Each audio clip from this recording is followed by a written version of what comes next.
Hi, I'm Terry Swales, and you know what? On Monday nights, I watch JCTV.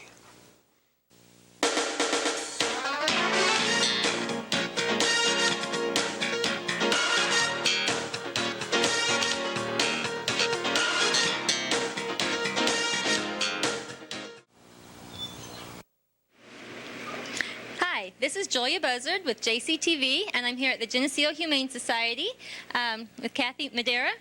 And we're going to take a look at some of the animals and give you a little background information on the shelter. Kathy, could you tell us how long has the shelter been here, or how long have you been in charge? Probably about 15 years. Okay, and I know most of the animals here are strays. How long do they stay? Do you keep them until they find a home, or? I keep them as long as I have room. Great. Which is, that's not a real good answer, but it's the only way I can do it. Sure. How do you get most of the animals? Our animals are all strays. Okay, so if they have a stray in the yard, they'll give you a call, or the police department maybe? If they live in Geneseo, they call the police department. If they live outside of Geneseo, they call the Humane Society. Okay, and then once you get them, it's your job to find a home. Right. So why don't we take a look at some of the animals here, and you can give us a little information.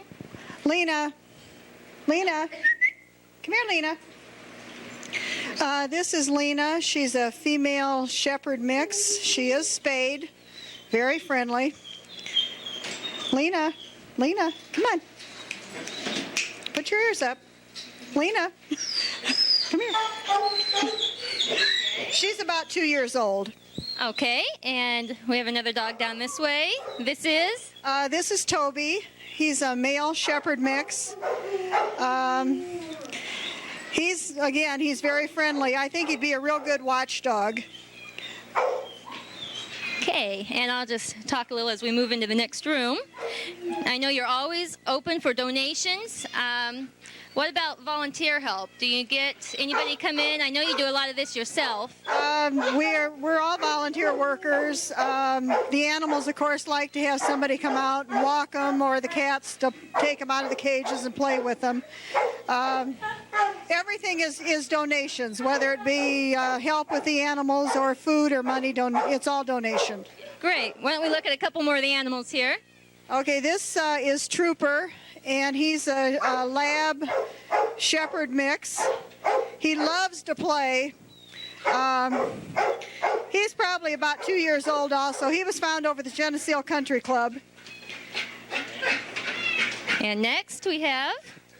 This is Dakota. She's a female husky, and she was found in Geneseo at Miller time. We've had her since September, so she really wants a home real bad. I think she's probably housebroke, but she loves to be outside. She doesn't like to be in here. Pretty dog. And Keith, I don't know if you can see on the end here. Yeah, we got a beagle here too. Oh, okay. Here. Nope. Didn't want to get left out. This is Sammy, and he's a beagle mix, a male. He was found out on Ebenezer Church Road. He's medium size, very, very friendly. Probably be a good choice for a family pet. I think he'd be real good with kids. Okay, and we have one more dog, very outspoken dog. The very vocal one on the end is Sarge. He's a male shepherd lab mix. He's not always as mouthy as that. He's really quite nice. Okay, and then behind us here we have quite a few kitties. Maybe you just want to pan the cats.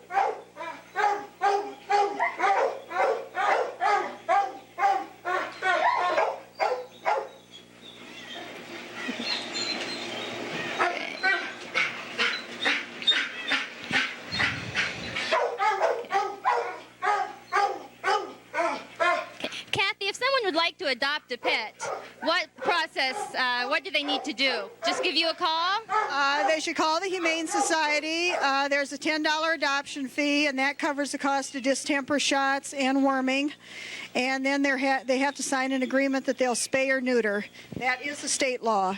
Yeah, so that's important also. Very, very important. If people would spay and neuter, we wouldn't have the problem we've got right now. Great. Well, I'd like to encourage everyone, if you're thinking of getting a pet for a Valentine's gift, for a child, come on down. There's a lot of lovely animals. If you'd like to donate some time or money, perhaps a scout troop or a youth group, come out, walk the dogs, play with the cats. They could use any help you can offer. So with JCTV, this is Julia Buzzard.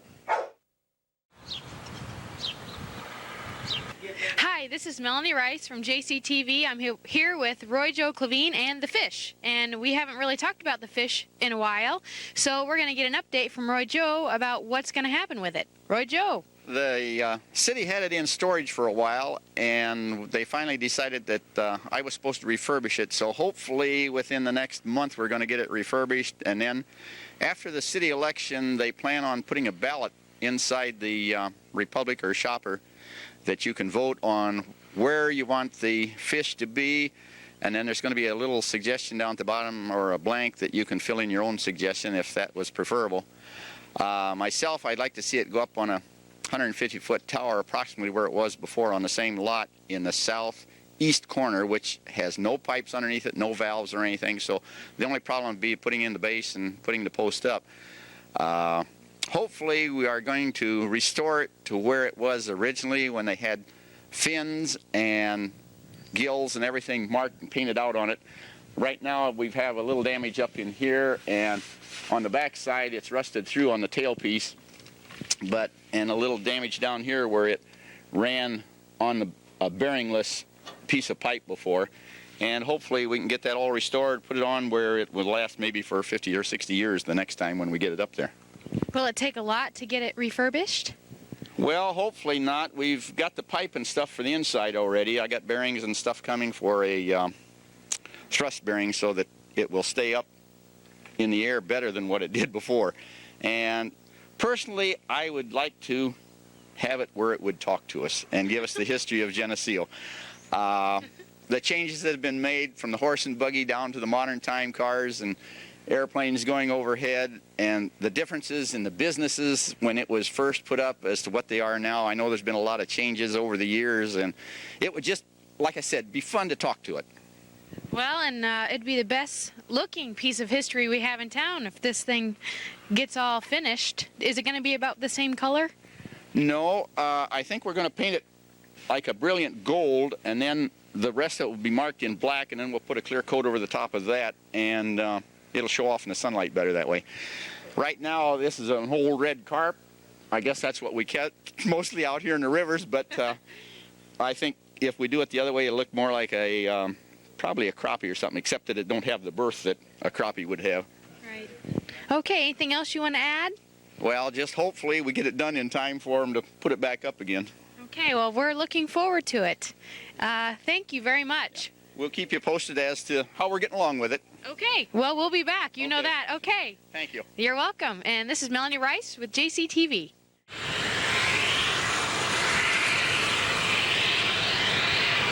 This is Mark Lohman with JCTV on location in Galesburg with the President. You may not be able to see me as I'm slightly off camera in the cable access section of the press pool. Here comes the President now.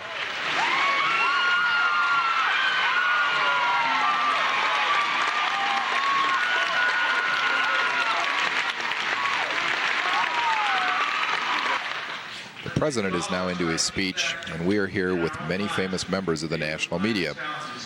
In fact, a few rows away from me, I think I can see Mary McGuire from KWQC in Davenport. Hey, Mary.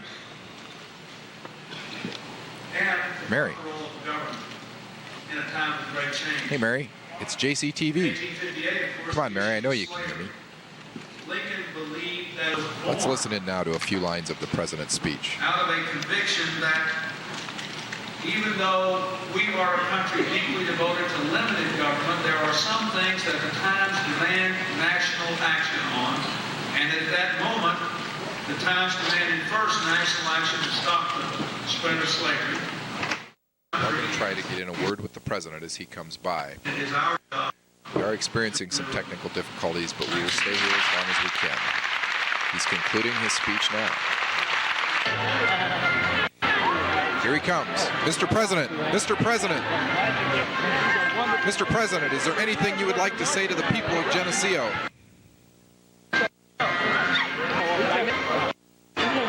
Thank you, Mr. President.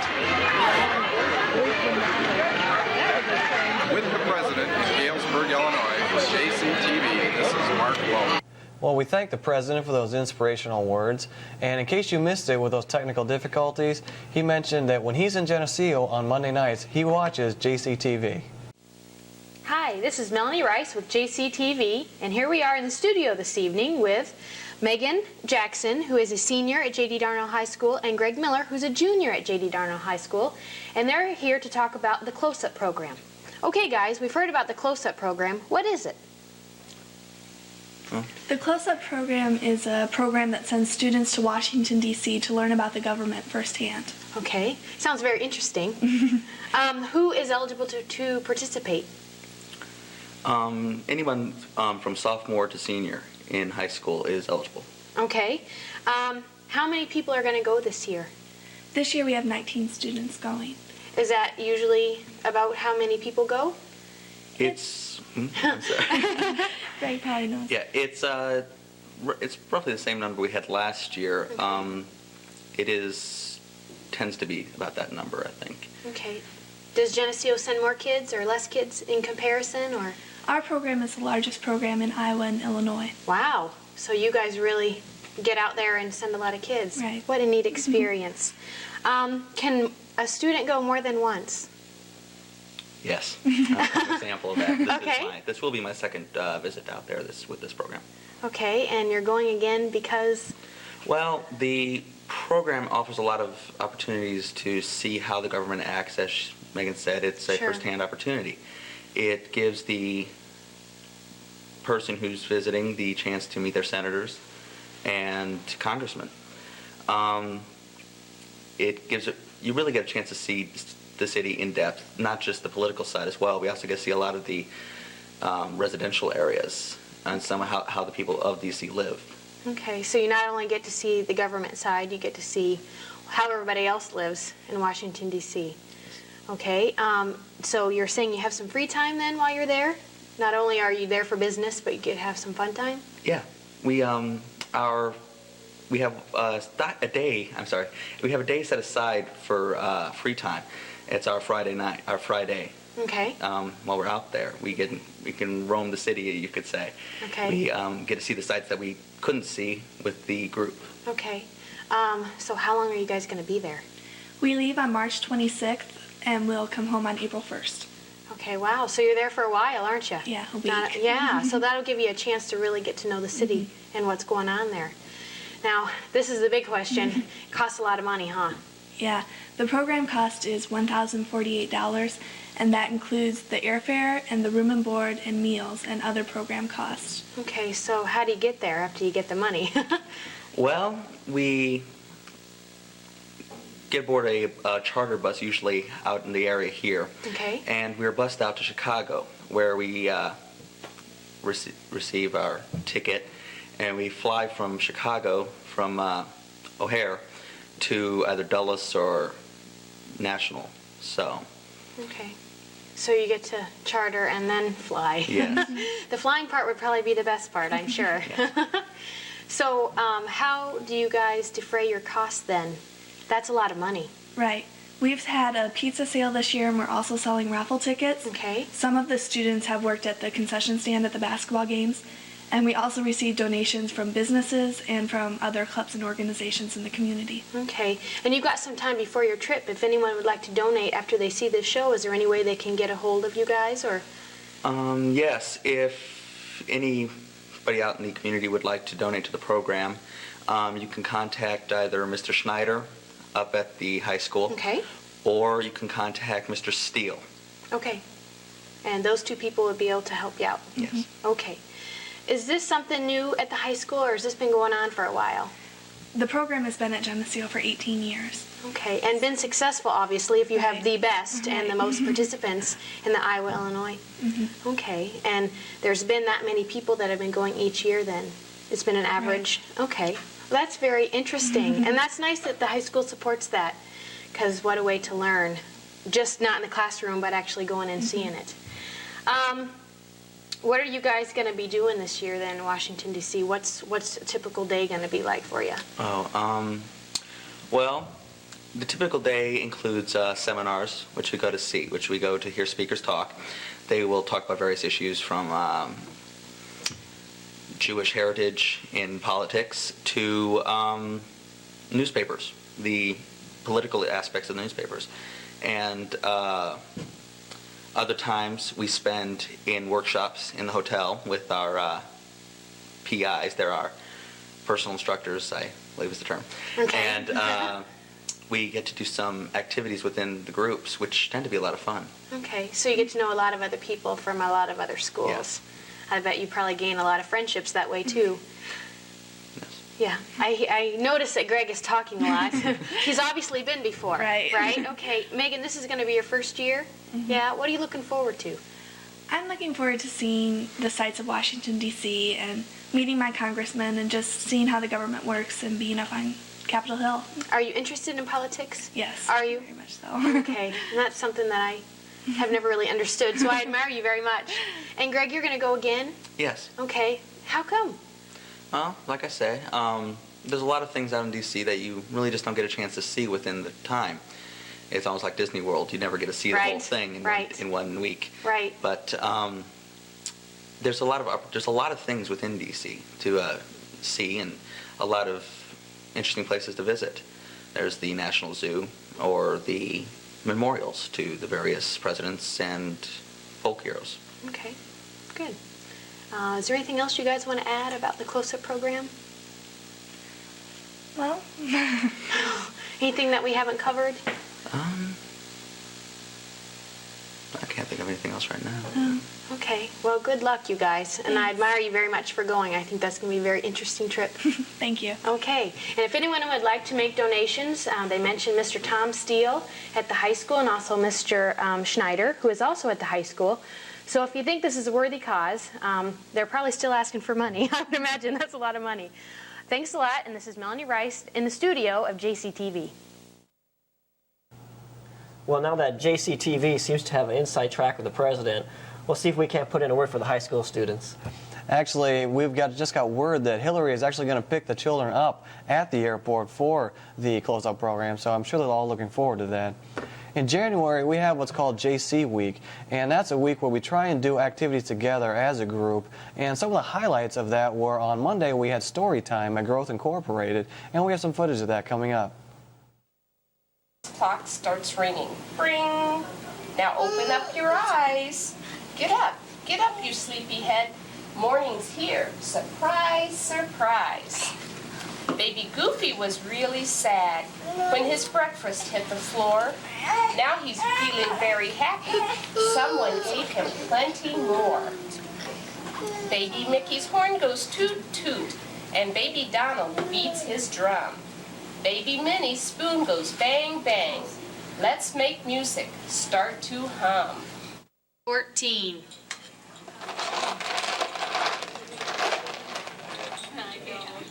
O 63. O 63.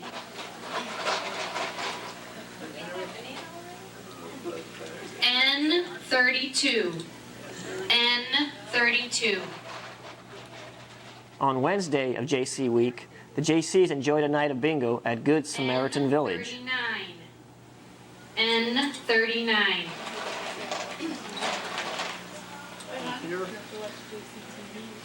O 74. O 74.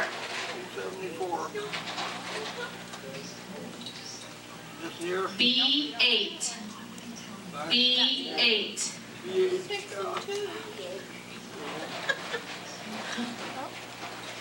Take moving pictures there. N 33. N 33. You're looking. I 26. I 26. Take moving pictures, man. G 53. The JCs provided the bingo prizes, and a good time was had by all. You're on camera. N37. Wave high. N37. Wave high. Got a bingo. Bingo? Okay. You're on camera. Well, look at that. Keep them there. Keep Yeah, look at that. Lula, wave to it. So that when I record it. Yeah. I-20. We're still going. I-20. Where's 20 at? G58. G58.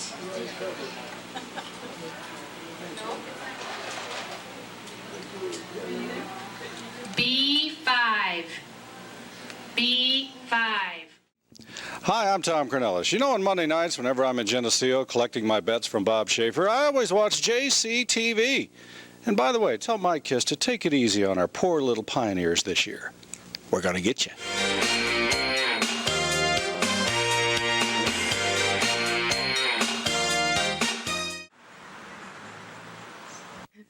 Hi, this is Melanie Rice, and I'm here with Angie Snook, who is in charge of the exhibits here at the Historical Museum, and that's where we're standing right now. And Angie's going to tell us a little bit about the museum and the new exhibits that they have here. Angie, what about the museum? Well, our museum is open on Saturdays and Sundays from 1:30 to 4:30, or by appointment for school groups or tour groups by calling the museum in the morning, and we can make arrangements for each of your tours or groups. Our new exhibit features the Geneseo schools, and it's past and present. It starts with the high schools in 1911 on up to present day and to the new changes that we're proposing and hoping will happen in the future. We also have the country schools, which relate back to the 1850s, and those are available for people to look at too. Okay, and do you get a lot of business in here, a lot of inquiries about the museum?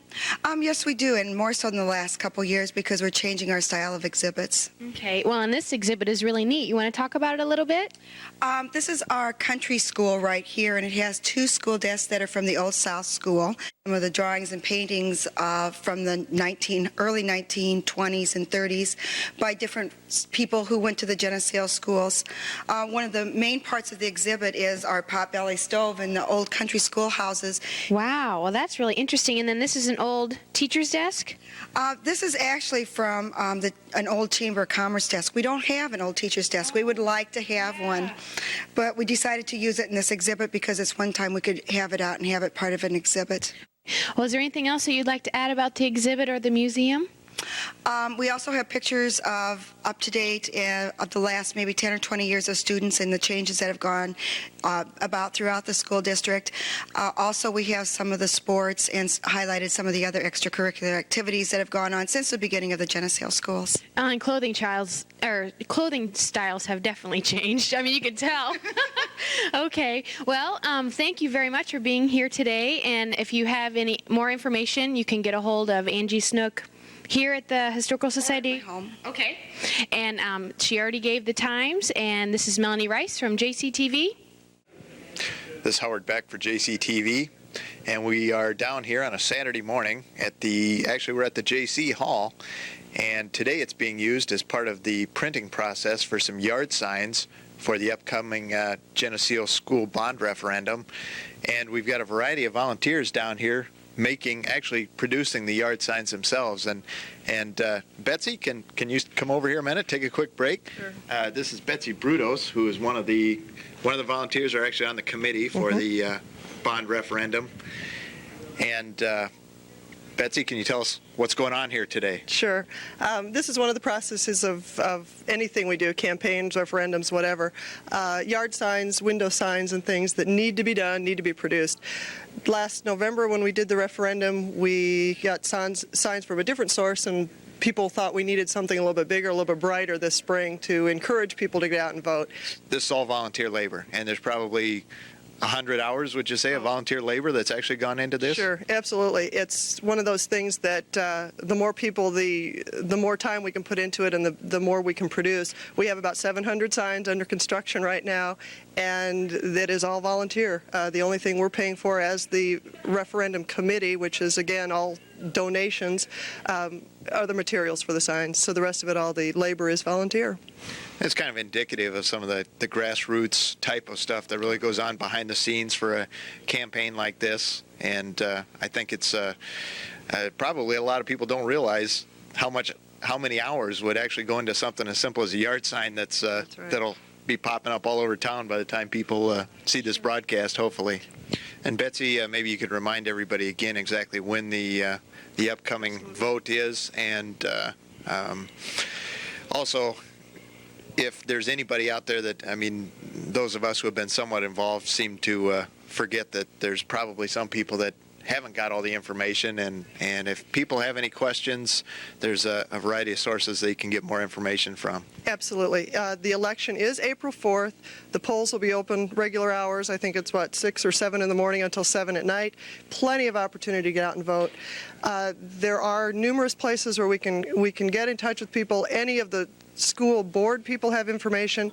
The unit office is very good about helping us. We also have a telephone number that is available, and as I'm getting that right here on a piece of paper, 944-2041 is our hotline, that if you have questions, it is an answering machine. Please leave your question, leave your name, your telephone number. Someone will get back to you with the answer to that. We want people to be informed. It's not all of the information is important information. The issue is very important, and we certainly don't want people not to understand, what the whole referendum is about. So please, if you do have questions, contact either one of the building people at any of the individual schools, the unit office, or this phone number. Okay, give us that phone number again real quick. 944-2041, and that is 24 hours a day. So. Okay, great. Betsy, I better let you get back to work here because this is a well-oiled machine that's running down here with all these volunteers, and we've been interrupting the process here, so we'll let you get back to your piece of the puzzle, and good luck with the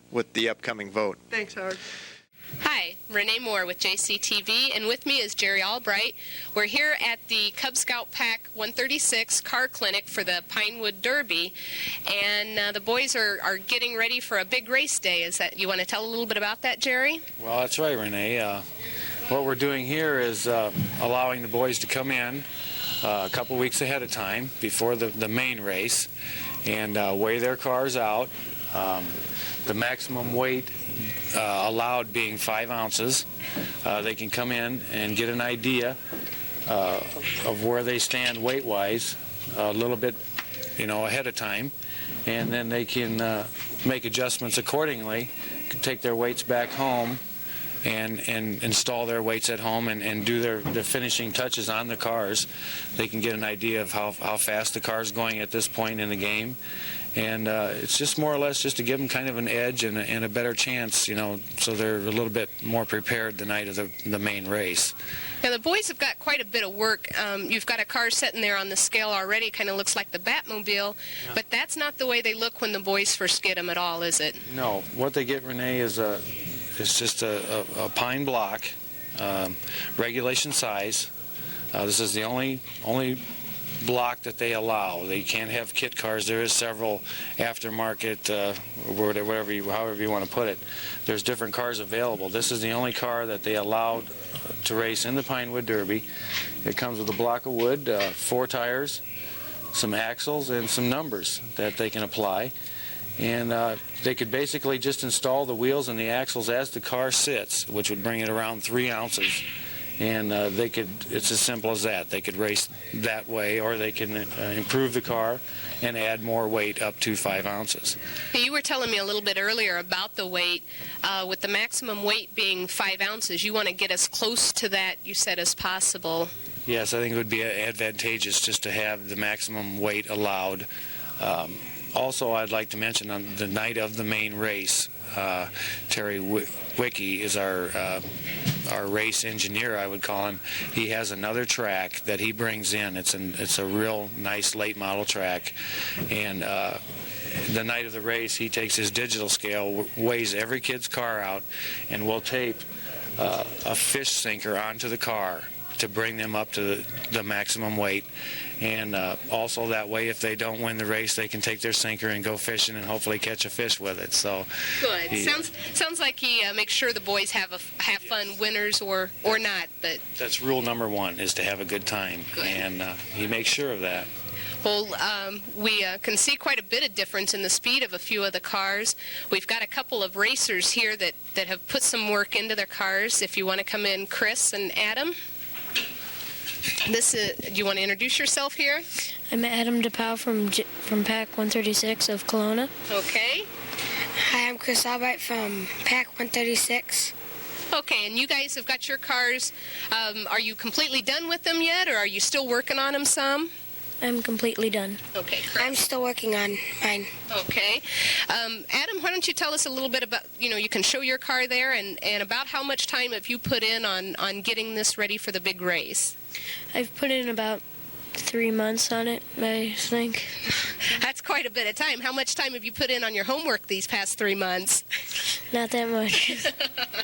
This is a little more fun than homework, huh? Okay, Chris, you said you're not quite done with yours. How much time have you put on yours already? So far, about like 4 hours. Okay.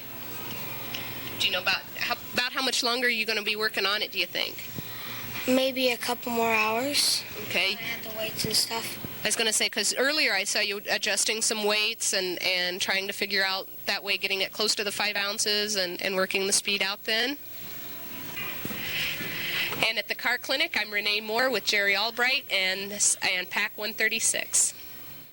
Hi, this is Melanie Rice, and I'm here again with Angie Snook here in the museum. And where are we today, Angie? Today we're in the country store, and we're going to highlight some of the things that you would have found in a country store in the late 1890s and early 1900s. Okay, well, what do we have in front of us here? This is a piece of lye soap, and all the soap was either homemade or it was purchased by someone in the country store who had made it themselves also. And sometimes even the people who owned the stores would do their own crafts or make their own soap, and they would sell them, just as we do in craft stores now. Okay, and it looks like you can purchase about anything in here. It's just like a Walmart, that your mother would come here, she would buy her fabric, her detergent, she would buy her eggs, she would buy her milk, she would buy her seeds to plant her garden in the springtime. If you wanted some new shoes, if they didn't have to have them, they would have to special order them, or you would buy them here too. All right, and so one-stop shopping, huh? Yes. All right, and we were talking about the phone before we got on the air. It was very interesting to hear that there was one phone in town and it was located in the store. Is that correct? That's right. Right here I thought was very interesting. These are buttons, and I never would have guessed that. And use the same buttons over again instead of purchasing buttons. Later then they came out with shell buttons, but these are the original buttons. Wow. And there's a Geneseo Band-Aid. Is that correct? That's a Geneseo All right. Band-Aid. It was from the Presto Band-Aid factory that was in Geneseo, Illinois. And there was also a first aid kit that came from the Presto first aid kit from Chicago. So I assume we were probably affiliated with the same business. Wow, and we had Band-Aids, and last time we talked about stoves. There's also ice. Yes, we have an old oak ice chest that's over there. So do you know how long the ice lasted? I'm not sure. I'm sure it depends on how warm your home was or the season of the year too. Okay, so you just put a card in your window and an iceman came and dumped off the ice. You didn't even have to go and get it. He brought it to you. Wow, well that's very convenient, I guess. I don't know. Any other things that you want to highlight in here? We have coffee grinders too that are up on the shelf. Many of us are doing the same thing with our cappuccino makers and our coffee makers. So right, we're going back to the old, huh? So they would probably just come to the store once a week, you think? And usually they would bring something to barter with. Maybe they had a couple chickens that they had butchered, and so they would trade for goods in the store, or furs, or maybe a calf or cow or whatever. Different farmers use different things. Okay, sometimes I don't think that's such a bad idea. You know, Right. I mean, this is where everybody gathered, and this They is would where... meet, have coffee, sit and talk and visit, and probably everything in town went on in the store, or you knew what was going on in town. That's right. Mainly from the phone, I think. Okay, well, next month we'll highlight something else. I appreciate your time, and this is Melanie Rice with JCTV. This is Howard Beck for JCTV, and we're down here at the Geneseo Police Department with Lieutenant Larry Dawson and the newest member of the police force. Larry, maybe you can introduce us to our newest police officer here. Well, this is Carlo. Carlo's from the Netherlands. He's a Belgian Malinois. He was bred in the Netherlands, brought over to North Carolina, and trained down there for approximately 14 weeks. And then at the end of that 14 weeks, I went down and joined him for 2 weeks, and Carlo trained me. Carlo, sits. He's pretty rambunctious yet. Swag it. Swag it. He's still a little young, isn't he? He's 23 months. He's almost 2 years old. Almost 2 years old. He's a good-sized dog, isn't he? Yeah, he's a little bit smaller than German Shepherd, and that's one of the reasons that these dogs are very popular with police departments. It's easier for them to get around and do searches in smaller cars and smaller areas. They also have shorter hair, and they're Carlos, sit. Sits. Off. Swaggin. Swaggin.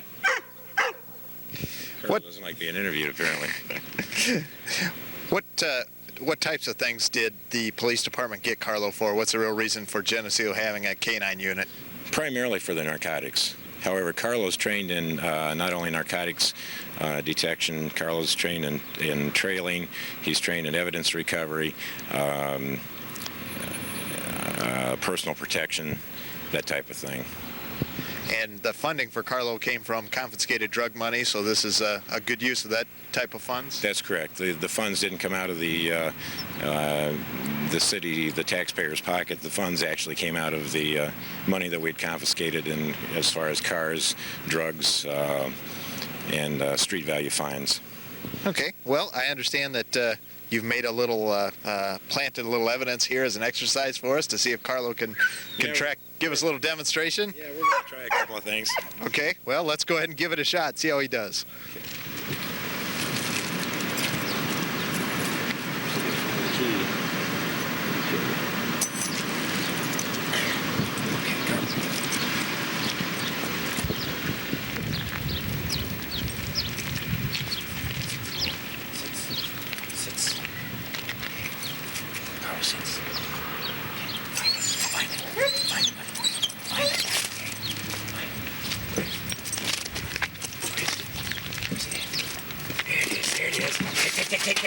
Get it, buddy.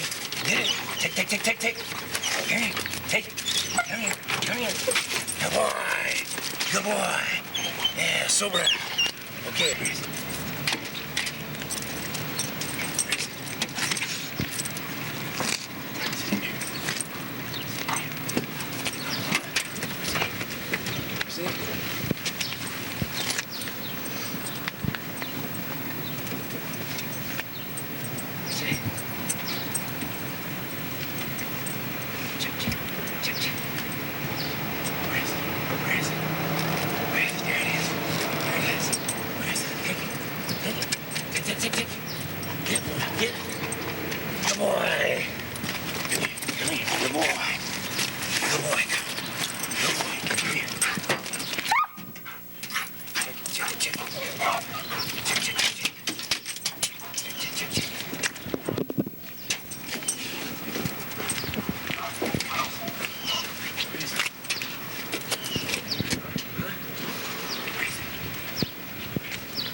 Good boy. Okay, now we're out in the field. We're going to have Carlo show us a couple more exercises. And Larry, why don't you tell us what we've got set up out here in the field? Okay, what we've got set up in the field is we've put 4 items out in the open field. And what this is, as far as Carlo's concerned, would be a training exercise, an evidence, as in looking for evidence or area search for evidence and that type of thing. So we have these 4 items spread out throughout this grassy area, and we'll see how Carlo does. Okay, let's go see how well he finds these things.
All right, well, you did pretty good at that, Larry. And now the next thing we're going to do, I don't know, I'm a little nervous here. You told me to get out my handkerchief, so what do you have in mind for me? What I'm going to do, Howard, you're going to lay a trail for me for the dog. Again, this would be an exercise in this instance, and we'll set out about a 225-yard trail. You go across a leafy or a green field area and into some trees, and take a right and hide up behind some bushes up there. And I will scent the dog off of your handkerchief, and we'll trail you off of that. And this would be to simulate a search if maybe a child had wandered off, or an elderly person, or somebody you were trying to find. That's correct. It could be a child or an elderly person, or it could be a bad guy. Okay, so you've cleared Carlo that I'm not the bad guy, I hope. I've checked him out. I told him you're not the bad guy. Okay, well, we'll see how this one goes then. Boy.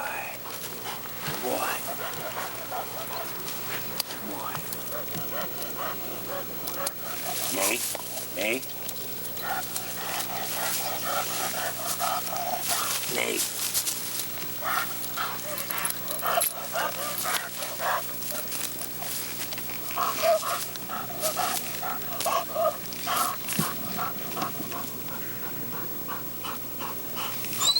Nay, nay.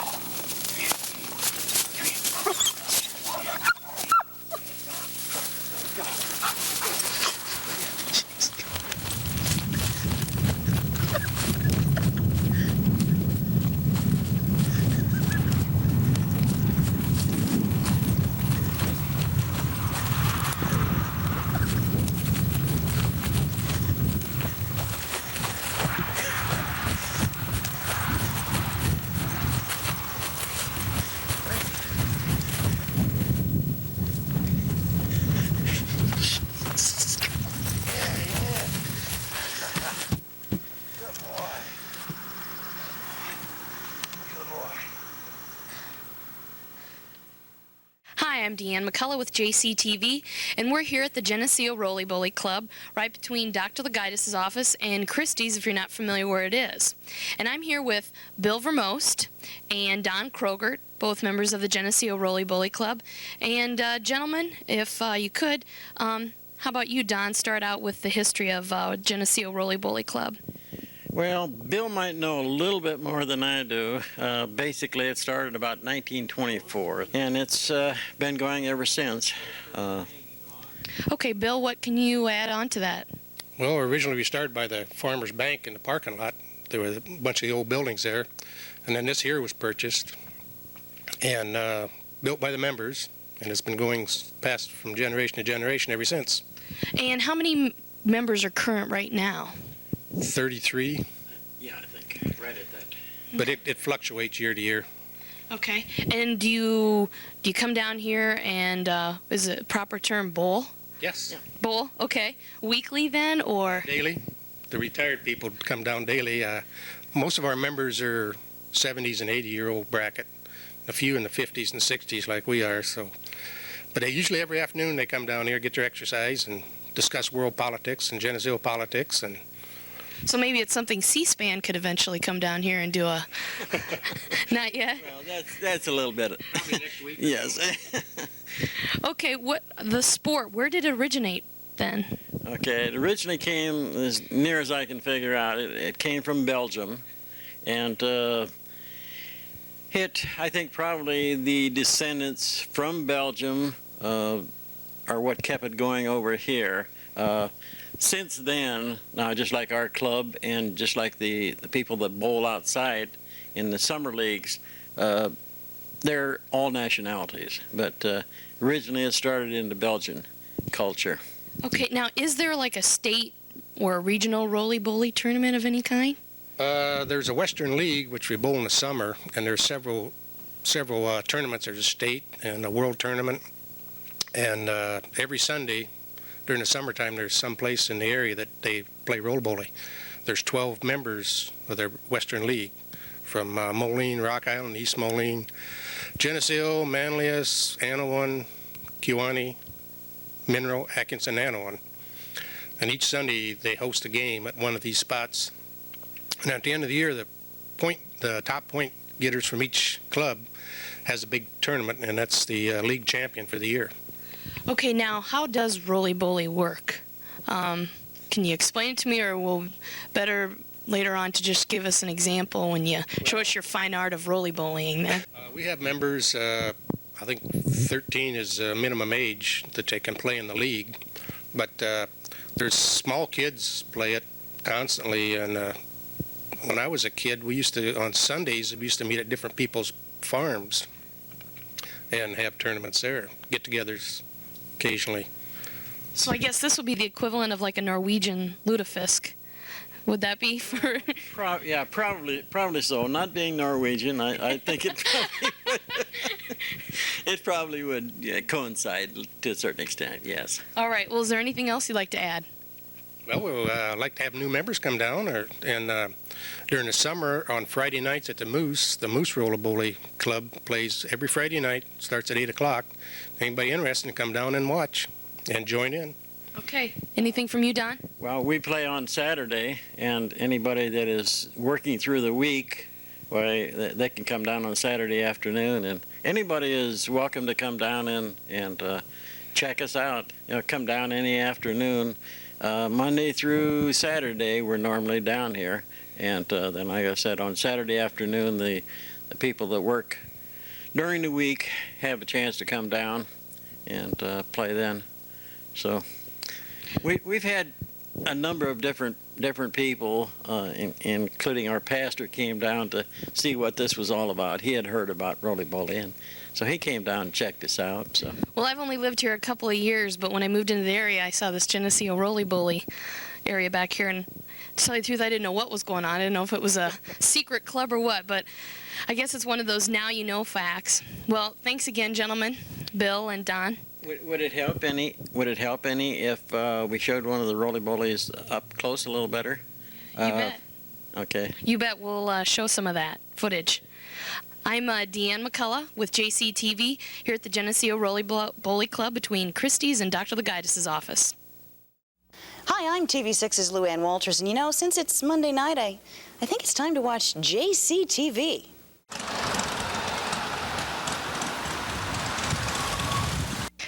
Hi, I'm Deanne McCullough with JCTV, and we're here this morning with Tom Terry at Terry Newspapers. Good morning, Tom. Glad to have you on. Thank you. What we're here today is to find more out about Terry Newspapers and the Republic and what goes on. Tom, can you give us a little background of Terry Newspapers? Well, my father bought the Republic in 1939, and since then it's been in my family continuously. He started the Shopper in 1939 as well, and it's the oldest free circulation newspaper in the state of Illinois and the third oldest in the entire country. In fact, my father originated the word shopper for the entire industry. If only he'd trademarked it or copyrighted it. Okay, so once you've got a story, can you walk us through what the next steps are then to get it right down onto the paper and out to the people? Okay, I'd say in the majority of cases, certainly over half, we get the story ideas come over what used to be called over the transom.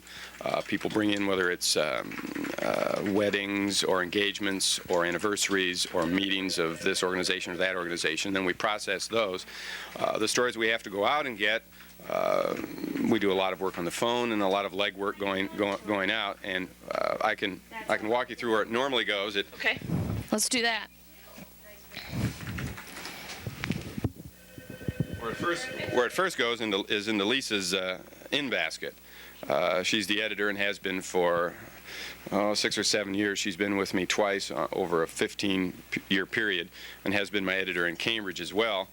Then she'll talk to me about it, or I'll scrawl a somewhat legible note on it as to where I think the story should go. And then she will process it, call the people that she feels is necessary. Occasionally, I will then review the story, either on her initiative or because I've asked to see it because I'm interested in it for one reason or the other. Probably one of the biggest changes that my father wouldn't recognize were to come back is the fact that we've gone completely computerized. All the front end work, which used to be done on typewriters and then set on either a CompuGraphic typesetting machine or on the old Linotypes years ago, is now all set on a personal computer, on a Macintosh. Basically desktop publishing, though for the most case we use it more as a word processing. All the really creative computer work is done by computer operators in the back. But Lisa then will take the story as she's doing on this being Thursday morning. This is our biggest push day is Thursday morning, where she's typing it into a format that's usable right into can be pasted in or right into the newspaper. After she's done with this and reviewing it and typing it, it then comes out of one of the 2 laser writers we have here in the office, and then from there it goes to proofreading, where it's checked for errors and being consistent with our style of writing. After the news story is brought back here, it comes into the domain of the pay stub department. Nancy Cassens has been doing this for off and on for 20 years, and she's extremely good at it and very talented. And I have to get involved very little in the specific placement of stories and photographs, though I do specify the front page and the back page and a few. And when I'm wandering through the department, I may say, let's move it here or there. But for the vast majority of the cases, Nancy just gets on with it. We have a design scheme in very block form, and she follows that whenever she's laying out a page. We have the beauty of the paste up is everything is waxed. Put a hot wax through here, and then you can put it down onto a page. If you don't like it there, you just pick it up and you move it to another location. It makes it very, very easy to completely change a page and move stories from one page to the other. Now, one of the great innovations of the last year, at least for my newspapers, is producing all our photographs on computer. We used to have prints, photographic prints done, and now it's all done on the computer. A halftone screen is put on it, and so when we photograph the page, the photographs are right on it. This week, for instance, we're producing a color photograph from Baccalaureate, and that's all, again, of course, done on computer. Al Van Hefty is in charge of that, and again, it's on a Macintosh, and we're using a Photoshop program, and it takes anywhere from 15 minutes to half an hour to produce the color photograph. We do all the separations in-house. Until we were able to do this a year or so ago, we were having to have an outside lab and processing company do it. This way it's more economical, and actually we have more control over the final product. After we've completely put one of the pages together, it comes back and we take it into the dark room, where one of our staff members, in this case Bob Engel, is loading it onto our Robertson camera, where it's then photographed, gone into a dark room, processed in an automatic processing machine. Then after that's done, you end up with a negative. It takes about 3 or 4 minutes to go from after it's shot to come out with a complete negative that's all ready to be put onto a plate. Then it comes back, and an essential part of the process is opaquing and putting the pages together. Everything's done in twos, of course. Here, Foreman Arnie Hosfeld is opaquing out little light pinpricks that would end up showing up on the page eventually. After that, it's put on the machine there to Arnie's right, where the plate is an aluminum alloy plate, and the image is burned onto it.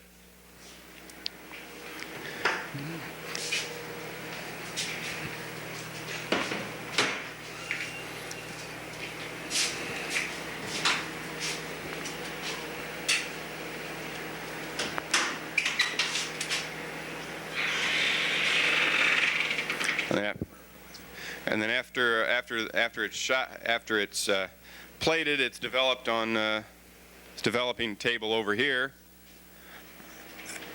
And then after that, it's taken to the press.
It's 4:30 Thursday afternoon, and we're wrapping up here at the Geneseo Republic Terry newspapers. Tom, I'm pretty impressed. Any closing comments on today? No, I appreciate you coming and taking a tour and sharing it with people on JCTV. I really appreciate that. Well, I just want to add, let's see, we counted up, what, 8 people back there that were really getting the paper over, that need to get the, what, 4,000? Is that what we said, circulation, over to the post office in the next, well, half an hour. And that's pretty impressive. So I think there's a lot of history here. And for JCTV, I'm Deanne McCullough. Thanks, Tom Terry, and everyone at Terry Newspapers and Geneseo Republic. Hello, this is Willis Sandel, and I'm here with JCTV at the Hammond House, where the JCs are sponsoring a blood drive for the Mississippi Valley Regional Blood Center. And with me is Lana of the Blood Center. And Lana, exactly what are some of the reasons people should come here and give blood? Well, it benefits many people, people who are in the hospital that are having surgery, newborns. We furnish blood for 8 counties in Iowa and Illinois. Now, exactly where are you based out of then? We are in Davenport. Our main center is in Davenport. We have also satellite centers. We have one in Moline, Illinois. We have one in Burlington, and also one in Muscatine. And each day, we have 2 to 3 mobiles that we go out on. We have crews, different crews that go out each day.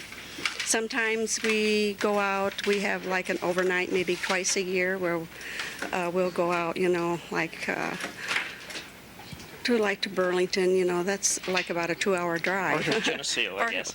Or here at Geneseo. Mm-hmm. Okay, if someone's coming in, and basically, what would be the process they would encounter if they came in? Okay, the first thing, they need to go to our clerk, who will get their name, their address. One thing that's very important is proper ID.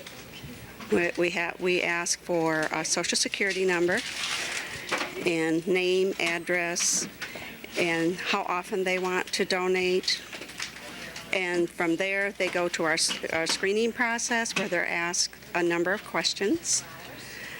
And from there, if everything is okay there, and also we do like blood pressure, pulse. Okay. So they really get a mini physical. So they benefit from that. And then they come over to our drawing area. We draw the unit. And we also have tubes that we test, and we send them a cholesterol count at the end. And about how long will this process take? About 45 minutes if everything goes okay. They can get cookies and juice when they Then get done, cookies right? and juice when they're finished. Okay, well, they won't be able to do it tonight since we're interviewing right now. But if they wanted to come back and give blood, could they do it at one of your regional or one of your offices in the cities? They could. They have to wait 2 months. That's the soonest that you can donate, because it takes about 2 months for your blood cells to get back to what they are now. Replenish back what you would have taken. Okay. Right. And you'll probably be back in Geneseo before too long again then. I think next week they're coming on the hemobill to the hospital, which we come once a month. Okay, once a month to Geneseo. Uh-huh. Okay, great. Okay, well, this has been Willis Andel with JCTV. Hi, this is Melanie Rice, and we're here at the old ballpark. I'm here with Steve Klemmer, who is the coach of the Geneseo Thunder softball team. And Steve is going to tell us about the ASA tournament that Geneseo will be hosting next month. Steve, we're going to have a big tournament here in Geneseo. Tell me about it. Next in July 7th, 8th, and 9th here at Bowling, or not here, but at Richmond Hill Ballpark and Bowling Field. We're going to have a 40-team tournament.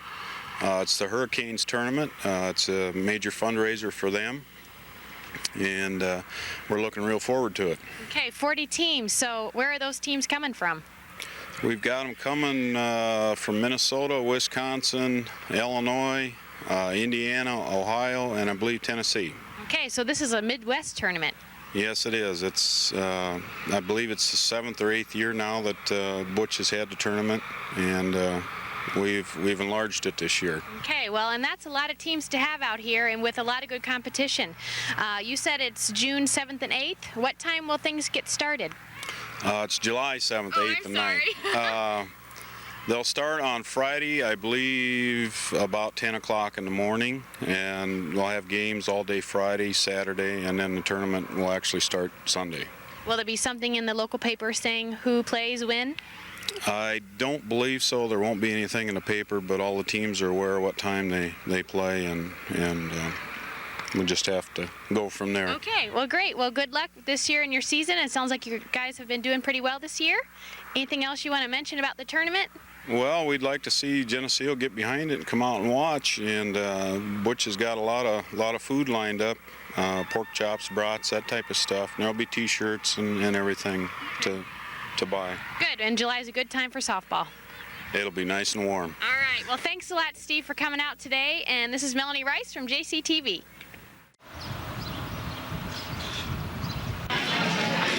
Hi, I'm Renee Moore with JCTV, and with me today is Betsy Wiffles, the volunteer director at Hammond Henry Hospital. We're here at the community center at a wellness fair that is sponsored by the hospital and Geneseo Community Center. Okay, Betsy, you want to tell us a little bit about what's going on here at the fair? Well, right now, as you can see, they've got some aerobics going on, some stepping, and we have many different health groups here that are represented. Nursing homes, as well as your blood drives, your Red Cross and Mississippi Valley are both here. Police are here with some of their DARE information and family safety. We're trying to provide an overall information for the community of a whole, to let them know what is out there for them. You had mentioned earlier this is also kind of known as a wellness fair because everybody knows that the doctors are here when you're ill and what you need, but there's some programs here that you don't necessarily need to be ill in order to participate in. Is that correct? Yes, that's part of it. And basically, if we know when you're sick, we know we go to the doctor, we get the help we need. But today, healthcare, as well as I think your parks and grounds are all going more towards exercise, good diet, physical fitness, and these all combine together to provide more wellness. Preventive medicine is the way of the future, and so if we can prevent people from being overweight by watching their diet and what they eat. The dietary department is here from the hospital, and they have a lot of information on that type of thing, as well as checking your body fat, which is kind of interesting for if you haven't had it done. And so many of the other ones too. There's just a multitude of really good information here for the people to see. Yeah, I've kind of taken a quick look, and there's a lot of good information given out, and the pamphlets that are available, and I also checked Marianne out down there with the food. Yes. So we have the lunch that we were offering today too for people coming through. There's a limited number of lunches, but certainly lunch is available for them. And programs are going to be given during the day. Marcia's giving one on labeling, which is important now, is to know what labels say. And Henry County Services will be giving one on wholeness and wellness health. And then Community Center will be giving one on physical fitness, exercise. okay, and this is for a couple of days. This is on Friday, May the 5th, and then tomorrow is Saturday the 6th, so it's going for a couple of days. What year is this that you've been doing? Well, it's the first year we've done it this type. We have had health fairs before. I think the last one was like maybe 5-6 years ago. But this is probably the first time we've gone out to so many varied health groups, like, and even your nursing homes, and brought them in, and Henry County Services in. Because it's a community thing, we're all concerned with everyone's health, and the hospital is certainly part of the community, but we know we have to be part of the whole thing too. Well, it looks very organized for something of this scale for the first year, so it might be something we look for again next year. We appreciate you taking a couple of moments with us. And Betsy Wiffles, volunteer director with Hammond Henry Hospital, and Renee Moore. Thank you. Hi, I'm TV6's Mike Mickle. It's Monday night in Geneseo, and I'm watching JCTV.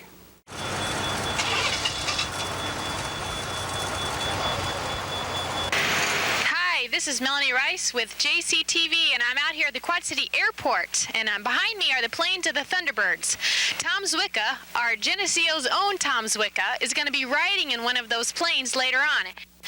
We're going to talk to him a little bit before and after the flight, hopefully, but this is where we are. We're going to be out here at the Quad City Airport, and we're going to watch him in the plane with the Thunderbirds, so come along with the ride.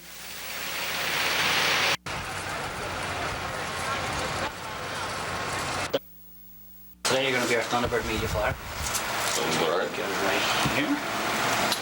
Okay, right here we have Air Combat Command. This is our major command that we fall under out there at Nellis Air Force Base. That sits right there. Okay. Right here we got the 57th Wing, the general that runs the base. We fall under this 57th Wing, and he's the big boss. That sits right there. And whoever these guys are, I guess you're flying with them today? I think so, yeah. Okay. I think they know what they're doing.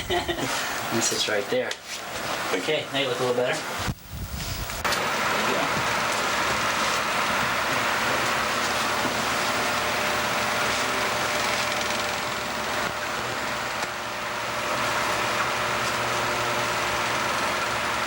How do I sound? A little muffled? A little muffled? Yes? Okay, looks like it's fine. Tom, if you could stand up for me, please. Can you stand up, please?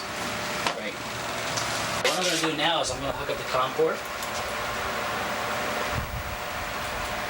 You still hear me okay? Yep. Okay. The left hand bayonet into your bayonet receiver. Remember, 1, 2 clicks. Reach up. A little bit over this way. There you go. You notice how it's flush across the top? Right. Okay, good skip. What I want you to do with your left hand, rotate that mask up to your face to where it feels comfortable. Okay? There you go. With your right hand, insert the bayonet into the bayonet receiver. Found the 2 screws, follow it down into the hole and insert.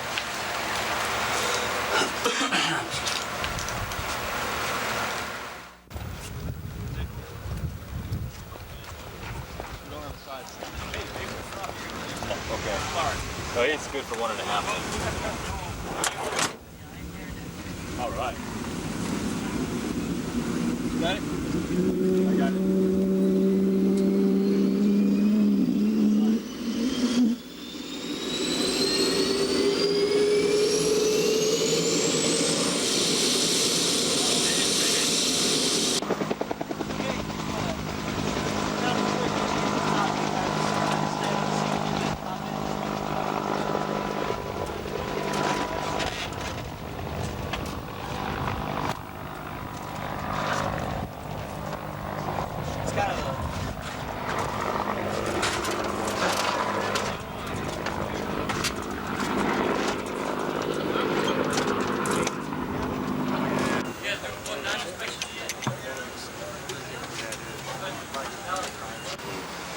there, yep, that's going to be your camera. Okay. So you just go ahead and turn that back off. He'll let you know when to operate that. All right. And there's the camera, just you just smile and everything. Oh, okay. Hey, Yeah, really. if the rare occasion came up that something happened to you and I needed to change frequency to talk to somebody, I needed to talk to the ground. That's good.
Okay, we've got the camera on in the back. We've got the seat arm. And ready or not, here we come. I'll smoke them here for a little bit. Okay. Here we go, Tom. Let's go. Wow. Just a little bit of acceleration there.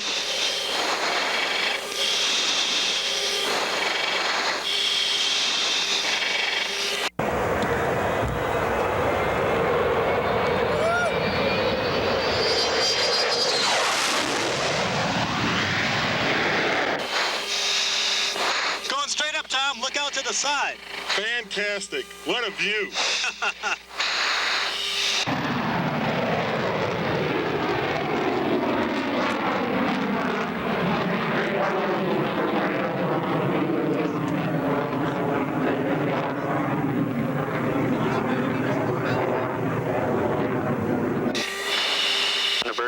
ATR contact altitude. Thunderbird 8, passing 10 for 15. Thunderbird 8, roger. Quad altimeter is 3000 and wow. state your intention. 3000. Thunderbird 8 requesting to go to the You get Geneseo spoiled Airport. doing this, Dan. Oh, yeah. I'll turn Thunderbird 8, roger, maintain 15,000 and... wow. Okay, what would you like to do at the Geneseo Airport? Okay, well, actually, that's our working airspace. That's our working airspace, and we are cleared from the surface to 18 within a 5-mile radius of the Geneseo Airport. Bird 8, roger, maintain 15,000 for now. 15,000, Thunderbird 8. Want the camera on or off, Dan? Well, do you want to say anything right now? 986 Rudley Tower, turn left I guess we're heading to Geneseo, and right, we're 12 miles away. There's a lot of great people there, and I just hope they enjoy this as much as we are. Okay. Now you let me know when you're done. We'll turn off the camera and save the rest of the film for there. Okay, let's turn it off and we'll save the rest for there. Okay. Okay, Tom, you have the aircraft. Okay. And now go ahead and just pull straight back. Okay, stop and roll.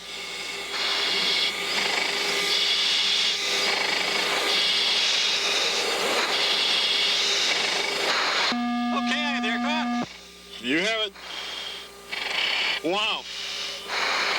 There's our smoke trail again. See it? I got it. Warning. All right. Right over the airport. Good deal. Okay, you got the glove in your lap, Tom? Gloves on my right knee. 7 Hotel, make left traffic, Why don't you runway put it 22, straight clear for across your takeoff. lap? All right. It'll be right in the center of the camera. Got it. Right across the lap. Okay? Then you can put your arms either just in your lap or hold them up so that people can see that you're not doing any tricks. Okay, they're up. Okay. And you ready to go? Let's do it. Okay, here we go to 0 G's. We'll just kind of be floating here. Destination, Quebec Lima. Contact departure, we'll see him. Who's calling from Madison frequency? Woo! Cool. Did it float up and go back? It got hooked, but I unhooked it and it went right in front of the camera. It was great. All right. Well done. You want to do the 9 G's first before we get too far along? Mike, turn right on Charlie, hold short. Okay. And there's South, Roger, resume on navigation right base, We runway have to go to 5. Davenport yet, too. Yeah, we'll do that, no problem. Do you want to, I'll tell you what, I can warm up with 6 G's if you'd like. You've already pulled 7.8. Let's just go for it. I'm fine. Then let me just double check the camera. It is on, looking back at you. What you want to do is think about anticipating them a little bit. Madison Tower, runway 13, cleared to land. Sit straight back in the seat, have your head back. Hawker 75 on Mike, cross And just runway think 22, about taxi holding 4 your legs. breath. Good day. And just tensing everything you've got. Okay. Whenever you're ready. Okay, let me get just a little bit of airspeed here. And there's the airport down there, so we're looking good. And we'll go turn to the left. Okay. All right. And just about 400 knots. We'll go into a left-hand turn. And you tell me when you're ready. Ready. Okay, let me get just a little bit more airspeed here. 2 for attack initial. Okay, Tom, get ready to go. Go. Okay, hold your breath. Right base runway 5, contact tower 119.4. Traps an ATR 72 on a modified 4-mile right base runway 9. Thank you. All right, we got it. How was that? Great. Happened quick. 9.1. Wow. So what I'm going to do here is I'm going to take the camera forward, and we've been having a little bit of problem with the radar depiction in the back. But what I'm going to do is describe it here. That way when you're at home looking at it, you can tell. Okay. But if you look at the video right now, and let me roll out here in a second. Okay. If you look in the bottom left-hand corner, it says MSL. And right above that is a number that says 9.1. That is the most G's that you have pulled during the flight. Wow. So we got 9.1. And it happened quick. It was like 4 or 5 seconds. That was great, man. That is a feeling of power. I mean, it kind of hurts, but it's kind of a good hurt, like a feeling of power. Yeah, you're right. Here, let me go ahead. Unreadable. You're going to Maury's, did you say? I'm going to fly right next to this cloud. Thunderbird 8, I need you to proceed to the south there, and got traffic just east of you now on about 1 4 miles, and the BA-146 at 16,000, landing Quad City. Okay, going to the south, Thunderbird 8. Going right through a cloud there for you, and that was on the HUD film. So people can look what the inside of a cloud looks like. Hey, Fred, what we'd like to do is a straight in to runway 9, then just pull close, full stop. Thunderbird 8, Roger. Contact tower 119.4 and advise him of your intentions. Okay, 1194, Thunderbird 8.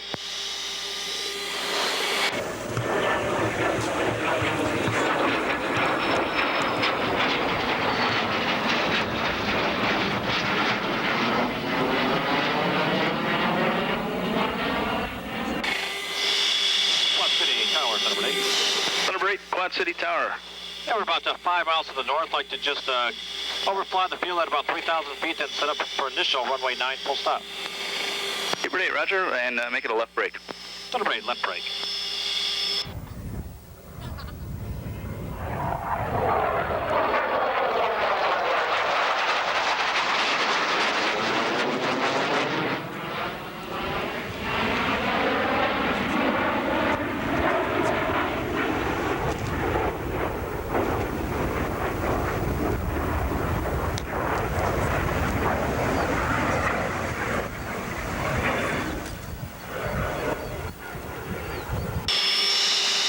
Thunderbird 8 setting up for initial for 9, full stop.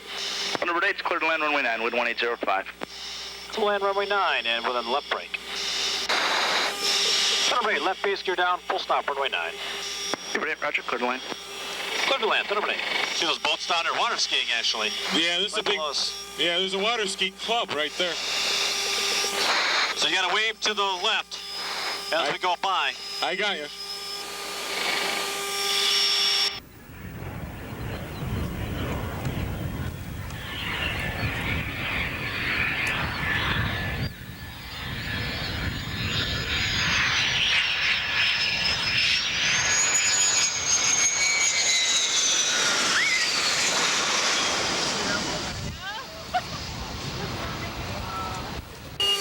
Beautiful landing.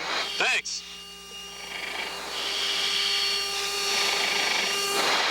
Not too bad.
You like it? Hey, that was not too bad either. Not too bad, huh? Not too bad.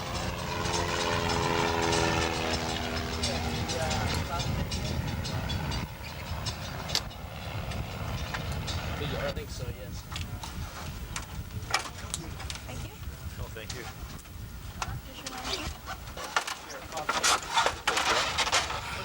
The stopwatch right in the middle too, so. Hey, Tom. He's happy. That's a 9G pin like we promised, which was no problem for you. So there's not too many people around to have these, so you want to, I'll stick it on there for you, but don't forget to take this off. Take off this flight suit. This is Melanie Rice, and we're here with Tom Zwicka. Tom, how was it? There are no words to describe how great it was. The takeoff was awesome. Did you like that? Yeah, I did. That was really cool. You should have. Well, you get the chance to see it from how we saw it, but you won't get the chance to feel it. No, it was so loud. Was it loud for you? No, you barely hear anything up there. God. You hear the air conditioning because all the sound is behind you.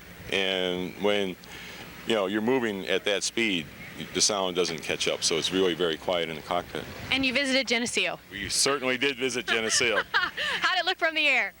As beautiful as ever. Maybe a little bit more awake this afternoon than normal, but Yeah, no kidding. All right, well, any other words about the flight or anything that you did? I mean, I just watched it and I just got goosebumps. It was so neat. goosebumps. That's, yes. It's just a privilege to fly with these people, and like I said, there are no words. And you got a pen. That's the 9G pin. That's right. 9Gs is awesome. And very few people do that either. That's what they say. That's right. Well, that's great. Well, I'm so glad we got to do this with you today. You were so excited, and it was fun to watch you. Well, I'm just thrilled, and I'm glad you were here. Well, good. All right. Well, we'll show everybody at home what you did. Okay, all right. Thank you. Here with Dan Torway. Okay, and he took Tom up. Dan, how was it? Oh, it was great. We had a lot of fun, and this is one of the favorite things that we get to do is take people up, because obviously we can't take everybody up in the air, but by taking Tom up, he can share his experience with everybody so that everybody can get a little piece of what it's like to fly. And he did. He was pretty speechless. Yeah, I think he had a pretty big smile on his face, so that kind of said it all. I think so too. About the air shows, how many do you do about a year? We'll do about 70 air shows this year. What do you think about the Quad Cities? Now be nice. Oh, this is great. Ken Hopper and his whole crew have done an outstanding job, and this is one of those show sites that you love to come to. In fact, everybody loves coming here, and there's almost a little fight to see who gets to go. So unfortunately, there's about 80 people on the team that are still back at Nellis that are very sad they didn't get to come. Well, it is the Midwest, and we try to be friendly, and I know that they treat you real nice here. Yeah, they sure do. You won't find anything nicer than this. All right. Well, thanks a lot, Dan, for giving us a little bit of your time. You're more than welcome. My pleasure. Thanks. From the Quad City Airport, this is Melanie Rice from JCTV. Hi, Clint Rice for JCTV. I'm at the garden tour, June 24th, 1995, and along with me today is Mr. Gene Eichler and Mrs. Pat McCormick. Gene, you're one of the heads of the garden tour. Tell us a little bit about it. Yes, sir. This is our second year that we've conducted a garden tour of the home gardens in Geneseo. Last year we had 7 gardens on the tour. This year we have 6. The gardens this year are totally different from last year. This one here is just magnificent with plantings of flowers. We have another garden, it's strictly prairie garden with some wildlife, and we have some patio gardens, and we try to make it a fun day for everybody to get out and see the handiwork of the various gardeners. Well, it seems like the homeowners seem to do a really nice job. We're shooting this footage here at Linda Foltz's place on Chicago Street, and you can tell just by driving by that she's really got a nice yard. How many other different types of gardens are there? I mean, you had said that there was a prairie garden and wildlife. Now, what kind of wildlife garden? Are we just looking at birds, or? Well, it's a prairie garden with prairie plants, and in the fall they have to burn off the prairie so that the plants will germinate for next year. There's some wildlife there, some geese and ducks, and etc. And then we have a garden that is a patio garden, and it has a goldfish pond. Oh. It's totally different. Next door to this particular garden, I like to call it a tree garden. There's lots of beautiful trees, and it's so cool when you walk back there. And we have one of our gardeners, her husband tried to convince her to buy a home up in Michigan for the summer. She said, we're going to do it right here. So she landscaped her own Michigan garden right here in Geneseo. And then we have a Victorian home that has beautiful plantings, herb gardens, wow, and around the pool. It's just lovely. Sounds great. And now also along with me today is Pat McCormick. Now she's the master gardener, and she's one of many master gardeners in Western Illinois. Tell us, Pat, what's your role today? Being a hostess, answering questions when people have them, trying to anyway. Sure. Identifying plants. Do they ever stump you? Yes, there have been a couple that I have been able to find in either one of the books today. So then, do you just stay at this garden, or do you travel? Just stay here for the day. So there's 6 master gardeners today? Yes, sir, each garden. 6 master gardens. Well, it really sounds like a neat project you guys have got going here, and we're really standing in a really beautiful garden, and we sure do appreciate you guys taking time to, to talk with us today. And Moneymaker. well, good. I'm glad. This is Clint Rice for JCTV. Thank you very much. Hi, I'm Renee Moore with JCTV, and with me today is Joe Mickley, president of the Geneseo Youth Baseball. And you want to tell us a little bit about the youth baseball program here in Geneseo? Hi, Renee. Yeah, our Geneseo Youth Baseball represents about 1,100 kids from age 5 to age 18, both boys and girls. It's a board of directors that manages the entire budget for a baseball program in Geneseo. So that's a lot of kids involved in a program such as this then.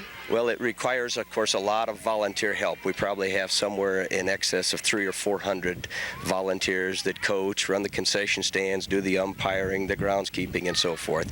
Plus, it requires a lot of funding and financing. And something like that, like you said, takes the money, and that's a little bit about what's going on here today. This is the fun days for the baseball program. You want to tell a little bit about what is going on here today? Yeah, today is our fun day. We have it annually this time of the year. We get a lot of the kids out to play games, as well as in the Big Diamond today we have several fun games, that being at 1 o'clock Farmers Bank played Central Bank. This is the third year of that particular game. And at 2 o'clock, the Kiwanis and the Rotary will play. They are four of the bigger fundraisers for contributors to our program, and they've done a good job, and they have a lot of fun. This is strictly a fun day for kids and adults. Everybody involved then.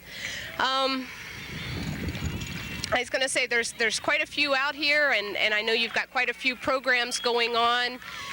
Is there anything else or anybody you'd like to say?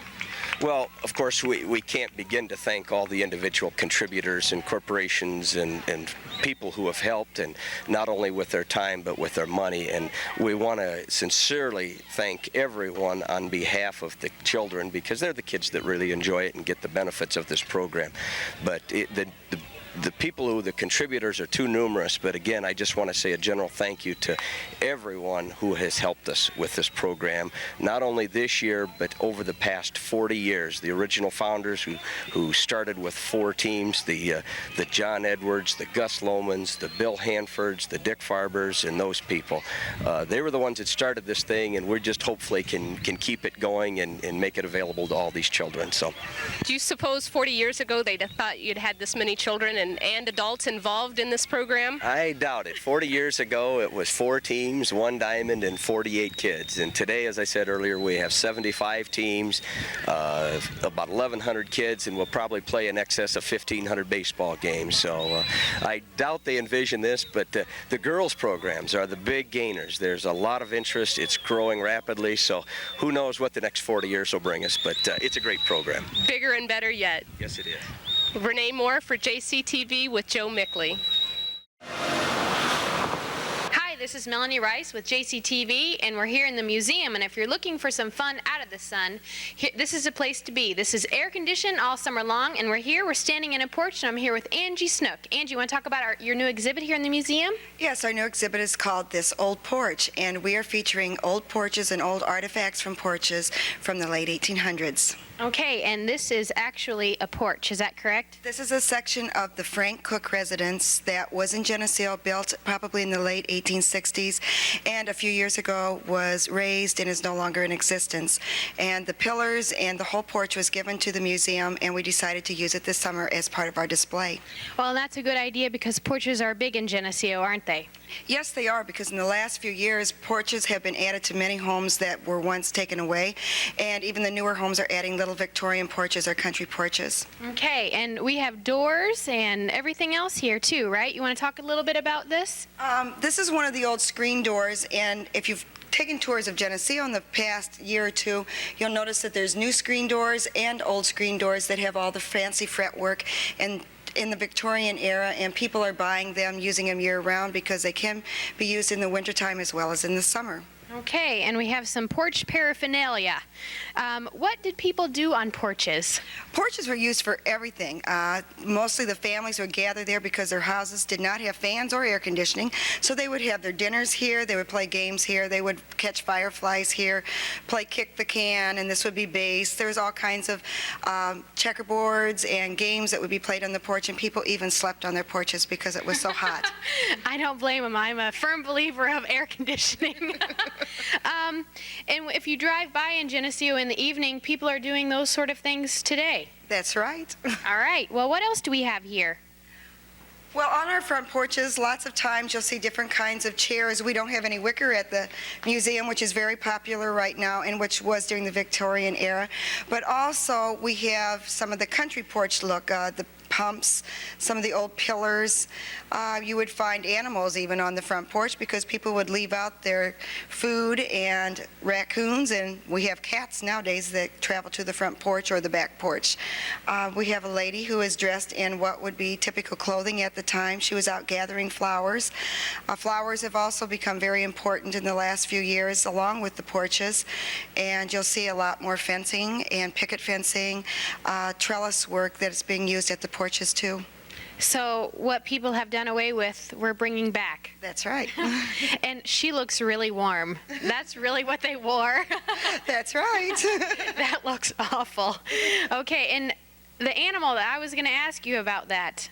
There were pumps and animals on the front porch. Now, the pump was actually on the front porch? No, the pump would not be on the front porch, but it would be over the well. And the front porch or the back porch would usually be near the well. Also, maybe a country kitchen would be out in the back because it was too hot to cook inside, so they would cook outside. And they probably didn't go out to eat. No, only on the porch. That's right. And that is definitely going out to eat. What else do we have? We have some pictures here. What do we have here? Many of the pictures of older homes in Geneseo. Some of these, the porches have changed. If people come in and see them, they may recognize the home as it was then, not as it is now.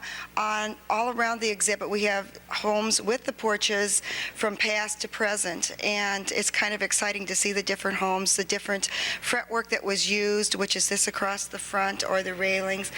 The double porches, you'll realize what house that is around the park. This is on the corner up near the junior high and the old Anderson house, and it's still there. The trees are grown up. It's painted a different color, but you can still see that it's very much intact as it was when it was built. The picket fencing, which has become very popular in Geneseo once again. This is another one over by the park. Okay.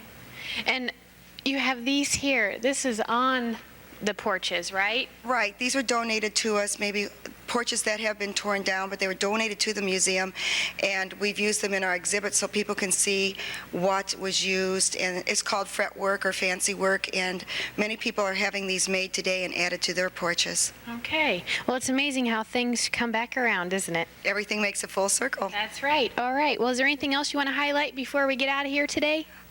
The only thing is next month when you come back, we're going to show some of the clothes that women wore during the hot summer days and how times have changed and haven't made the full circle. Thank goodness, because she looks hot. Okay, well, this is Melanie Rice with JCTV, and this is This Old Porch here at the museum, and it is air conditioned, so come on in. Hi, I'm Deanne McCullough, and I'm here with JCTV, and we're here with Roy Joe Clavine at Clavine Motor Company, and we're right here with the fish. And Roy Joe, if you could just give us an update from the last time that we saw the fish on JCTV up until where we're at today. Well, I think last time we had just got the fish sandblasted and got the red paint off of it, so we'll go from there. We had a little trouble with the tail section here. It was a little bit on the lacy side, as you can see.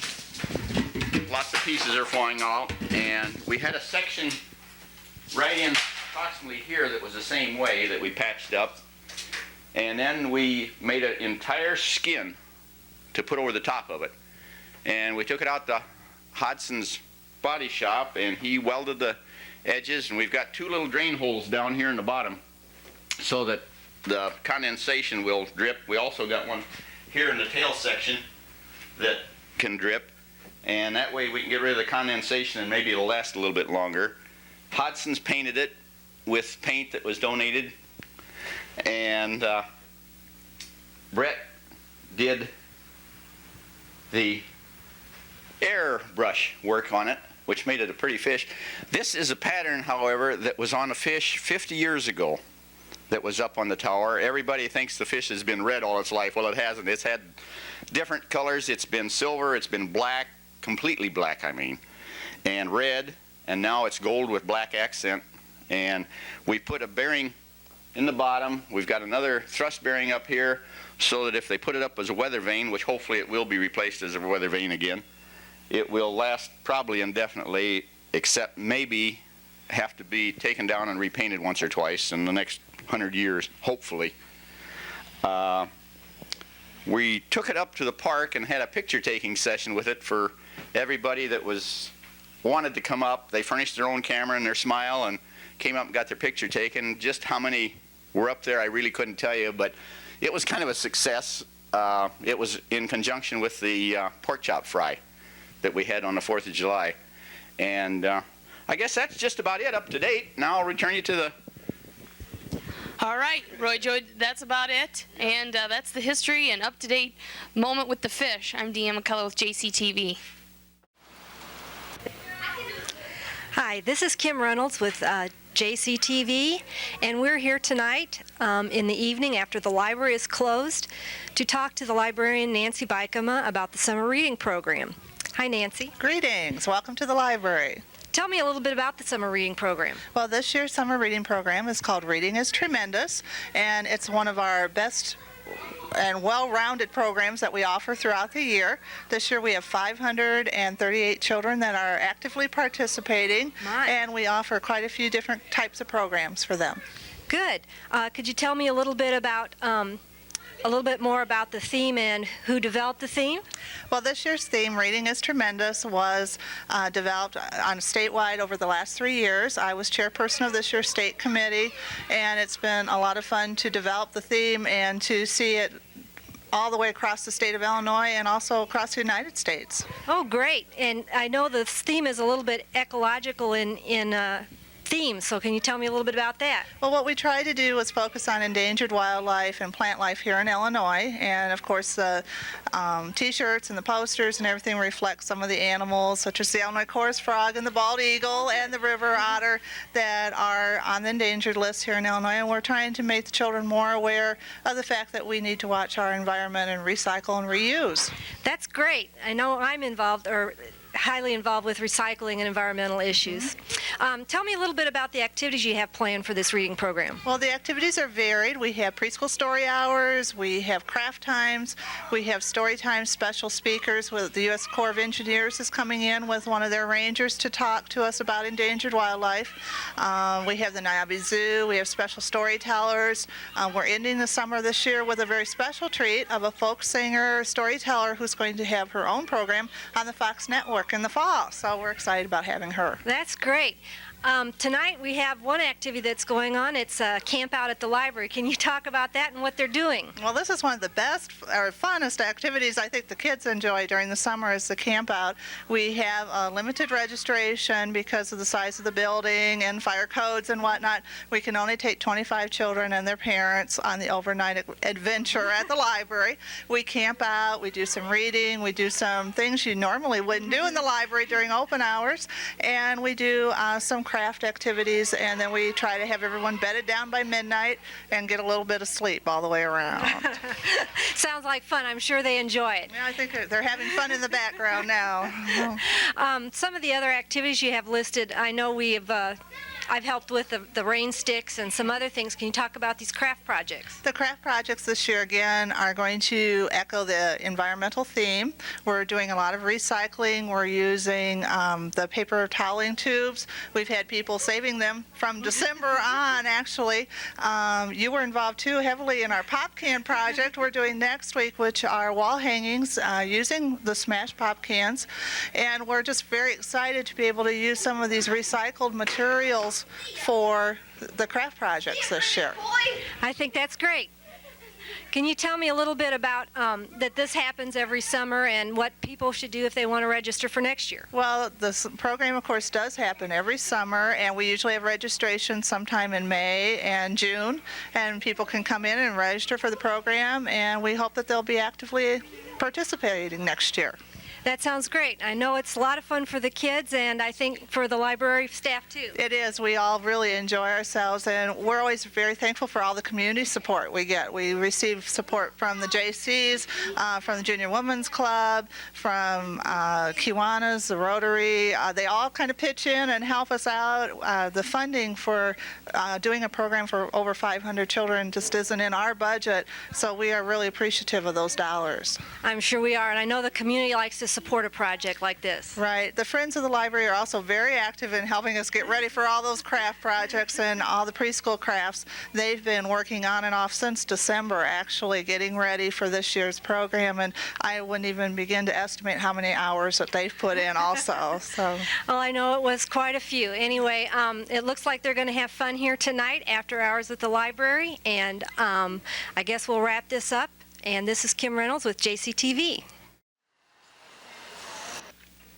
Hi, I'm Renee Moore with JCTV, and with me is Carrie Arnold, Abby Johnston, and Scott Thompson.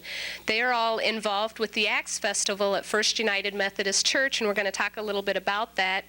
It's an event scheduled for July 28th, but Scott, just what is the Axe Festival? Well, it's sort of like a Christian block party, I'd like to think of it as. We're going to have a live band. A guy by the name of Scott Schaefer is coming in, and they're going to have some neat effects. We're going to have a 3-on-3 basketball tournament for children that have completed 7th grade all the way up through senior high school. And we're going to have food, fun, activities. It's going to be a great festival. Sounds like a good time. Yeah. What do the letters ACTS stand for in the name, Abby? All Christians Together in His Spirit. It was thought up just by brainstorming, and we've invited the other churches if they have any activities to bring them along, and they can set up and enjoy the fun with us. Great, sounds like fun. What kind of an audience are we hoping to get with this festival? Really, anyone that would like to come out and worship with us. It's open to everyone. Just the basketball tournament is for kids who have completed their first year of 7th grade up through senior high. So that's the only age restriction, but otherwise people of all ages are welcome to come on out and enjoy the fun with us. Anybody can enjoy the music and the fellowship then? Yeah. Super. And you said this idea just kind of got started with brainstorming and things that way then? We were sitting around the table at one of the youth meetings with the officers and adults, and we got to thinking about upcoming events that we would like to do, and we just kind of popped into our mind that we wanted to do a big party. So we got to working on it. It was probably February when we started working, and now it's a month away, and things are just rolling. Get everything falling into place for you then? Yes. Great. Carrie, if you want to answer, what's the main thing that you hope to achieve with this program? Well, I think that the Axe Festival alone is just going to serve a lot of different purposes. One of them is obviously having all of the churches participate. Probably the main thing that we want to get across to everyone, though, is the fact that we've kind of established a mission statement, and that is Christ is fun. We're going to have a good time. Christ is life. We need him, and he is essential. And I suppose that would be hopefully what everyone remembers from this time, that they'll see this statement all over town. Super. Well, again, this festival is scheduled for Friday, July 28th, beginning at noon. And any idea about what time the music is starting? The concert is supposed to start about 7 o'clock, so if it starts earlier, that would be great too. And then we are going to end the night with the performance by a group called Access, who is a band out of Iowa, and they're supposed to get done between 9 and 9:30. So we hope to have things wrapped up by 10. So a full afternoon on the 28th. Be sure and mark that on your calendar then. This has been Renee Moore with JCTV. This is Howard Beck for JCTV. We're out here at Fort Hills Golf Course, the site of the annual American Cancer Society Joyce Lohman Memorial Tournament. And with me today is Dr. Charles Ligaitis, and we are planning this year's golf tournament. And Chuck, maybe you can tell us a little bit about when the tournament is this year and what the details are. Well, Howard, the tournament is going to take place on August the 5th this year, 8 o'clock in the morning. That's a Saturday. We hope to get enough teams to have a shotgun start. That means that everybody starts at the same time, just from different tees on the golf course. The entry fee is $60 per person, $240 per team, and includes green fee, golf cart, lunch, soft drinks on the course, and with lunch, and prizes. And people, if they feel like the entry fee is a little steep for them, they're certainly free to go out and solicit sponsors. We've had a lot of people solicit sponsors in the past and participate that way. Okay, and the tournament is really a lot of fun, and one of the big incentives we've got this year is a hole-in-one prize, 1995 Oldsmobile Aurora, and Chuck, some of the other tournaments they've had around the area, people are actually winning these this year, aren't they? I think I've heard of one. I don't recall the tournament where it happened, but somebody did win a car this year, and that's probably going to be the highlight of that golfer's life. I'm sure it is, and we're probably about due to give one away, because this is about the third year we've done it, so we're due. Right. It's time for us to give one away. The tournament actually raises a lot of money. This is probably one of the biggest fundraisers for the Northwest Henry County American Cancer Society. What does the money go towards? The money, most of the money stays locally and is used, it's spent to support local cancer patients. It runs hot and cold. We sometimes don't have a lot of demand for our services because so many people in the area are well insured, but anyone who say is not well insured, has a job where there's no health insurance, there's a lot of support offered. There's support services for mastectomy patients. We can come up with hospital beds for people who are homebound. There's help for people to pay for their medications, and we also have a list of volunteer drivers who will agree to help people get to their chemotherapy and radiation treatments at other facilities. So it's quite all-inclusive. Of course, some money is sent on to the national and goes to fund research, but most of the donations stay in the area to help cancer patients. And I think if anybody knows of anyone who's ever gone through cancer treatments, and even if they are well insured, it's the expenses are tremendous, and any help is always appreciated. Anything else that we've forgotten, Chuck? It's a great tournament. It's a lot of fun. We'd really like to have people come out and play. We would. In previous years, we've been short on women participants. We'd like to have women in the tournament this year. Encourage any woman who plays golf who'd like a taste of competition to come out and try it. Like we say, if the entry fee seems a little steep, see if you can get a sponsor. We'd love to have 5, 6, 7, 8 women's teams this year. Previous years we've been lucky to have 1 or 2, and we'd like to see the women start to participate more. Okay, one thing that I forgot to mention, the 1995 Oldsmobile Aurora is being provided by Turpin Motors, who is sponsoring the hole-in-one prize. Chuck, if anybody wants to play in the tournament, where would they get applications, and how do they sign up?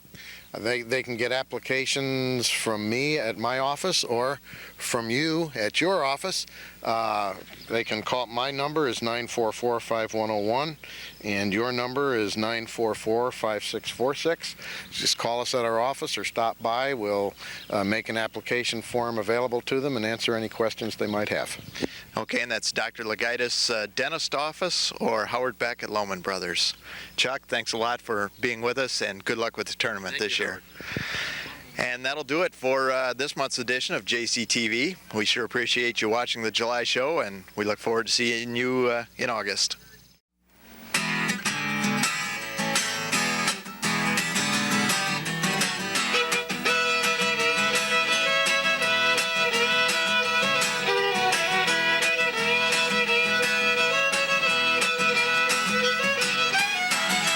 Hi, I'm Brian. And I'm Frank. We're the Truesdales. On Monday nights, we like to watch JCTV, right? Hi, I'm I'm Deanne McCullough with JCTV, and it's Saturday morning of the Bix. We're here with a couple of Geneseo residents here for the Bix. Let's find out why they do the Bix and how they feel prior to doing the race. Dan, what do you got to say? And go ahead and introduce yourself. Okay, I'm Dan Smith. I'm from Atkinson. I'm with the Geneseo JCs, and I'm here just to donate my time and effort and really sweat a lot. Have a lot of fun here today. Excellent. I'm Melanie Rice.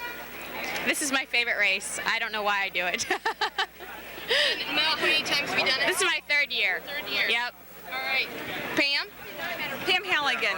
This is my third year too. Why do you do it, Pam? Crazy, I guess. No, I like it. I like it. I'm Deb Tabor from Geneseo, and this is my 14th year to run it, and I do it just because. Yeah. And Brett. I'm Brett Decker, and I'm here for the free food at the end of the race. And now you have your significant other here, don't you? Yes, somewhere around here. I don't know where she is, but she's with the elite runners. The elite runners. Oh, Yeah. that's where she is right now. We do have a chance to talk to her for a moment. Kirsten Decker, and I'm not sure why I'm here. And is this your first race? My first year, yes. Doing it to say that I ran the Bix. All right. We want to wish all the Geneseo runners and anybody else we didn't get to interview. This is Deanne McCullough with JCTV. Have a good race.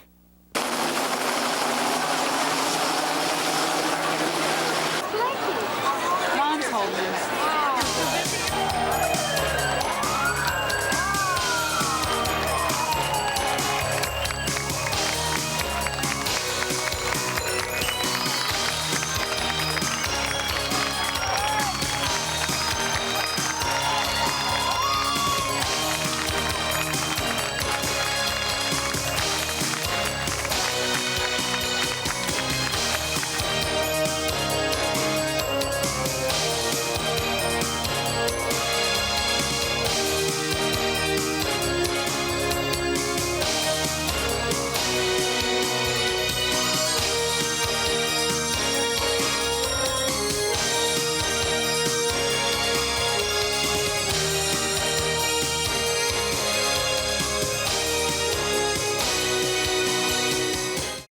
Hi, this is Julia Buzzard with JCTV.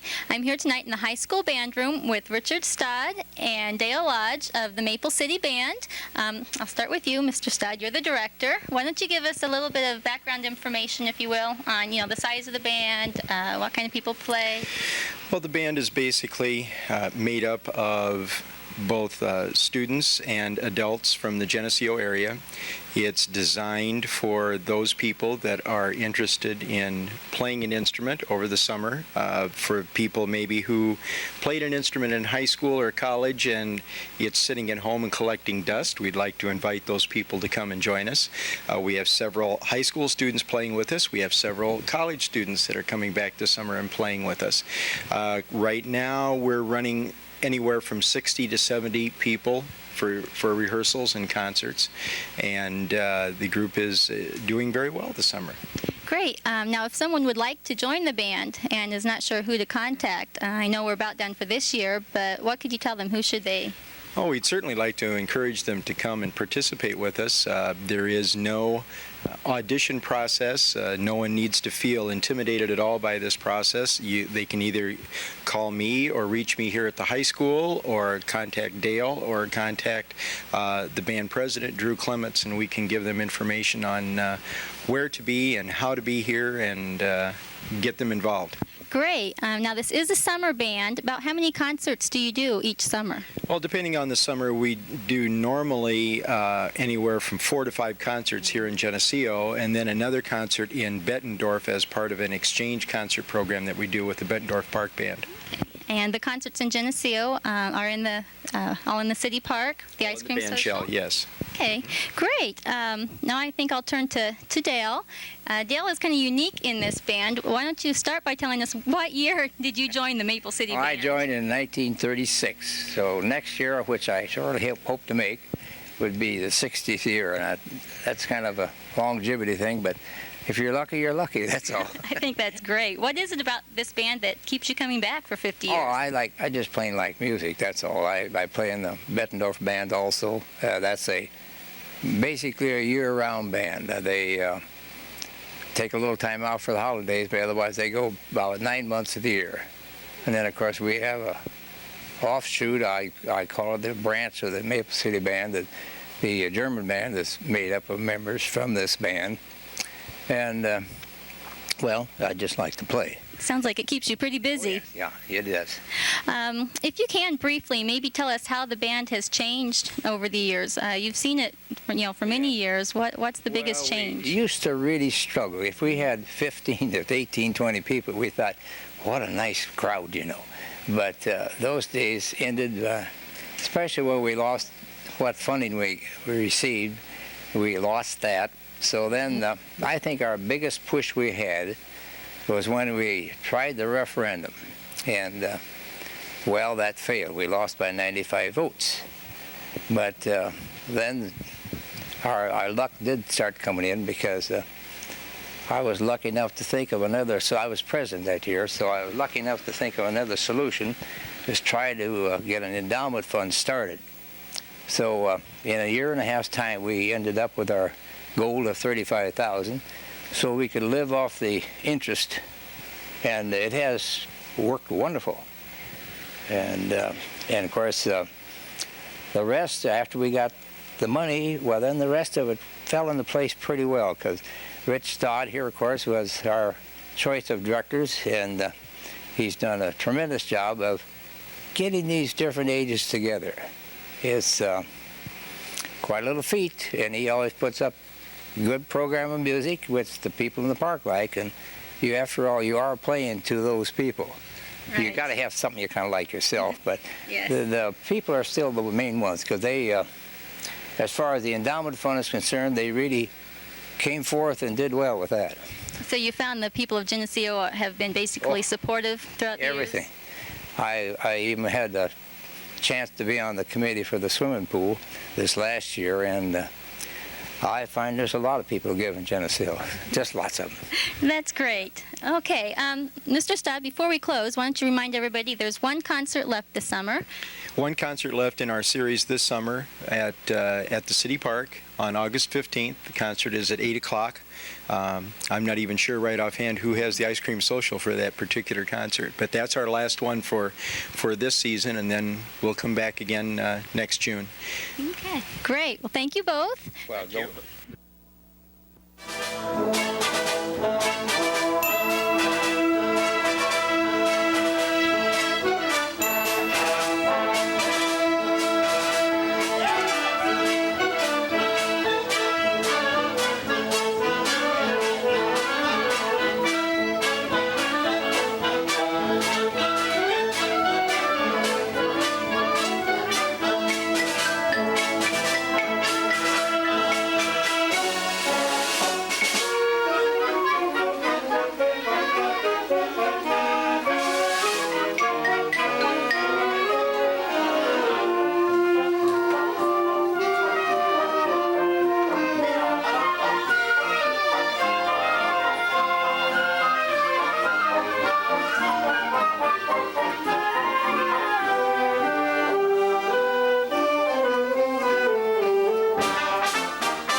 With JCTV, I'm here at the community pool with Chad Sears, and we're going to talk about some of the programs they have here for the summer. Chad, been a great year for swimming, huh? That's right. The weather has been really hot. You not only have programs for kids, but also for adults, right? That's true. What are some programs that you have for adults? Well, for our swimming lessons, we offer a non-swim exercise and a deep water exercise for adults, and we offer an adult learn to swim for adults that have no clue how to swim, and we teach them from the start. And We also offer a teen aquasize class for young adults, too. And all these programs will be going through August, correct? Right. Our session gets over August 15th. Okay. And this is the second session, right? That's right. Okay. How many kids do you have in the program? This summer we've had about 1,100 kids take swimming lessons. Oh my gosh, that's a lot of kids. It's a really great number. Okay, good. Well, what are some highlights that, as a lifeguard, that things happen at the pool? Well, What's your best part of the summer? the best part of the summer? Well, our fun day is coming up on August 2nd, and we have a free admission, and we have lots of games and prizes, and that's the highlight for the summer, I guess, for us. And it's a really busy day, and we always get really tired, but it's a really good activity for the community. Well, and the kids love it. I mean, they are here from sunup to sundown, aren't they? Yep. That's right. And 1,100 kids, that means different levels of swimming, right? Right, infants through adults. Okay, and then you have different names for different, right? Okay, like tadpoles and, okay. Yeah. The Red Cross sets up levels, they're just level 1 and level 2, and we divide up. Our biggest concern is mainly for the little kids because those are the classes that are in the highest demand. Right. And so we subdivide level 2 into 3 classes, tadpole, minnow, and whale. And we get the most enrolled in those classes. And with all those kids, you have to have lots of lifeguards too, right? That's right. We have about 30 employees this year. Wow, and that's a lot of people. Yeah. Yeah. Anything else you want to add about the pool? It's been a pretty good year for us. I've been here for 4 years, and this is probably about the busiest summer that we've had. Well, the weather has been ideal. In fact, it's been just hot, hasn't it? It has. Okay. Well, thanks a lot, Chad, for taking time out. Here with some swimmers. Why don't you guys introduce yourself? Amber Wisdom, Amy Wisdom, Stacy Vandersnick, Stephanie Shervin. Okay, what are you guys doing in the pool? Synchronized swimming. Okay, what does that involve? We do lots of stunts. Lots of stunts? Yeah. Okay. How often do you practice? Just about every day for a show. Every day? Well, this week it's every day. Most of the weeks it's Tuesdays and Fridays. So this is a regular class, right? Yeah. Okay. Do you guys like it? Yeah. Yeah. Is it hard? Yeah, sometimes. Yeah? Okay. Good exercise though, right? Yeah.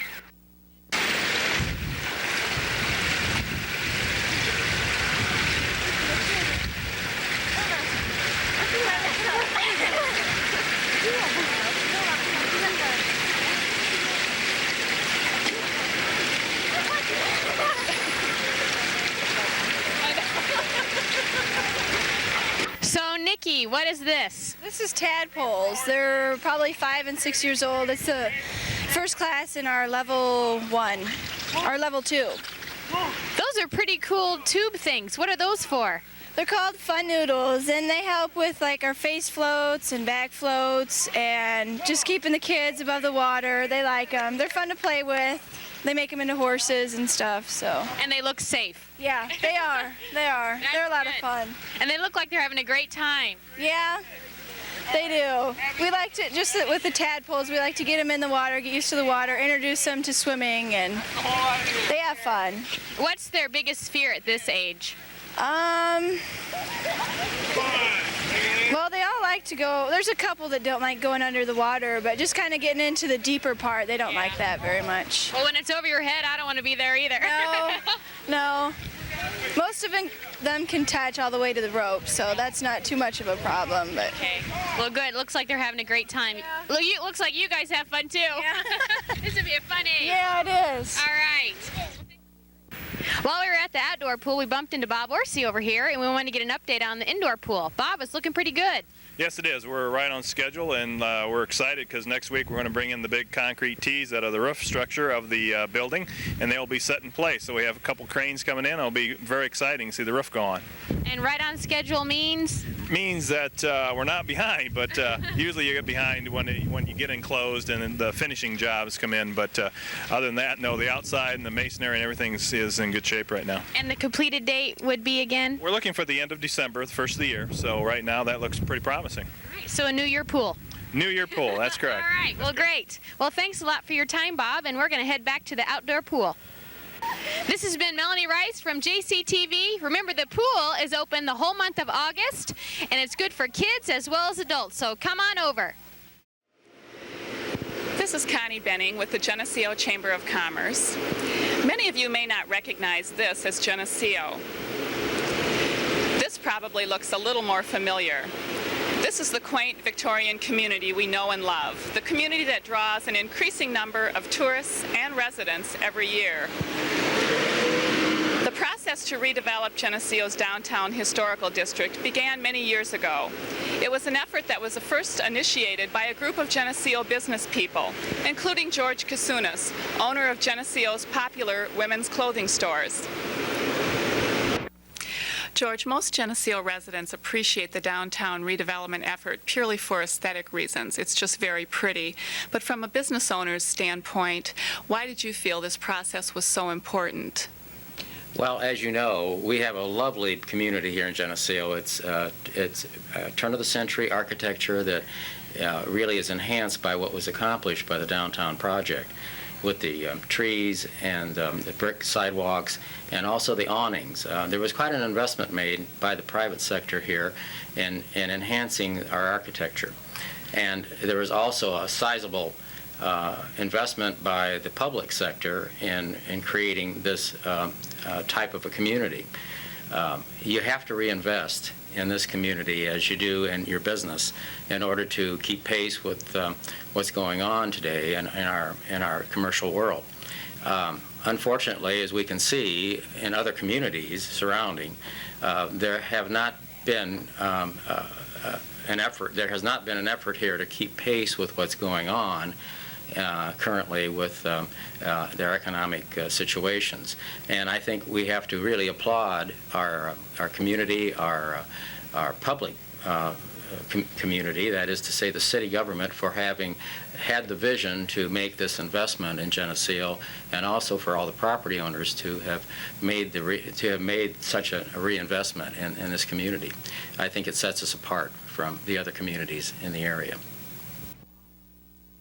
Building renovations, colorful awnings, period streetlights, brick pavers on the sidewalk, attractive landscaping, and appropriate signage. These are all the basic elements that have contributed to a downtown that is envied by small communities all over the state of Illinois. Don Clavan, owner of Clavan Furniture, was also involved in early efforts to improve Geneseo's downtown. Don, at this point it would be easy to just sit back and admire our efforts. However, as you know, chamber members and city leaders are looking at ways to preserve and further enhance the Victorian flavor of Geneseo's historical district. Why do you feel this effort is as important now as it was 10 years ago? Well, with all the obvious pride that you see when driving around the streets of Geneseo, the homeowners have done a beautiful job of restoring and beautifying these wonderful old Victorian homes. Their yards even reflect their pride in the community. In order to reflect this pride in the business district, it is imperative that we keep up with the pace. We've done an excellent job so far, but continuous efforts to renovate, beautify, and fine-tune must be ongoing. In order to do this, it takes a lot of cooperation from the business owners, the property owners, and the city of Geneseo, and the people at large. I'm constantly amazed that people travel from 30 to 40 miles to shop in Geneseo. And I think one of the reasons would be that we do have such an attractive atmosphere. We have a lot of convenience. So I'm very proud of what has happened, and I hope we can continue to do it. Obviously, I'm not the new kid on the block, but it's a wonderful pleasure and very exciting to be in business in Geneseo. Well, congratulations, Don. You're celebrating your 53rd year in business. You started here when you were 19. That's quite something to be proud of. Thank you. Thank you, Connie. Geneseo's mayor during this redevelopment process was Tom Gorman. He was often quoted as saying that a community's downtown is its heart, and if you lose that heart, the rest of the community suffers. Over the next several months, this new Victorian theme committee will be reviewing city ordinances and meeting with city leaders and business people, and their goal will be to determine the best approach to further improve and preserve Geneseo's Victorian heritage. We'll keep you posted on their progress. This is Connie Benning from Geneseo's Chamber of Commerce, reporting for JCTV. Hi, this is Howard Beck. We're going to try something new this month, and we're going to go tackle a burning issue facing the people of Geneseo. And today we're out on the street. Actually, we're at the city park at an ice cream social, and we're going to ask people where they think the refurbished fish from the old water tower ought to be relocated. So let's go get some opinions and find out. Excuse me. No. Can we ask you a quick question? Yeah, ask her because she's got more than I have. More answers than I got. What? She's got more answers than you've got? Well, we're asking people where they think the old fish from the water tower ought to be placed now that it's been refurbished. Do you have any thoughts on that? Old fish. Well, they used to be on the water tower right there. Well, I'd like somewhere where you can see it. Any place in particular? I don't know. I don't know anything about fish. The only fish I know about is catfish my husband used to catch. I don't know anything about that. Are you familiar with the old fish that used to be on the water tower? Am I familiar with it? Yes. Yeah. Do you have any thoughts on where they ought to put it now that it's been fixed up? None. No ideas? They're trying to figure out a spot to put it. Where do you think it ought to go? Put it in the park. Put it in the park? In the park. Okay. They used to be on top of the water tower. They've got it refurbished now, and they're looking for a place to put it. Do you have any ideas on where it ought to go? In the park. Okay. Any place in particular? Well, so that everybody could see it, you know. I mean, a pole and put it. Everything's in the park. Okay. You guys know about the old fish that used to be on top of the water tower? Yeah. You remember that? And it's gone now. They tore the old water tower down. Yeah. Where do you think what should they do with the fish now? Well, I think they should have it dangling from where the band plays. Just have it laying on a string above the band. Okay. What do you think? I think it should be over there on top of that fountain. On top of which? Fountain. On top of the fountain. How about you? I think they should make a new place for it. Okay, someplace really high? All right. How about you? Where should the fish from the water tower go? Museum. Museum? Okay. Well, maybe it should go to like the museum, to like museum in our town here, or the Putnam or anything. That's a good idea. Okay. How about you? Any ideas on what they ought to do with the fish? Maybe they should put it on top of another building or another water tower in town, or put it in a museum. Okay. What building? What building would be a good one? I have no idea. Probably just one of the tallest ones in town.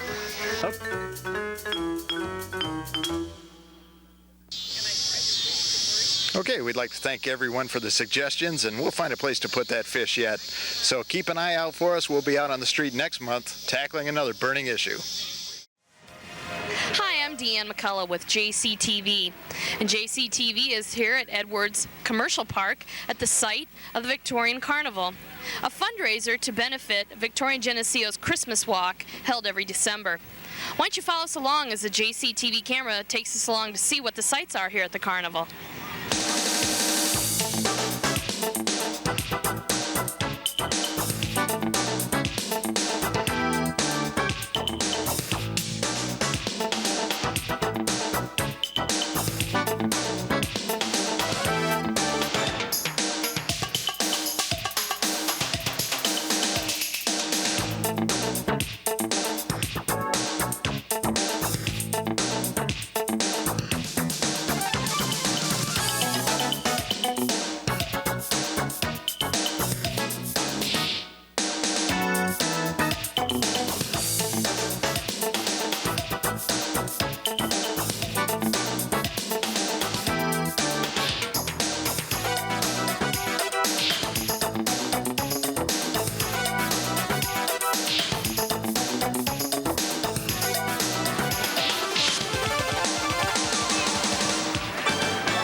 front or anything? No, I have nobody.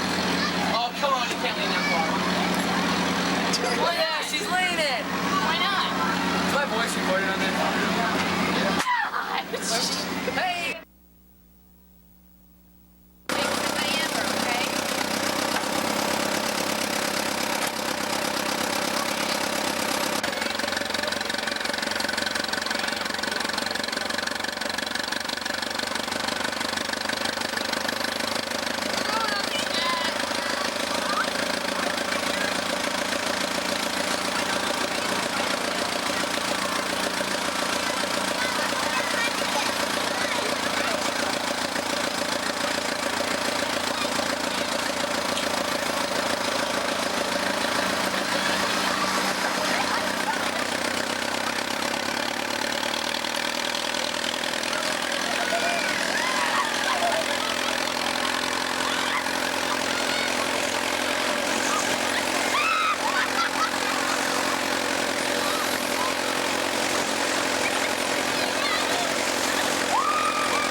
JCTV, I'm Renee Moore, and I'm here at the Geneseo Humane Society with Kathy Madera, and we've got quite a few animals again, kind of a full house, and trying to find some homes for these guys.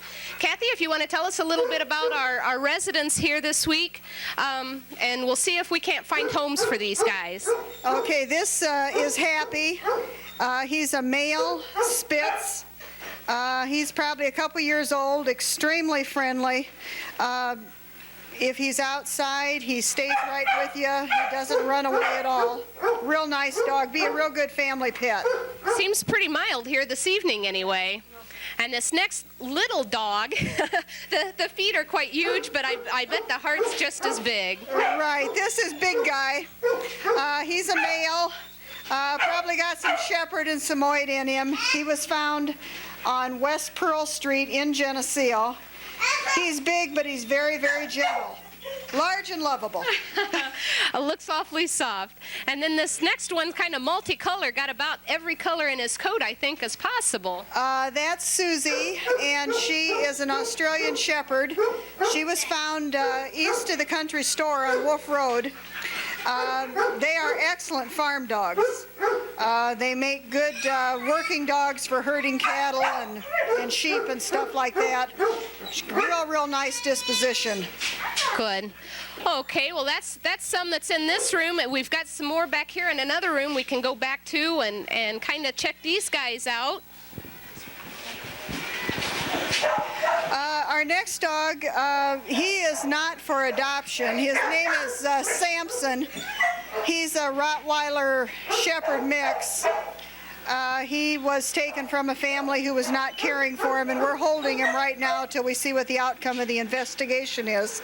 But he is a nice dog. He will be up for adoption soon. Okay, and our next one? Our next dog is Scruffy. And he's a terrier mix, medium size. He sat on the side of the road up around Atkinson for 3 days before somebody called in and reported him, and he just sat there waiting for someone to pick him up. He's a real nice guy, very friendly, but he's afraid of storms. And I bet last night was interesting then. Very interesting. I sat out here with him for quite a while. I couldn't keep him in the run. He would climb right over the gate. We've got an anxious one here next. This is Christy, too. It's a female, probably about 8 months old. She was found in Geneseo.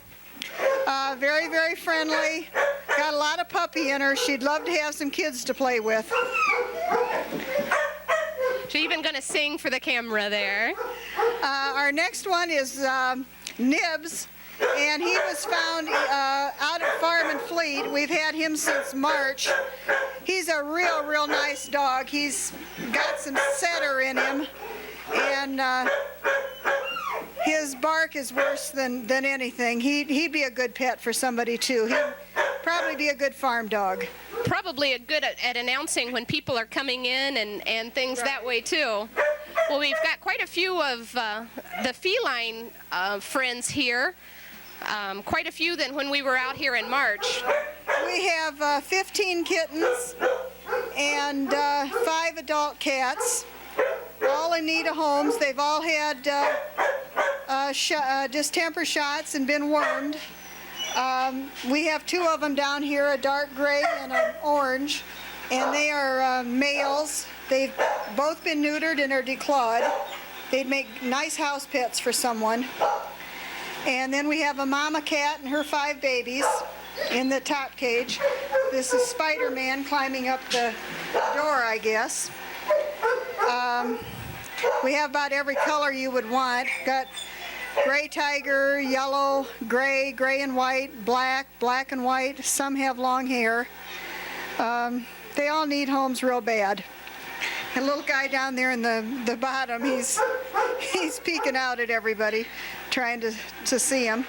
These kittens are just adorable. They look so soft and lovable, but the larger cats, your heart just goes out for them. Yeah, they're begging for a home. They're saying, take me home. So if people would spay and neuter their pets, we would not have this overpopulation. And there is a $10 adoption fee for all of these animals. They've all had distemper shots and been wormed.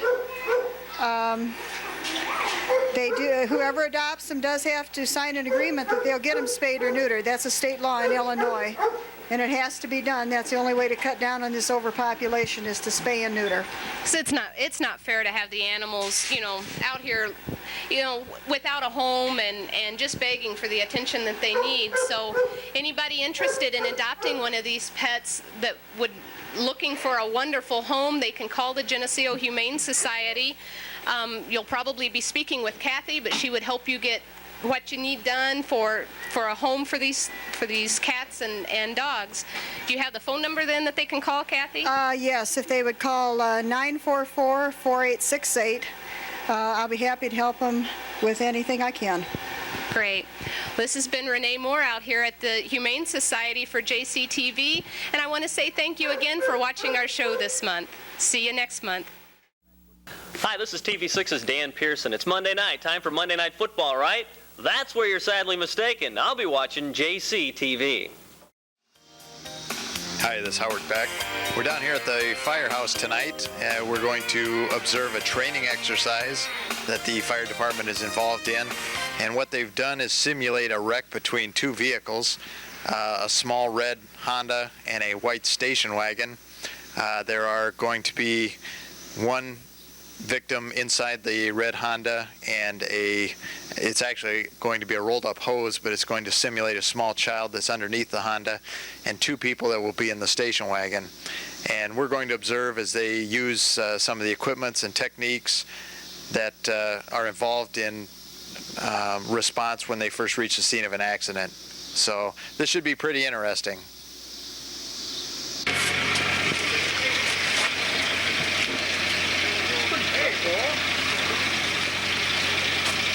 Somebody should get in there with him and then pass it to me. Car stabilized? Yeah. You ain't gonna make it, Buckley. What's that? They said you ain't gonna make it. No. Too small. Whoa. Can you get in there, Mike? Okay, we got it in. Yeah, we got the seat down. Let's get the Get the blanket on here. We need to get in there. Get the blanket on it. That hose roll.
The job of the fire department is to provide a means in for the EMTs for patient care.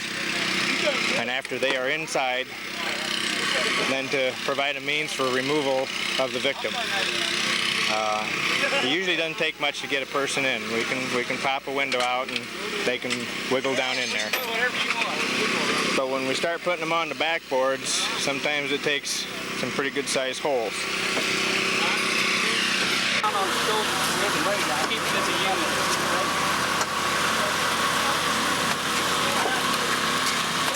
Try to keep them in line.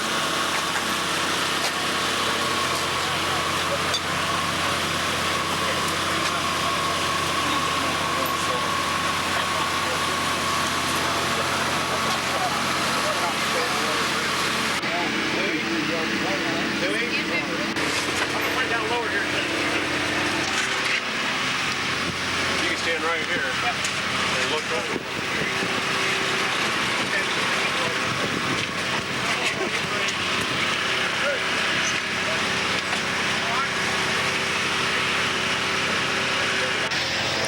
Well, this has been a very realistic and actually a little bit frightening demonstration. It's extremely realistic. The tools that they use are very effective, and it's been real interesting to see them in operation. These guys are obviously well trained and know what they're doing, and it's interesting that for firemen, a lot of what their training is and what we need them for isn't necessarily just fighting fires. So we appreciate them letting us take a look at some of what they do. For JCTV, this is Howard Beck.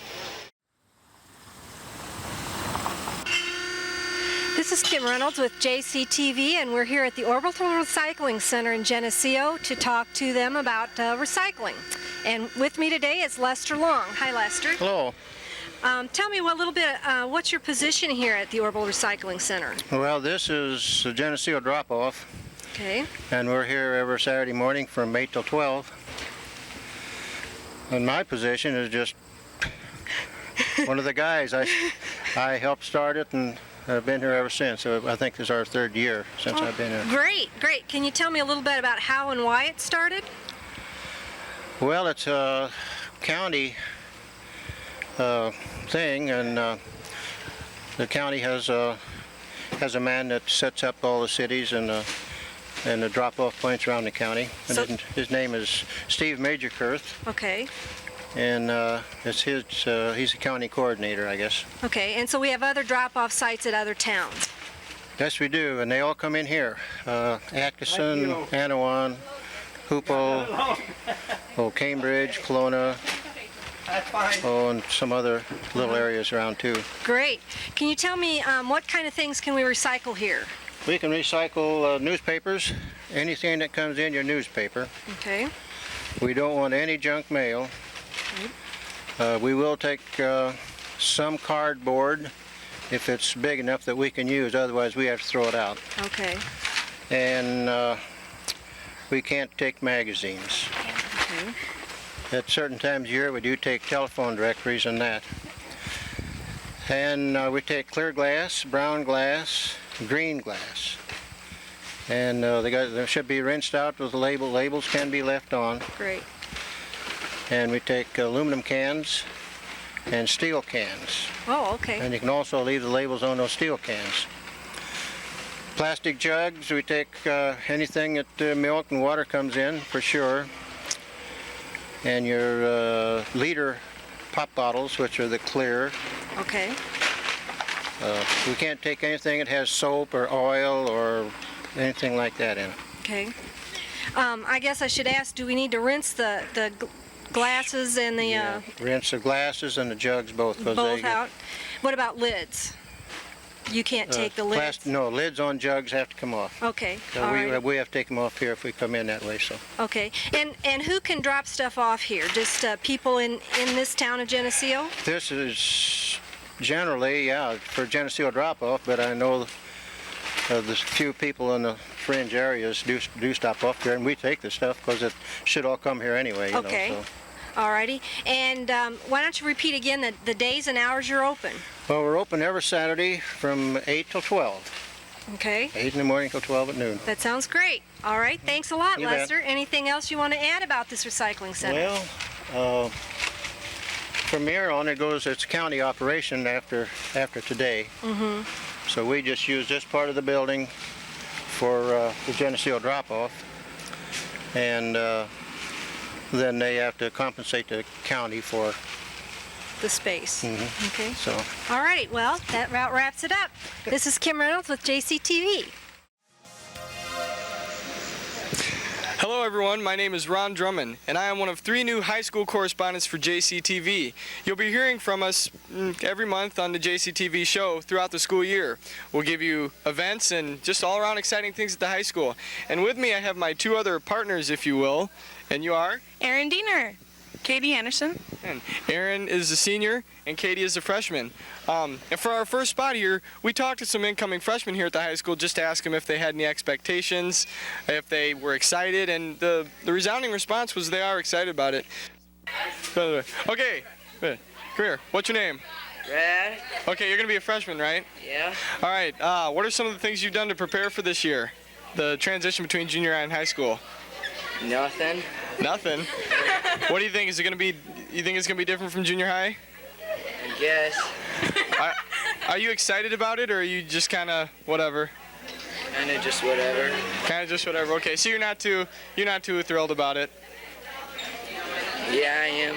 Oh, you are? Well, that's good. Well, neither am I. Thank you very much. And your name is Brad? Yeah. All right, this is Brad, everyone. Okay, what's your name? Carrie. Okay, Carrie. What have you done to prepare for this year? Nothing. Nothing at all? No. So are you excited about being in high school now? No, my brother gave me all the tips. Oh, did he? Yeah. Who's your brother? Shane Hudnall. Okay, I knew that, but not everybody else knows that, so. Okay. Yeah, thank you very much. No problem. Yeah. And what's your name? Michael McClyman. Michael McClyman. Okay, you're going to be a freshman? Yeah. All right, so are you excited about this year? No. You're not? Have you done anything special to, prepare yourself for the transition from junior high to high school? No. You haven't? My sister's a senior, so she fills me in on everything. So that's true. I don't have anything to worry about. Yeah, no. Oh, trust me, you have something to worry about. She'll beat up anybody if she... Oh, yeah, I'm sure she will. Thank you very much. Yeah. You. Hi. What's your name?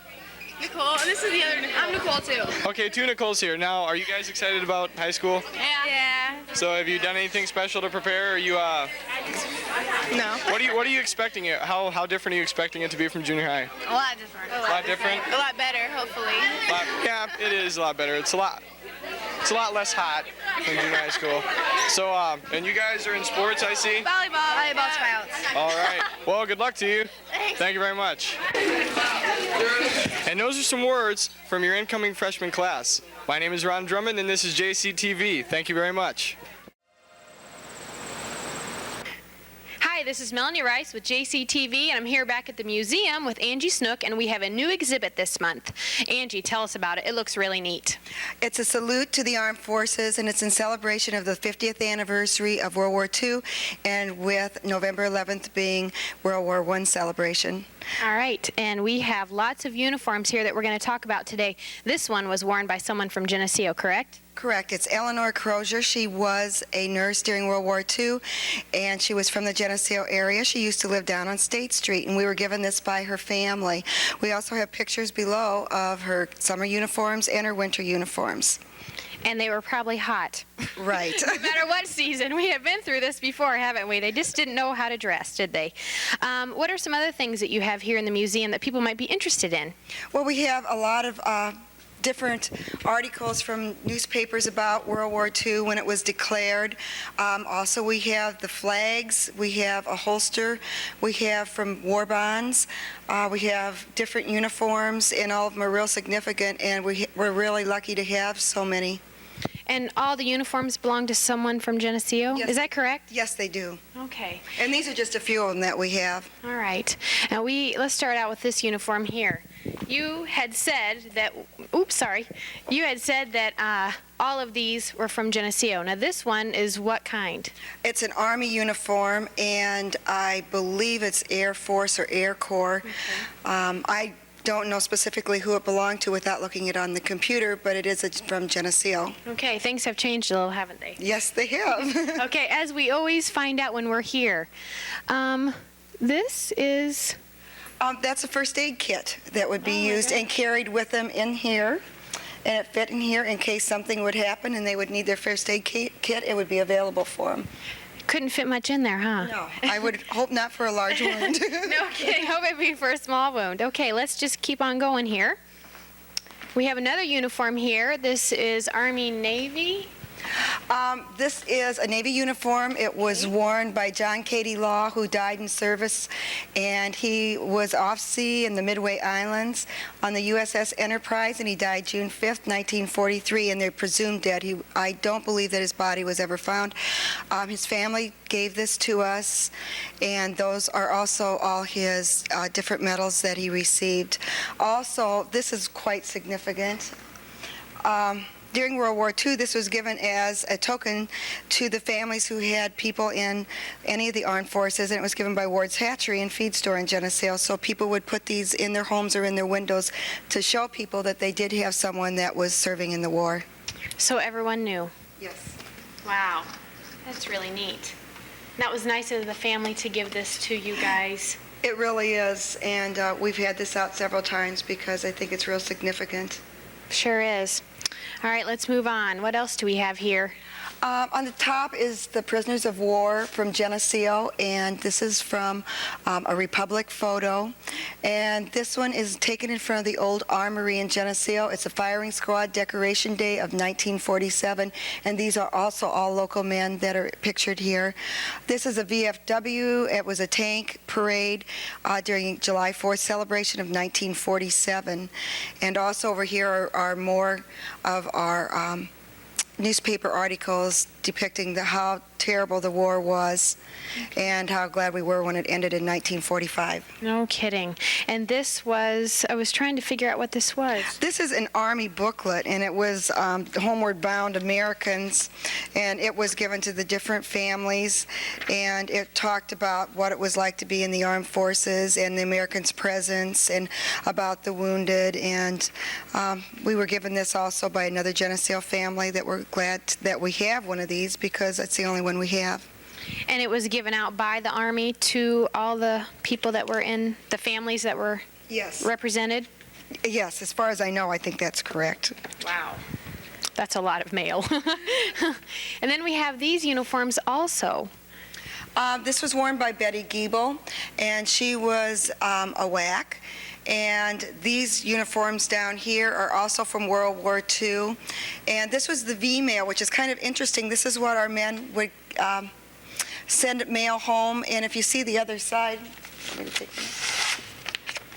they had a special way to be folded, and they were all checked before they were mailed home so that nothing strategic or anything that was given out that wasn't supposed to be given out. And then you fold it up, and it was mailed. And also it was mailed this way because it was less expensive to mail to and lighter weight. All right, so you couldn't really write too much without someone knowing what was going on. Sometimes they would even have code words they'd send home to their families or their wives or mothers, so they would try to figure out where they were stationed at and maybe even where they were going next. That would be that would be a big worry to a family. I mean, really, not to know where they were, and you couldn't tell. That would be really hard, too. Especially some of the men had families with little children as well as having parents and brothers and sisters. And in some situations, there were many brothers of one family would be stationed in the same island but would not even know it. Wow. War is not very pretty. Not at all. And then we have back here some more uniforms. These uniforms are from World War I, and this is an aviator's uniform, and this would be the hat they would probably wear in the open plains. It's leather. It's also lined in lamb's wool. This is the uniform they would wear, and this is another type of headgear they would wear, and these are leggings. They would wrap around their legs to keep their pants tight. This is an artillery uniform, and we also have all the artillery manuals up there from 1917 and 18 and one 1914. It's really interesting too how wars changed just from World War I to World War II and the type of missiles and guns and artillery they did have. So they had to have a manual for everything. Yes. Oh my gosh. And these, what are these here?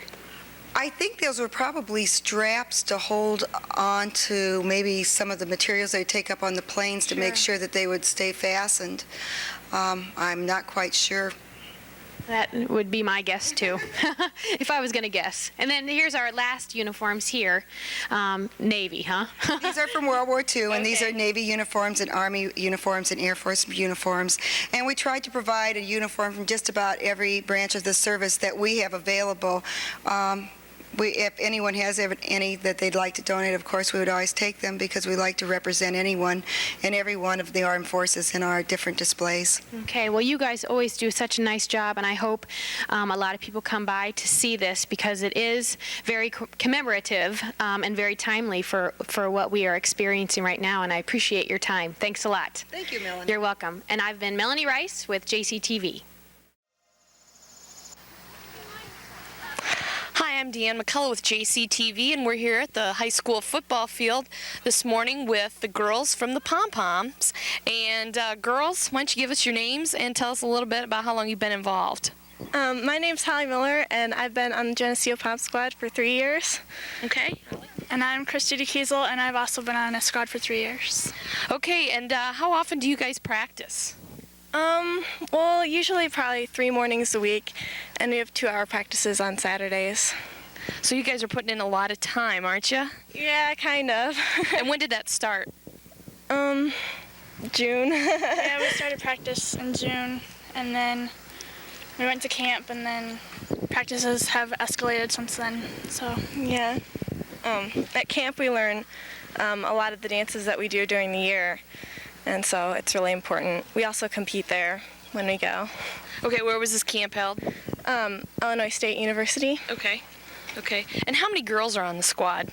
This year there's 22 members. Okay. This year, do you usually have more, or is that just about the right size you guys usually work with? That's how many we had last year. Yeah, we usually dance 20 girls, and if there's ones that are sick, then we bring in the other 2. Okay, what year are you guys in high school? We're seniors this year. Seniors. Are you thinking about any post-pom experience maybe in college or anything like that? I am. I'm planning on going all the way. Really? Yeah. Okay, now tell us a little bit. I've heard a little bit about the Citrus Bowl, and what's the story behind this? Well, we did really well at camp, and we qualified for nationals and the Citrus Bowl, and that's in Disneyland this winter. And we really want to go, but we have to raise a lot of money. Okay. And how much is that, like, on the average per girl? It's $800. Yeah, about $800. Okay. Okay. But we get to go to Disneyland. And we're going to Disneyland. Okay, and was this the National Pom Championship, or what was it exactly? Yeah, it's nationals. Nationals. Okay. Okay, so from around the entire country, girls come together and learn moves and then compete. Okay, so what are you going to do to raise the funds then to go? Well, we're selling these sweatshirts. I'll model them. And they just happen to have one. Right here. We're selling these sweatshirts, and we're having a kids clinic also, and we're hoping to do a bunch of other different fundraisers. And how much are the sweatshirts? They're $25, but $27 for an extra large. And $27 for an extra large. And we'll be selling them at all of the home football games before the game starts, like during pregame and stuff. Are you guys going to be performing any other places outside the football games and stuff this season? Do you have any contests or anything? Hopefully we'll get to some competitions this year, maybe later in the season. We're thinking about doing stuff like that. Now you guys, besides you guys being the captains, you guys have also got your sponsors or your coordinators, right? You want to give their names and how many hours they're putting in too. Yeah, they come to all of our practices, and it's Michelle Glazier and Ann Coleman from Geneseo. They're always there for us 100% of the time. Yeah. They're really great. Yeah, they are. They've been really great this year. Well, I think you guys look pretty good this morning, and I think you're ready for the home football game tonight. Do you guys have anything else you want to share with the group out in Geneseo? Just come support the Leafs and support us and buy some sweatshirts. Yep. All right, well, thanks, girls. 1995 Bakelester performing this evening to Partly on the Patio, choreographed by Holly Miller and Heather Carson.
Wondered what the world would be like without volunteers? Probably not something you think about every day, but for those of us who work for an organization like the Chamber of Commerce, a world without volunteers is something that gives us nightmares. We couldn't function without them. Today we're going to talk to some of your friends and neighbors who are volunteers for the Chamber. We'll find out what motivates them to give so much of their free time to the community, and perhaps they'll get you excited about volunteering too.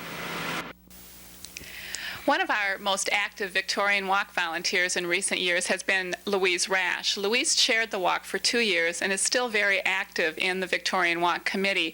Perhaps you could tell us, Louise, why did you decide to first help organize the walk a few years ago? David was at a board meeting in the winter of '92 when Linda Katsunas had decided to not lead the Victorian Walk Committee anymore. A new volunteer was being sought, and he said, I know just the person. He came home, we talked about it, and following that, I volunteered. I know that we have benefited a lot from your help, but from a volunteer standpoint, what do you feel the benefits have been for you personally, having chaired the committee for a couple of years? Well, I gained tremendously by meeting the business committee, the business community in this area. Seeing them give their time, space, and sponsorship to our desired projects, and then seeing them continue to support the idea of the Victorian Walk.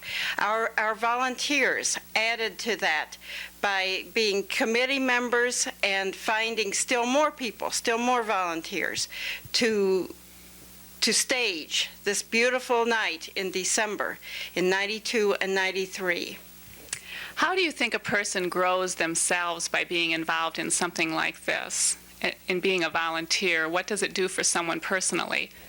Well, I feel that as a person, we always have to extend ourselves, go beyond what we have done before, and find that we really can accomplish an enormous project. And I really benefited there. There are a variety of jobs which a person can volunteer to do for the Chamber of Commerce.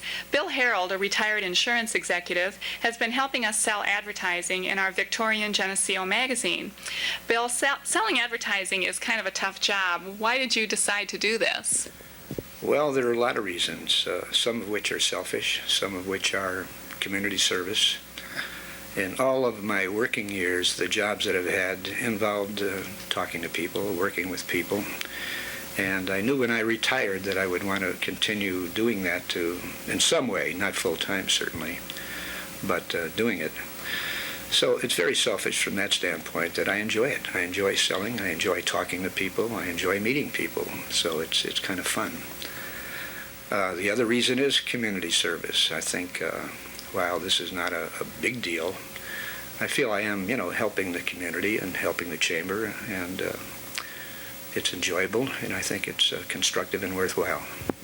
Well, believe me, to me it is a big deal. I don't like selling advertising, and so I do have to sell some, but I really appreciate the fact that I have people like you who can help me. Now, I know that you also do volunteer work for other people in the community, like the hospital.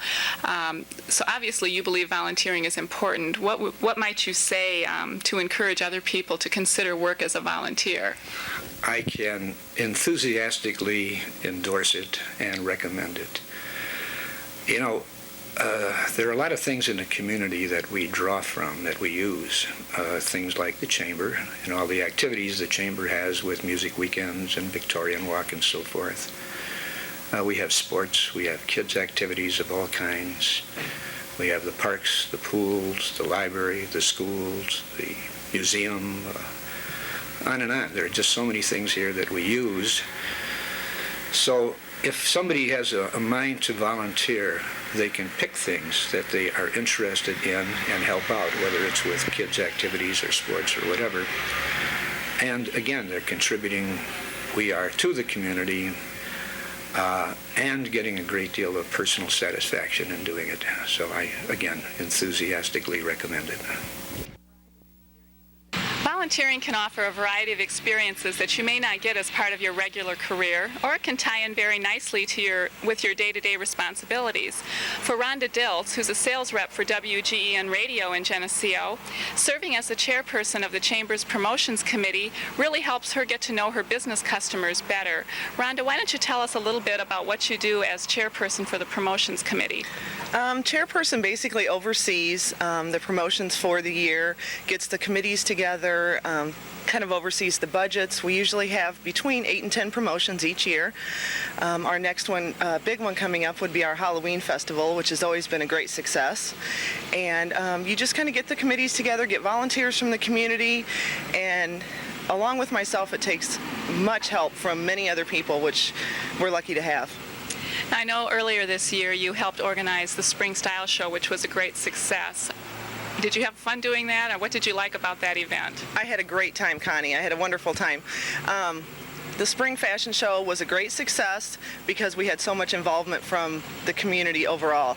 We had people from everywhere volunteering to help. We had a wonderful turnout. We were lucky and had great weather, and are looking forward to putting that event on again next year, and I think it will be even bigger and better.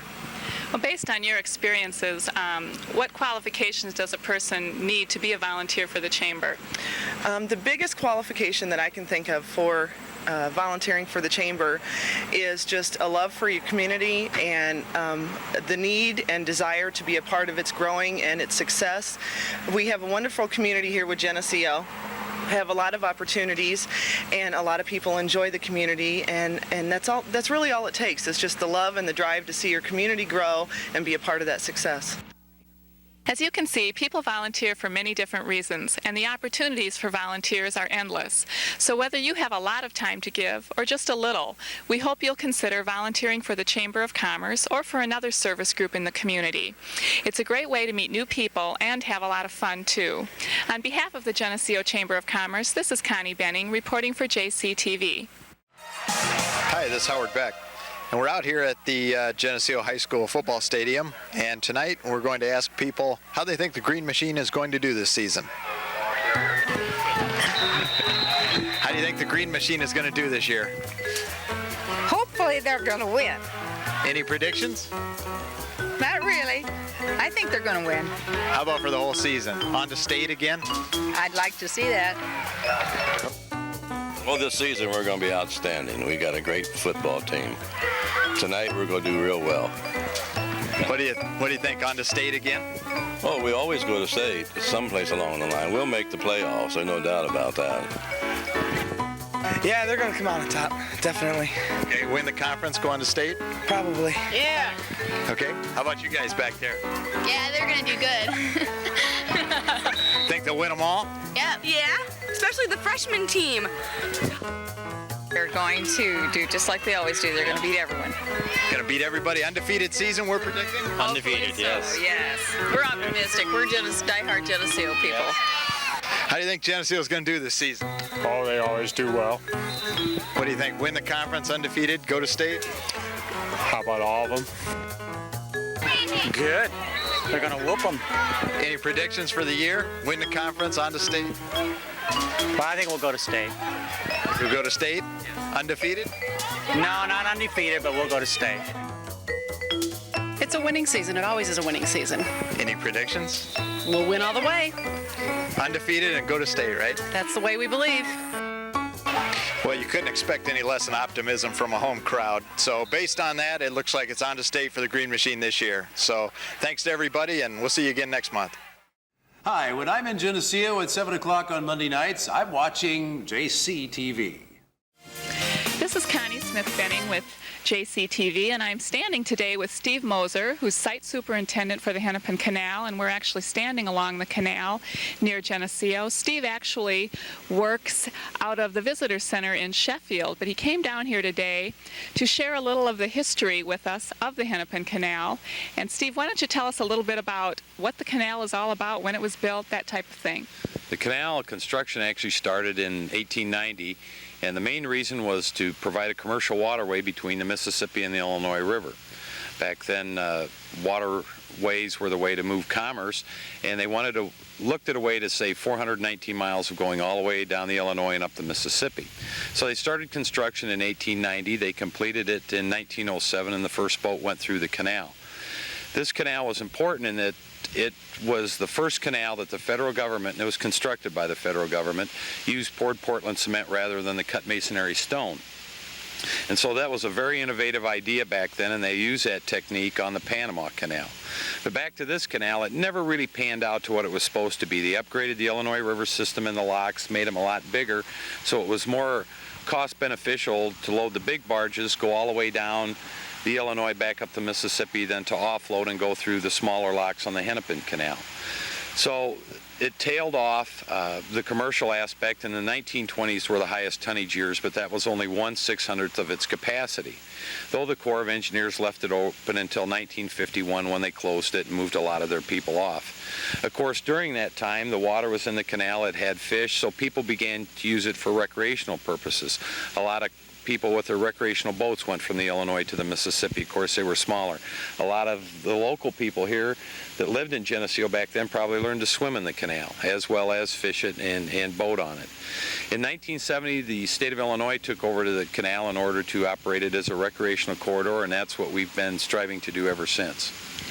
I think a lot of people in the area are really unaware of what a recreational resource the Hennepin Canal does offer. Now, it stretches quite a long ways, isn't that correct, from where to where? It stretches from the Illinois River over by Bureau all the way to the Mississippi in Milan, and then we also have a 29-mile feeder canal. So we're talking 96 linear miles of basically a state park, encompassing some 5,400 acres, and there's a number of activities you can do. We mow 155 miles of towpath to provide people that want to hike or mountain bike, bank access for fishermen. People canoe the canal, they can boat in the canal, though they have to portage around the locks. The locks have all been modified. There's snowmobiling and cross-country skiing and ice fishing in the wintertime. There's horseback riding. So it provides a multitude of recreational activities for people, but as I mentioned, it encompasses 5 counties, so there's a lot of people that goes basically in their back door like here in Geneseo. And didn't you tell me that there's a certain section here, in fact, not too far down this trail, that offers some of the best bass fishing on the canal? This pool right over our shoulder when we do our annual census normally produces bigger bass than any of the other pools, so this is an excellent bass pool right here. Now, we talked about the recreational uses for the Hennepin Canal, and probably the one that has quite a few people excited these days is plans to incorporate the Hennepin Canal into the Grand Illinois Trail. Why don't you tell me what you know about that whole process? The 2 canals, the Grand Illinois Trail is basically a big loop in the northern part of the state that is to connect, well, starting over in the Quad Cities with the Chicago metropolitan area. The trail will then hook up through the Chicago area and come back the northern part of the state and then down the Mississippi. So it's a great big loop. It basically will go all the way across the state. The 2 canals that are managed by the department are the 2 main links on the southern portion. There's only a 6-mile stretch on this southern loop to where the 2 canals don't connect that we're working on getting a trail system in. So that trail system will hopefully bring a lot of people out to the area and get a lot of use. Now, currently, the bike trail is accessible for mountain bikes to ride comfortably. Correct. As I said, we mow 155 miles of towpath. We don't recommend touring bikes, but people can come down with mountain bikes. But once this Grand Illinois Trail is done, the top of the towpath will have a surface on it, either rock or bituminous or something like that, so that the touring bikes can go. It'll make it more accessible. But yes, people can use their mountain bikes now. Now, what is the plan for that? When do we expect the trail to be completed?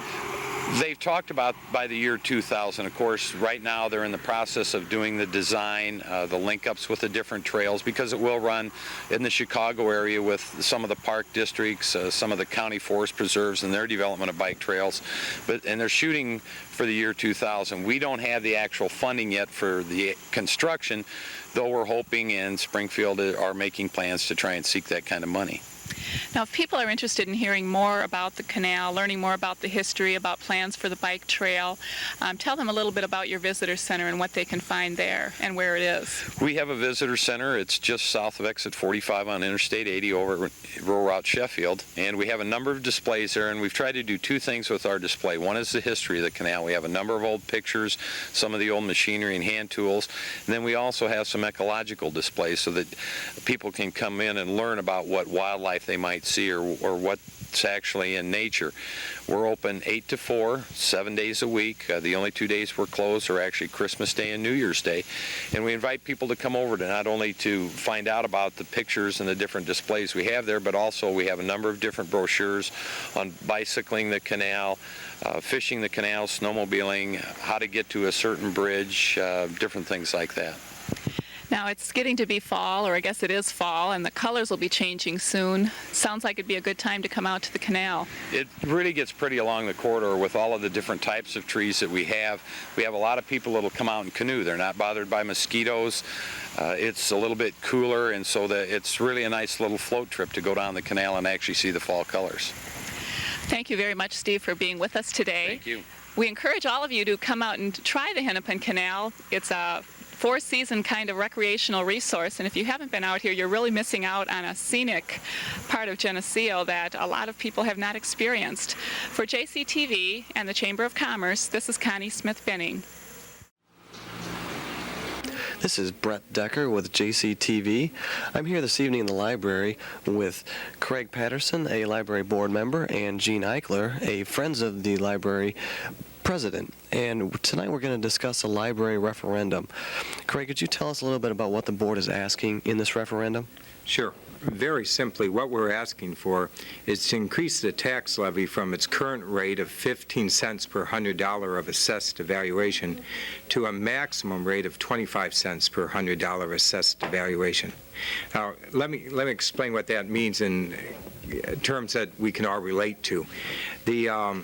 At the current rate, someone with a $60,000 home is paying approximately $30 in taxes to the library.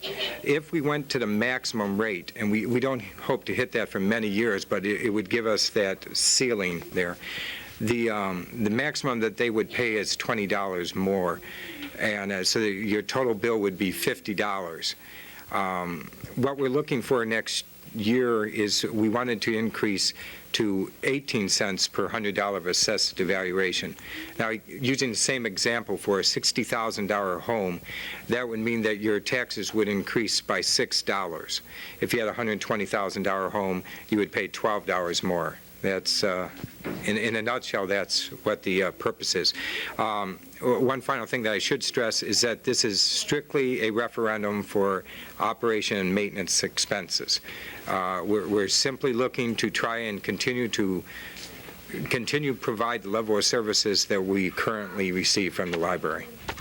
Gene, can you tell us how the increase in revenue will be used? Yes, the library needs the additional revenue to continue providing the existing services. This is not to expand services, but to provide the same level of services. Presently, the library is open 58 hours a week. It's staffed by one full-time librarian, 8 part-time librarians, and 2 interns, essentially high school students, college students that work in the summertime. The money would be used for acquisition of books, for keeping the equipment operating, the computers that are here at the library, lending equipment. Equipment here can be lent out, keeping the repro machines operating, maintenance of the building both in and outside, and acquiring additional books, and keeping the interlibrary loan function going here at the library.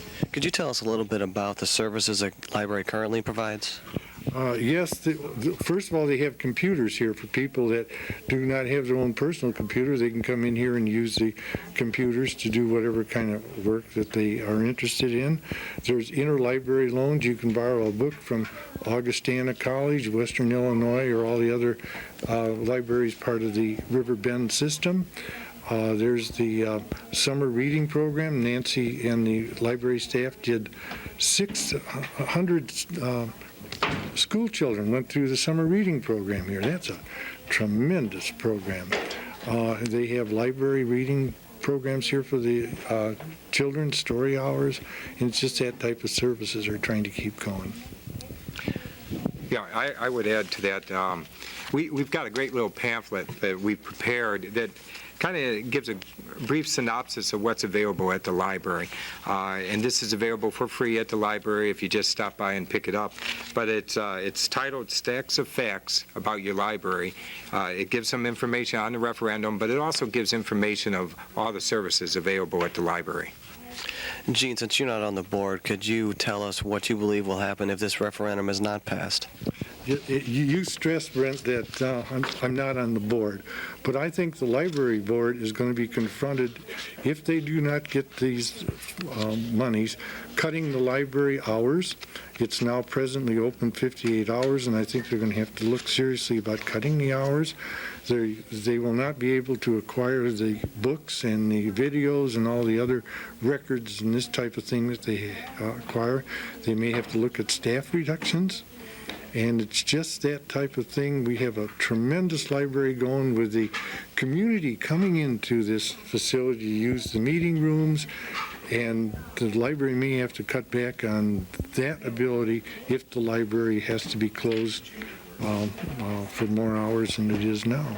And I think they're going to be confronted with this kind of a problem.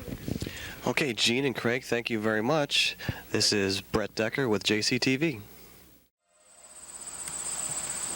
Hi everyone, this is Ron Drummond for JCTV, and I'm in the auditorium of J.D. Darnell High School during a rehearsal of the fall play, More Than Meets the Eye, by Fred Carmichael. Tonight I'll be interviewing Dan Remingay, the assistant director, and the actors in the show. Now first let me introduce you to Dan. This is Dan Remingay. Say hi, Dan. Hi. Now, could you give us a brief overview of the show? Sure.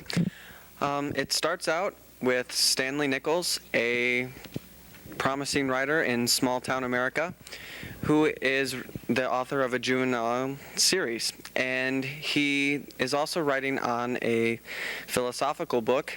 And when he's given an award as Grandmother of the Year, as Grandma Letty, who he signed his name to, then the publisher, Mr. Hoskins, comes and all kinds of mix-ups happen.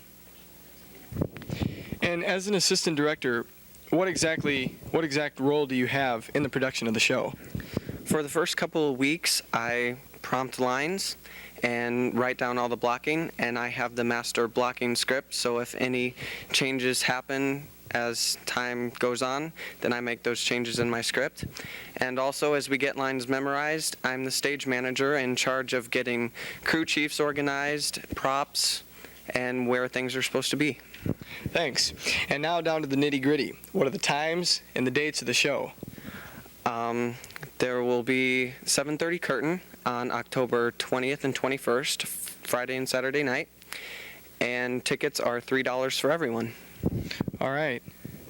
Now we'll stop rehearsal here for just a second to interview some of the actors. Okay, I'm here with the cast of More Than Meets the Eye, of which I happen to be a part of. But I'm just going to go ask them a few questions. And your name is? Christy Powell. And your character name? Is Nora. And what do you like most about this character? Oh, I can be sarcastic to the other characters in the play. Fun. And how long have you been doing plays? This is my first time. Oh, cool. And this is Greg Tittle, and your character name is? Cyril B. Hoskins. And what do you like most about your character? His arrogance, yet his love for Grandma. All right, and how long have you been doing plays? Since my freshman year. And this is Katie Stodd, and your character name is? Prudence Harper. And what do you like most about your character? She's very aggressive and she's very frank with people. And how long have you been doing plays here? Since the spring of my freshman year. All right. And this is Angie Davis, and you are playing? Miss Jenkins. And what do you like most about her? She's really persistent, and she doesn't care about anybody else. She only cares about what she's doing in her job. And how long have you been doing shows here? Since contest play of my freshman year. Okay. And this is Brian Tank, and your character is? Bradley. And what do you like most about him? Probably the fact that I'm a genius and everyone kind of looks up to me. So. And how long have you been doing shows here? I'm a freshman, so this is my first one. All right. And this is Maggie Griesiak, and you're playing? Maud. And what do you like most about Maud? She's a rough and stern maid who likes to take charge. Good. And how long have you been doing shows here? Since my freshman year. All right. And this is Mandy Farber, and you're playing? Christine. And what do you like most about that part? The part I like the best is the fact that Christine gets to not only be aggressive in her relationship with her husband, but also show both her husband Stanley and the other members in the cast that she really does love him. Okay, and right now I'll interview myself here. I'm playing Stanley, her husband, and I guess what I like most about the part is it kind of fits me because he's kind of immature, kind of irresponsible, and that would kind of sum me up. And I've been doing shows here since my sophomore year. And this is Sean Thompson, and your character is? Carl Henderson. And what do you like most about Carl? That he gets to take photographs of anything he wants, and he's works with a great reporter. And how long have you been doing shows here? Since my freshman year. All right. And this is Paula Carter. And you're playing? Peggy. And what do you like most about her? She's very typical, and that makes her very comfortable and fun to play. And how long have you been doing shows here? Since my freshman year as well. And And that's the cast from More Than Meets the Eye by Fred Carmichael, the fall play here at J.D. Darnell. Once again, the dates are October 20th and 21st, Friday and Saturday at 7:30 p.m. Hope to see you there. This is Ron Drummond for JCTV. Hello again, everyone. It's me. You get to see me one last time. I'm Ron Drummond, and now I'm in the hall and backstage of J.D. Darnell High School, where I'm covering the fall play, More Than Meets the Eye by Fred Carmichael. Now, I'm just going to walk around here, and we're going to talk to some of the set workers and see what they think about the show. Excuse me. Yes. What's your name? Christine Van Hefty. Now, you're working set for this, right? Yes. Okay. When did you start working set? Last year. And why do you do it? Because it's fun and because I didn't get a part in the play, but I decided I would contribute anyway. Well, that's good. That's good to hear. Thanks. And your name is? Lynn Palmgren. And what's your role in this crew? I'm mostly in charge of the paint. This is my second year on crew. And what do you like most about doing it? I like production night especially, and I like contest play. And you are? Stephanie Adams. With some white hands there. Yeah. Okay, so you must be doing some painting also. Yeah. Okay, now how long have you been doing set work? This is my first year. Oh, is it? Yeah. Good, well I hope you enjoy it. Yeah, I am. Let's see. Let's go back here to the costumes. Why do you think we came back? Okay, and you are? Melissa Ball. And what's your role in the crew? I'm in charge of the costumes. And how long have you been doing this? 2 years. And why do you do it? Why do you like it?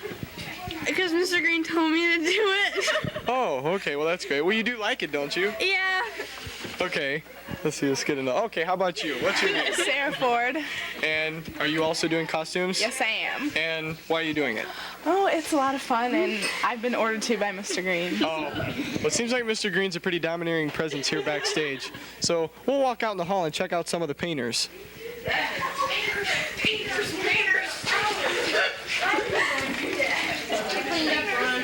We're not painting anymore, Ron. Okay, here we see some of the flats for the show. Oh, here's a person right here. What's your name? Julie Franz. Okay, and are you also involved in painting? Yeah, And how long have you been doing this? it's my first year. Okay, well, I hope you have a good time.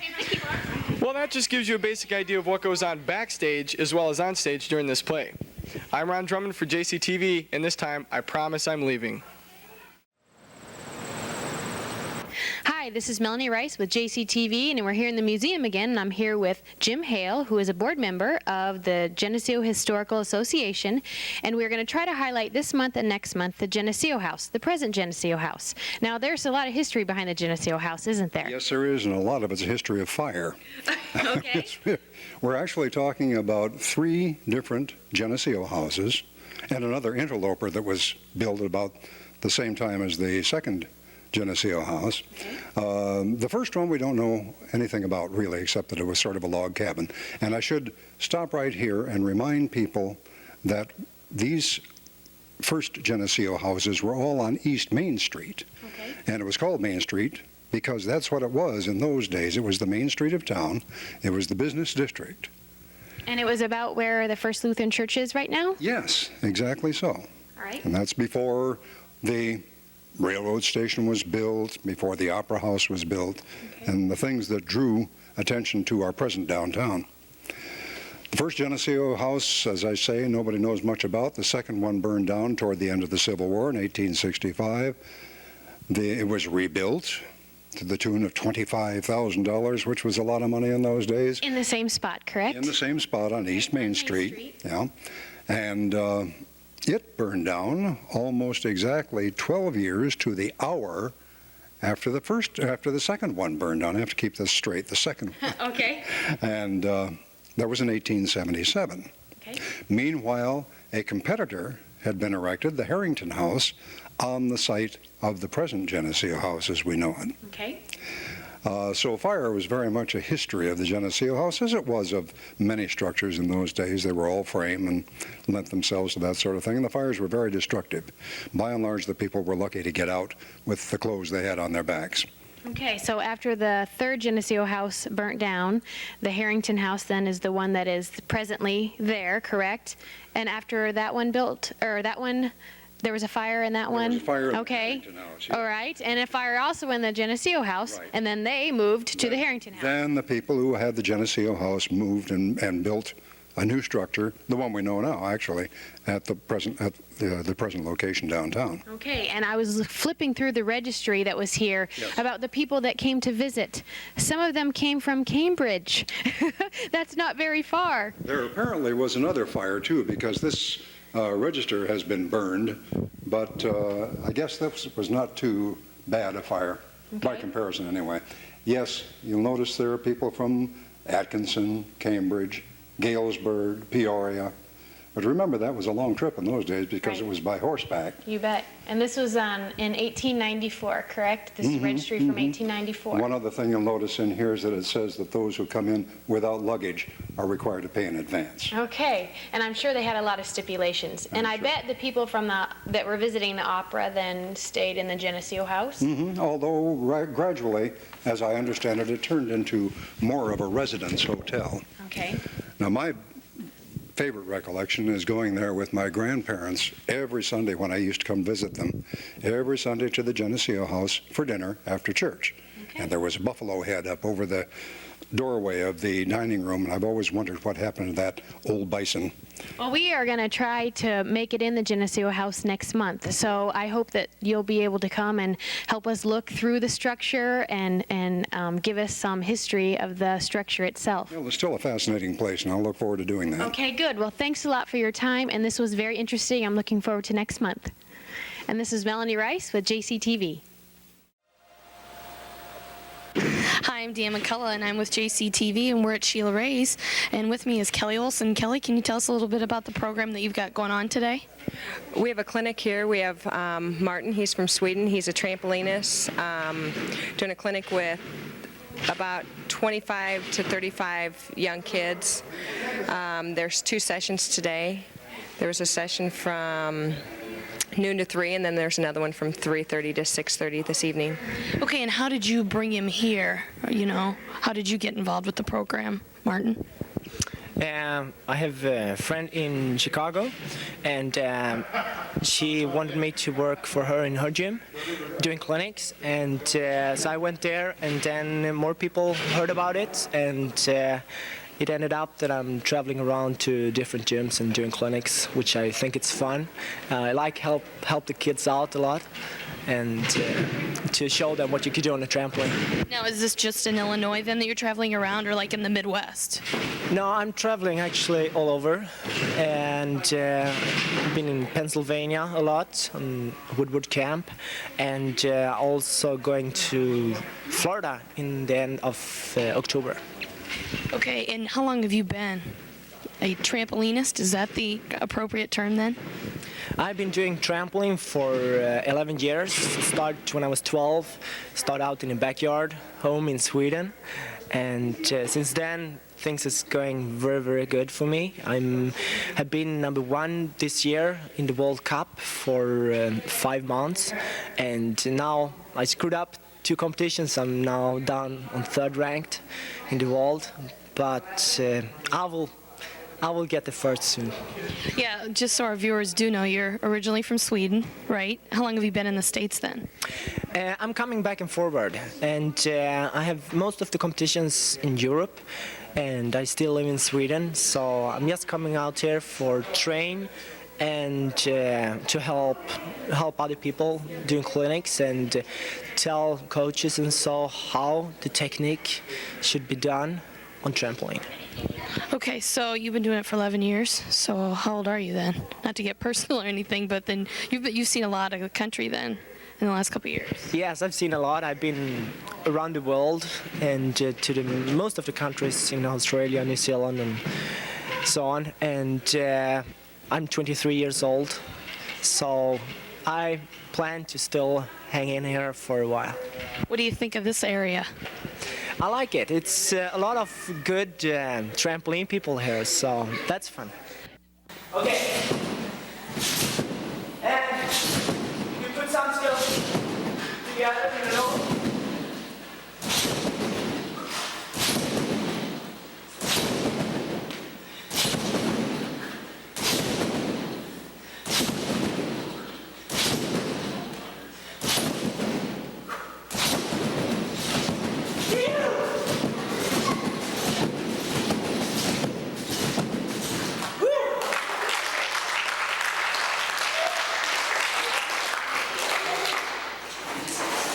Okay, this is a great program. It keeps the kids involved, you know. Now, is it just trampolines, or you also compete, gymnastics, right?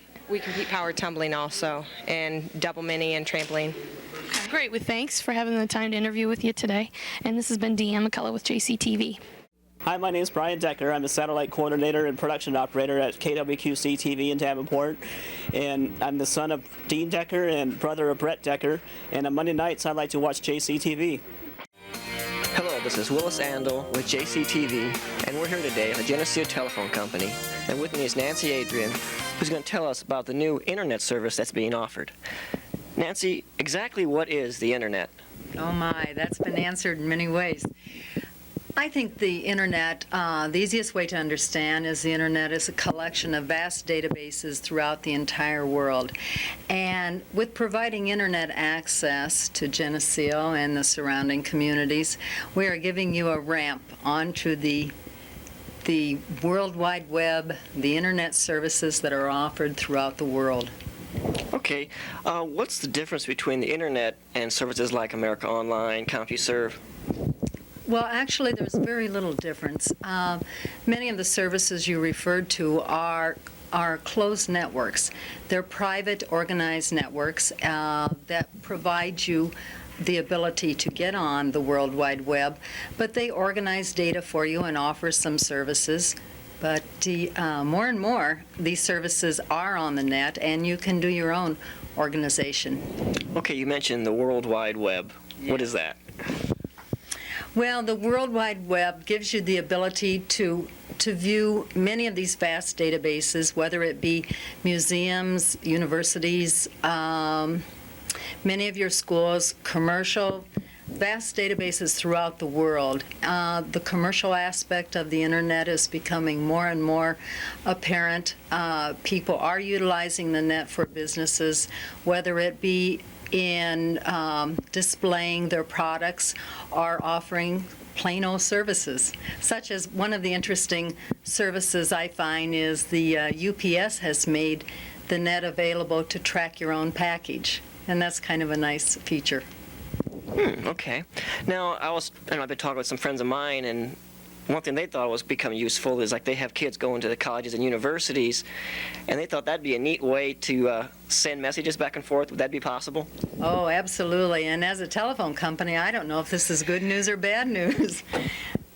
You certainly can cut down on those long-distance phone calls. One of the individuals I work with does have a son in Sweden who is working there, and their long-distance bill has totally vanished because they are able to communicate over the internet through email services. Okay, and since we're talking about services, what are some of the other services, like I think there's some news groups? We do have news groups. We have loaded in the neighborhood of 3,000 news groups at this time. We also will take requests. If you don't find the news group that you're interested in, then by all means let us know and we'll make that news group available to you. There are file transfer protocols that you can transfer files between your business and another business, or if you have an extension within your corporation, you can use the internet to do many of those functions as well.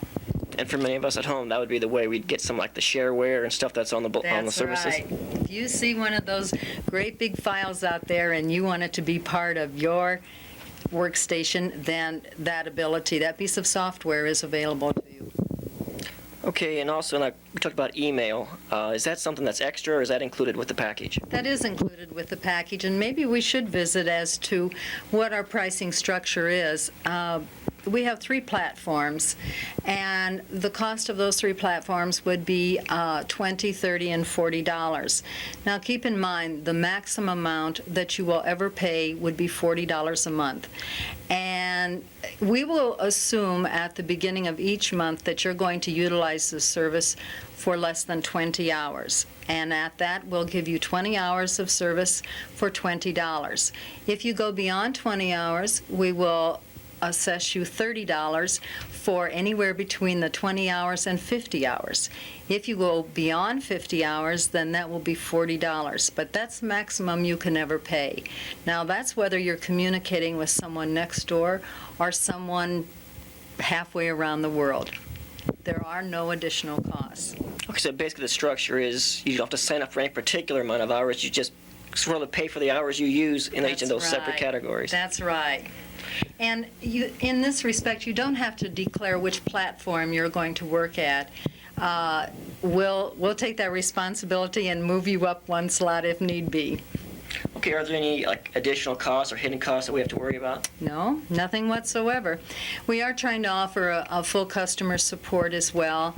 If you're having any difficulty getting connected, why, we will provide you with a number for our support group. They'll be happy to make it as painless as they possibly can to get you on the net. And I'm sure I'm going to be needing that. Well, they will identify hardware problems as well as if you have a particular interest and you're having trouble navigating around the netway, they'll be happy to work with you as well. Okay, and how did Geneseo Telephone Company get involved with the internet access? Well, there are 54 telephone companies in the state of Illinois, and 50 of those companies are small telephone companies such as Geneseo, Cambridge, and Henry County. And there was a statewide meeting where several of the small companies gathered and decided that they would like to bring this technology to their customer base, and not having a large staff, perhaps we as telephone companies would not have all the expertise that would be needed. So there were 10 telephone companies that jointly formed a company known as Alliant Networks, and Alliant Networks offers full technical, administrative, and customer support. And we as Geneseo Telephone Company are getting our internet access from Alliant Networks. So this has turned into a statewide initiative as well. Okay, great. So I guess, Basically, to recap, how do I go about signing up for the internet? Oh, we'll be happy to receive your phone call or just stop into our office, and we'll be happy to take the necessary information and send you your software. Many people have computers that already have software they feel they can use. That's fine. You go ahead and use that if you choose, but we'll send you your own software in addition to that. And I suppose basically just the way to get used to it, just to surf the net, right? Surf the net. Get out there and get lost. Okay. No, not really. I know you'll enjoy the service, and there's so many valuable bits of information and a lot of enjoyment as well. Okay, well, thank you, Nancy. And this has been Willis Andel with JCTV. Hello, for JCTV, I'm Renee Moore, and I'm here at the Village Dry Clean with Judy Deutsch. She's going to tell us a little bit about the Share the Warmth Coats for Kids program that's going on the month of November. This is a statewide international fabric care program, and it's called Share the Warmth, and we participate in the Coats for Kids part of it. And we collect the coats at the elementary schools in Geneseo with the help of Margaret Bear and Julie Lake. They kind of help us coordinate it. And they bring all the coats in here. We prefer that they're in very, very good condition with working zippers because we don't have time to, repair all the coats. We donate the cleaning, and then we put them out on racks here in the front of the store. And anyone who needs a coat can come in and help themselves. If they would prefer to pick them up at schools, we can make sure that they're available at the schools also. Okay. Now, as far as the number of coats that are shared through this program, about how many do you handle? The last time we did the program, which was 2 years ago, we had 3,000 coats come through here. And we were just delighted with the response. You know, the people of Geneseo had really come out and helped us with the program. That's wonderful, because that then helps a lot of children that really do does. need the coats for the cold winters that we have here. And we're happy to share not just with people in Geneseo, but anyone in Henry County. We're delighted if they come in and help themselves. Okay. Now, if there is someone who does need a jacket or a coat for a child, what would be involved in picking one up? What would they need to do? Walking into our store and helping themselves. Just pick out what they need, try them on with the kids, and just help yourself. Just help yourself. Now, you did say that you need good coats with good zippers. That's important, and it takes a lot of time to repair those. That's right, yes. Which cleaning 3,000 coats, I'm sure, kind of takes a lot of time. Takes a little overtime there too. Yes, right. So you're accepting the coats all of this month, the month of November. Yes. As far as people picking them up, we probably will go into December, you know, if there are coats available. We can't keep them here forever, but, you know, we'd like to supply as many as we can. Okay, that's wonderful. Sounds like a great program and a chance to kind of clean out the closets if your children have outgrown one of their jackets from last winter. So just bring them either to the elementary schools or here at the Village Dry Clean and drop them off. I'm sure someone would be out there that could use that coat this winter. We hope so. Good. Thank you. Thank you, Judy. For JCTV, this has been Renee Moore.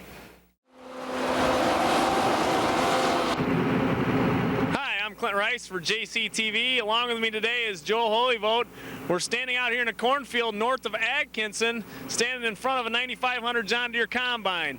The reason we're out here is because I'm going to be doing a new segment over the next few months called I Wonder What That Would Be Like. And for a lot of people, they've never ridden in a combine. And me, myself, and Keith, our cameraman, haven't either. Now, Joe, you ride in them all the time. Would you have a problem taking us for a ride tonight? Not at all. All right, let's go. We'll hop in this 9500 Combine and show you what it's like to go for a ride and harvest some corn. All right, this is Clint again. I'm back. I'm in the Combine with Joe Holyvote. Looks like we got a 6-row head in front of us, Joe. That's correct. Corn looks pretty good this year. A lot of harvest done early. Been a real good year for harvest. Sure is nice to know that, isn't it? Yeah, the corn's coming out of the field awfully dry too, which saves a lot of expense on the drying cost. We've had corn going anywhere from 15 all the way down to 13.4 straight out of the field. Well, that's great, and I sure do appreciate you bringing us out and letting us do this tonight. I always wondered what it would be like to ride in a combine. Sure is neat. This sure is a nice combine too. I'd like to thank you and your father for letting us do this tonight, and sure is interesting. Boy, look at that head. Just take that corn down and suck it in, and I don't know, I know Keith doesn't have a shot of the back, seeing it come out the tail end of the combine, but it kicks out of there pretty good too, so sure is interesting. I always wondered what it'd be like. And Joe says it sure is fun to do this. He said nice combine like this, you can sit here for hours on end and just bring in the corn. And I tell you, there's a lot to farming, and a lot of people don't have any idea what it's like. And being inside here and seeing what these guys do for a living sure is interesting. So I know Keith's getting some good pictures, and I know Joe's being real careful so he doesn't run the snout into the ground, because that could be very costly. And sure is a lot of fun in here.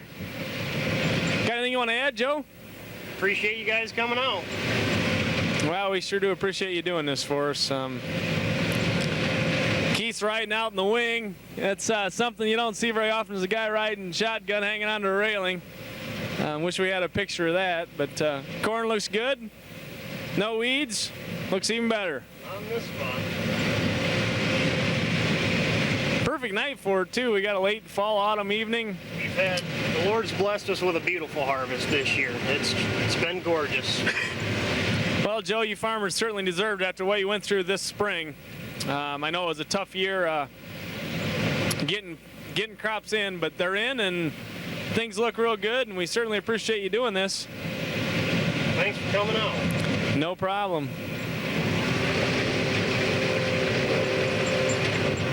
And I'm Clint Rice for JCTV.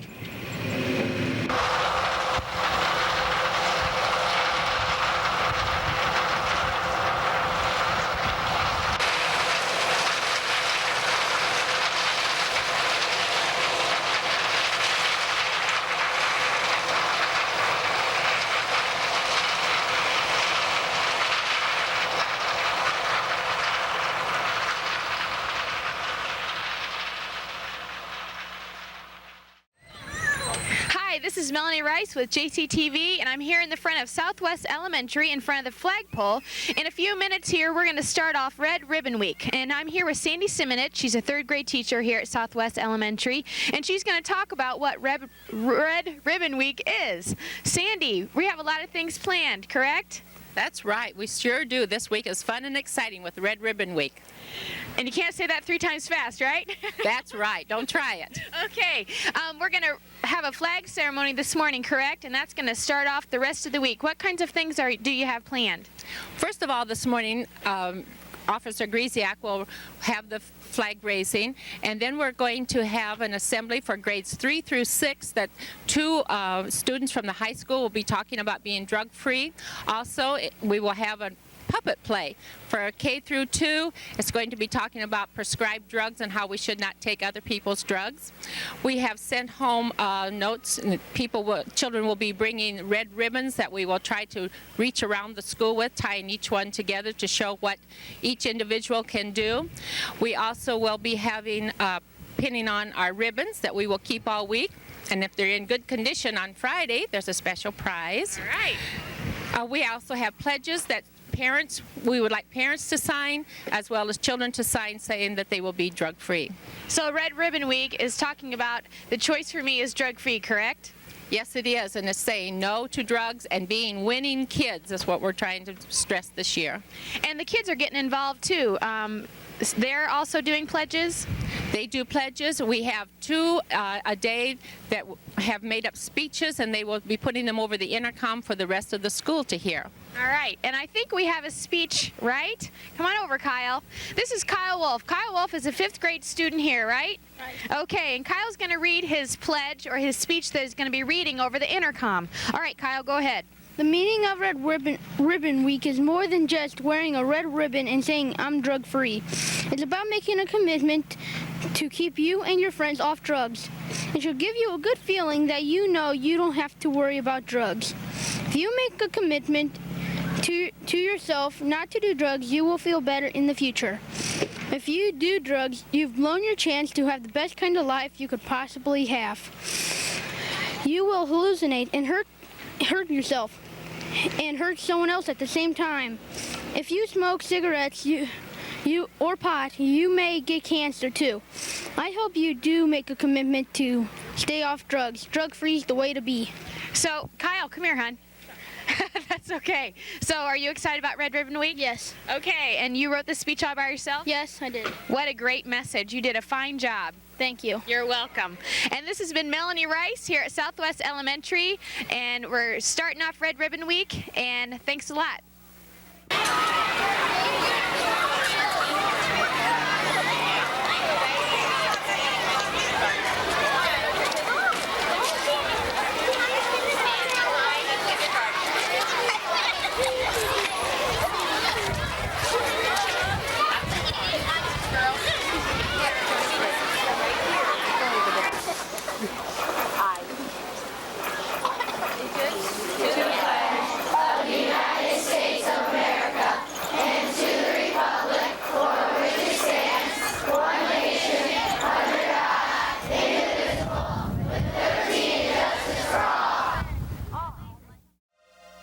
The Christmas holidays are always fun in Geneseo and very busy with lots of activities, and this year is no exception. The Christmas season in Geneseo really kicks off on November 19th, which is the date of the Christmas open house and the community Christmas tree lighting. In addition to Christmas music and Christmas goodies and a lot of other fun activities, it's also the day that we do the grand prize drawing for the Shop Geneseo retail promotion. We spoke recently with Katie Andrios, who chaired that promotion this year, and she's going to tell us a little bit about how the Shop Geneseo promotion has been going. Katie, we've been having Shop Geneseo drawings since late October. How much money have you given away so far? Well, Connie, we're 4 weeks into the promotion, and we've had given away $200 every week for a total of $800 given out to individuals in the community that have signed up for this promotion. If people want to sign up to win some of this cash, how do they go about it? There are many participating merchants all over Geneseo, and you'll be able to tell who's a participating merchant by green signs in the participant store. And inside the store, we'll have a box and sign-up slips.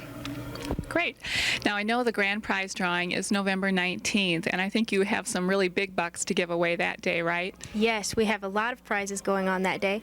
We'll be giving away one $500 Chamber gift certificate, one $300 Chamber gift certificate, one $200 Chamber gift certificate, and one $100 Chamber gift certificate. And the Chamber gift certificates can be used as money in all of the Chamber businesses throughout the community. And basically that's over 100 businesses, so it's like giving people some cash. And now the people who entered their slips the very first week, do they still have a chance to win in the grand prize drawing? Yes. Everyone that entered over all 6 weeks of the promotion will be eligible to win in the grand prize drawing. Okay, so everyone has a few more weeks. You don't have to even purchase something, just go into your favorite store and sign up to win. And you can sign up as many times as you want between now and November 19th when we'll hold the grand prize drawing. Another fun event on November 19th is the community Christmas tree lighting, but according to City Park employee Brian Ludwig, we thought we were going to have a problem with that this year. And what was the problem we were running into, Brian?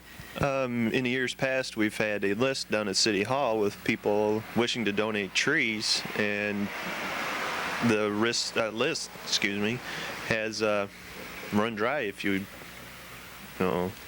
So basically, we're looking for more people who have evergreens in their yard who would like to donate them. Specifically, what are you looking for in order for it to make a nice tree for the community Christmas tree? Something along the line behind us right here would be nice. Tree that's full all the way around, no bare spots, 20 feet tall or taller would be better. If someone has a tree like that they'd like to donate, who do they contact? Give City Hall a call and they'll put their name on the list, and it'll be a first come, first serve type deal. We'll go take a look at it, and if we like it, then we'll contact the person and let them know, and then the city crews will come and remove the tree for free. That's the nice thing about it. If people have been thinking about getting rid of a tree, it's kind of a hassle to remove a tree yourself, and this way you get it done for free. Correct. So if anyone out there does have a tree they'd like to donate, be sure to give City Hall a call very soon, because that community Christmas tree lighting is November 19th. And we also want to say we really appreciate the City Park employees for putting up all of our Christmas decorations, because really we have a beautiful community at Christmas and we owe a lot of that to them. So thanks, Brian. Thank you. Now moving along to December, let's see how plans for the Victorian Walk are coming. As you all know, over 60 living windows highlight the walk each year, and we have two people who have been working really hard on the windows this year, with both individuals and businesses, Marilyn Depew and Jenny Zokel, who are working with businesses to help get those windows filled. How are plans coming for the windows this year, Jenny? We're very pleased with how things are going. Marilyn and I have been working with local businesses and groups to place people in the windows and get themes going. We still have openings available. If anyone's interested, please call the chamber office and we would be glad to help you. Marilyn, I know every year people look for some new windows. Can you tell us about some of the windows that are going to be especially fun and new this year? Promoting the Victorian theme, we're real excited about one window. We're going to have a Victorian Mr. and Mrs. Santa Claus, so that's new to us. The other thing that we're going to be doing is an outhouse. It's going to be down in this area, so be sure to find that. I'm sure everyone will enjoy it. Fortune telling is something also that's on the agenda. Those are some of our newer items. For someone who's interested in doing a window, I think, first of all, people need to understand they don't have to own a business, they don't have to be part of a service group, just a family can come and do a window. What is really involved in putting together a window for the walk? Well, we're excited about some ideas that we have come up with, some brainstorming sessions. So if anyone's interested, please contact the chamber office or Jenny or myself, and we'll be glad to just give you some great ideas. And if they need props and things for the windows, tell people a little bit about what they'll need to supply if they do a window. If you decide to do a window and you can come up with your own props, obviously we'd be thrilled. But if you need some help in that direction, we will see what we can do to help you with that. Also, if you just have someone in your family or someone who wants to be in a window, we would like to know about that, because we'll try to place them and help you with that as well. Now, I know you're kind of excited about one window in particular, but on that one especially, you need some help this year, and Jenny's going to tell us about that. Yes, we do. One of the windows we're doing this year is a marriage proposal scene, which will be fun. We're looking for a gentleman to come forward that evening and actually propose marriage to his sweetheart in the window. If anyone's interested in doing that, they can contact Marilyn or myself, and we can hook you up with a costume and with the necessary props, and that should be a lot of fun. Great, thank you. So if there's someone out there that meets those criteria, we hope that you'll call. We're still waiting for somebody. Many of you may already be aware that this is the 10th anniversary of the Victorian Walk, and there are a lot of special activities planned, including performances by the Moline Boys Choir, and we're also hoping that the JCs have the kind of weather necessary to build us an ice skating rink at the corner of State and North Streets. And if we're lucky, we'll also see them out there skating in costume. Another thing that we have this year to help us commemorate the 10th anniversary of the Victorian Walk is a quilt, which has been hand quilted by local quilter Jeanette Dwyer, and it's absolutely beautiful. And Jeanette, we're here at Quilt Quarters, which donated the fabric for the quilt, by the way. And Jeanette, tell us a little bit about what went into making this quilt. Well, Diane approached me after a chamber meeting, and she wondered if I'd be interested in making this quilt. And I was honored to. I thought it would be a neat thing. So we chose a fabric here at Quilt Quarters and went with the Victorian color scheme, and I started on the 26th of May. And Connie told me I had to have it done by October, so I knew my allotment I needed to do per day and quilted all this hot summer and finished it the 15th of September. Now, it's machine pieced but hand quilted. Right. And how many pieces here? There's over 1,000. And it's the snowball pattern, very simple, but it's very elegant. And there's something else that makes this special, and that's the signature. What have you put on the quilt that makes this sort of a collector's item? Every time I make a quilt, I record the date I started and the date I finished. So we have in the corner of it Geneseo's 10th anniversary Victorian Walk quilt, and my name, Jeanette Dwyer, and the date I started and the date I finished on it. And so for someone who collects quilts, you know that someday this will be a very valuable item, correct? It's so important. I beseech anybody who quilts to always sign their work, because we'll know who did this and why, and I think that's very, very important. Well, it really is a lovely quilt. It's larger than a queen size, so it will fit most any bed. And we want you to know that there are tickets available for sale if you're interested in winning a chance for this quilt. We have them for sale at the Chamber office. They're also on sale at Quilt Quarters, and we'll also have them at various other locations between now and the Victorian Walk. And we do plan to draw for the quilt on the Sunday of the BPW Tour of Homes, which is December 10th. We also have another commemorative Victorian Walk item for sale this year. Local artist Dawn Tubbs has created an absolutely beautiful watercolor of a Victorian street scene. I don't have it to show today because it's being printed, and those prints will be available for sale later this month. We want to remind you also of two other events that take place during the Victorian Walk weekend. One is the ice sculpture contest, which takes place on Saturday, December 9th, followed by the BPW Tour of Homes on Sunday. Both are really fun events that kind of round out our whole Victorian Walk weekend. If you need more information about some of the holiday events going on in Geneseo between now and Christmas, we have a new Victorian Christmas brochure available at the Chamber office, as well as at various local businesses. So any way you look at it, there are a lot of fun activities to fill your time during the holiday season in Geneseo. For the Chamber of Commerce and JCTV, this is Connie Smith-Benning. Hi, I'm Deanne McCullough, and I'm with JCTV, and we're back at the Geneseo House. And with me, we have Jim Hale, who's a member of the Geneseo Historical Association. And Jim, we've got some more information to cover on the Geneseo House and the hotel. Is that correct? Well, you'll remember, if you saw it the last time that we talked, that I had alluded to the fact that there was a dining room here when I was a kid, and my family and I, when we visited my grandparents, always used to come here every Sunday to have dinner after church at the Geneseo House. Over in this area, which is all office and shop space now, is where the restaurant used to be, that I recall. A lot of these walls are brand new. This was mostly lobby area in here. The shop behind us was all lobby area. And somewhere around this spot right up here, you may remember that I mentioned there was a buffalo head that used to hang on the wall right above the doorway of the restaurant.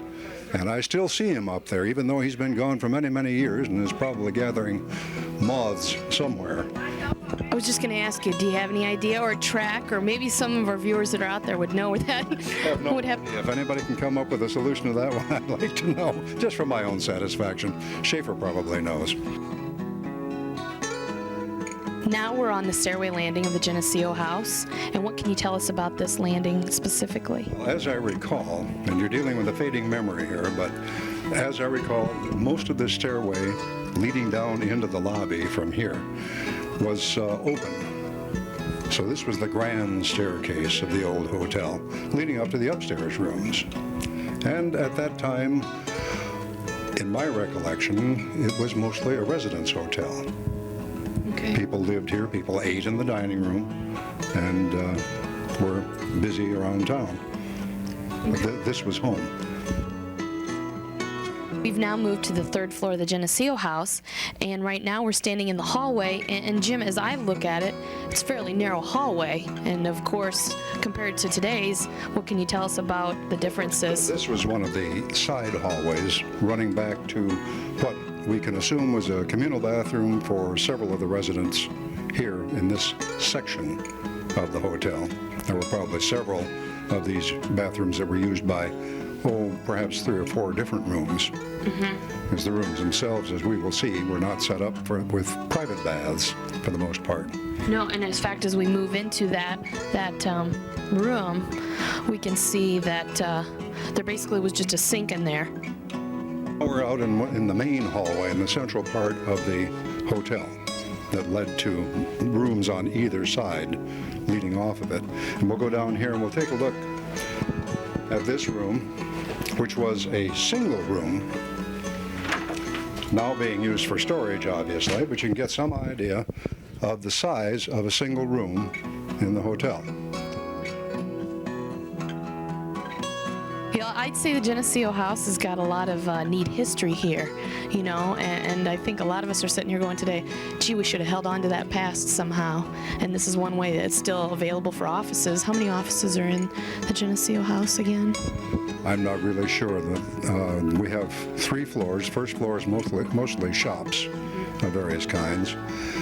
Then 2 floors of offices, most of which are occupied, so my guess, and Bob Schaefer can set us straight on this, would be probably 20 to 30 office spaces in the building now. It's a grand old place, and we mustn't lose sight of the fact that one of the region's finest restaurants is downstairs in the basement.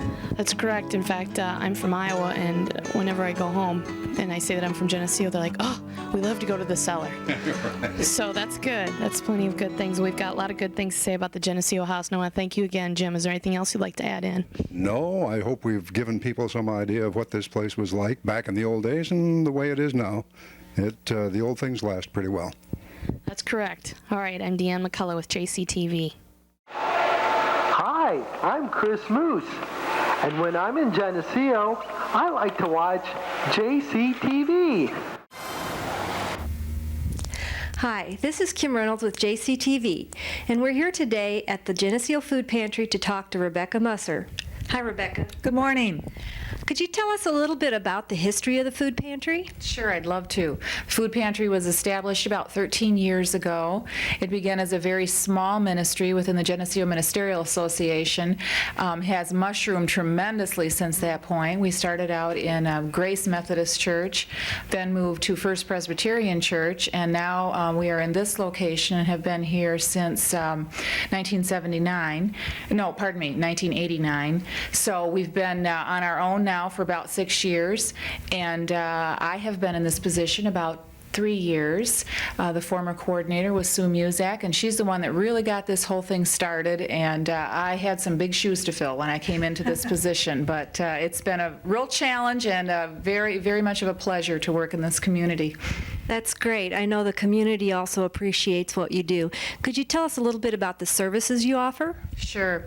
All of the clients that we service need to reside in the Geneseo School District, first of all. All food pantries in Henry County are divided by school districts, so it would depend which food pantry was serviced by where they went to school, or their children went to school. After we determine the school district that the children attend, then we use income guideline qualifications. qualifications. Those guideline qualifications are federal poverty level standards, and we get those from, obviously, from public aid every year, and we update those as they are updated through public aid. Beyond that, then, the services that we provide primarily are food assistance. We want to be sure that that is first and foremost the ministry that we are servicing in this area. Beyond food assistance, we can also provide assistance for rent, security deposits for a brand new rental if someone is looking to rent in this area and it needs to pay a security deposit. We can also pay utility bills for people if they qualify financially.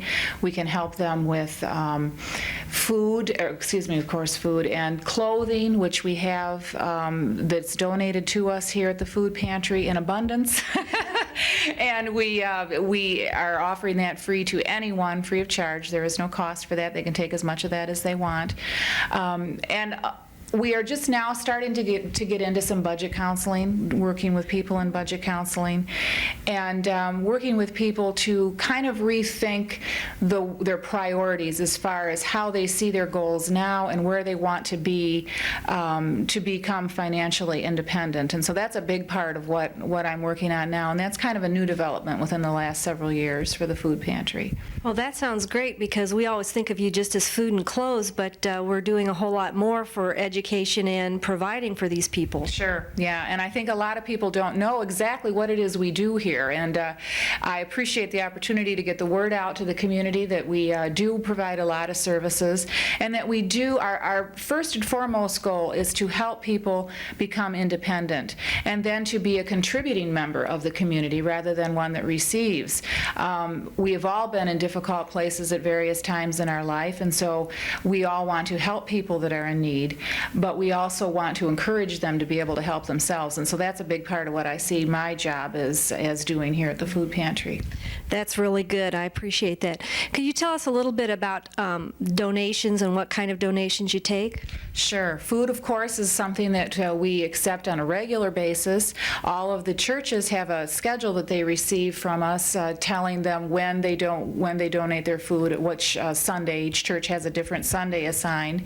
Of course, we also take cash donations, and those donations go toward purchasing food, also help with rent assistance, utility assistance, and that kind of thing.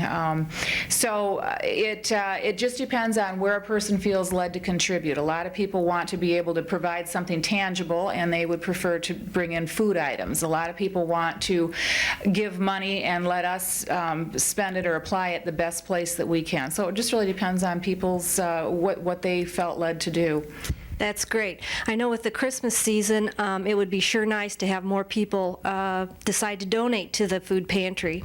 Definitely, and we do appreciate the fact that this is an outstanding community in the sense that they are very, very supportive of people in need. And so I want to first and foremost say that we're very fortunate in this community, and the people that receive help are very fortunate.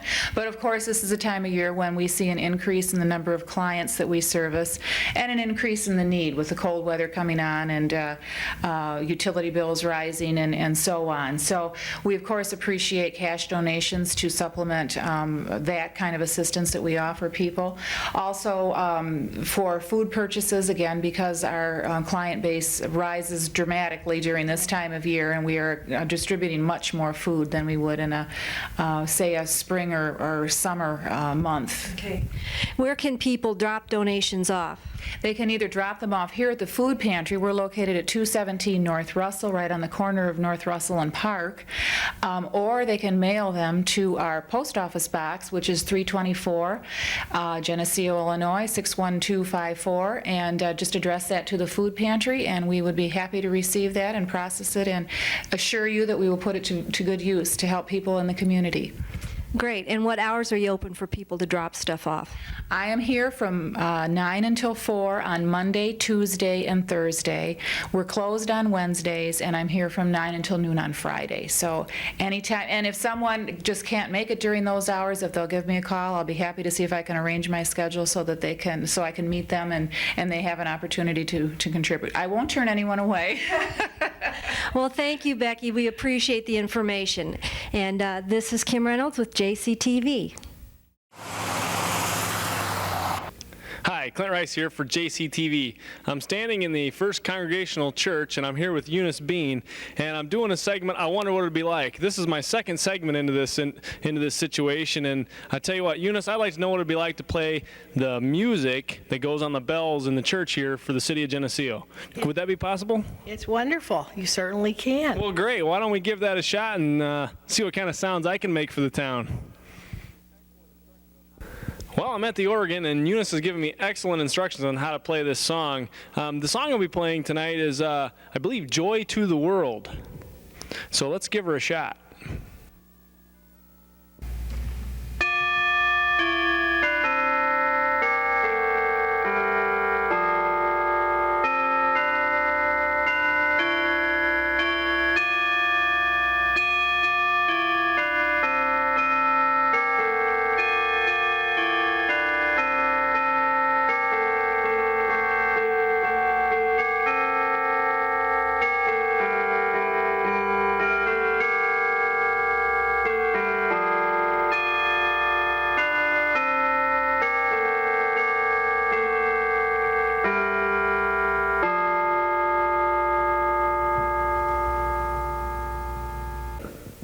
Well, I played the bells, Eunice, and I certainly appreciate it. It was a lot of fun, and I hope nobody in the community heard it because it probably didn't sound very well. Oh, I'm sure it did. It sounded fine. You think so? Yes, thank you for coming. Well, thanks for having us, and we certainly appreciate it. I'm Clint Rice for JCTV.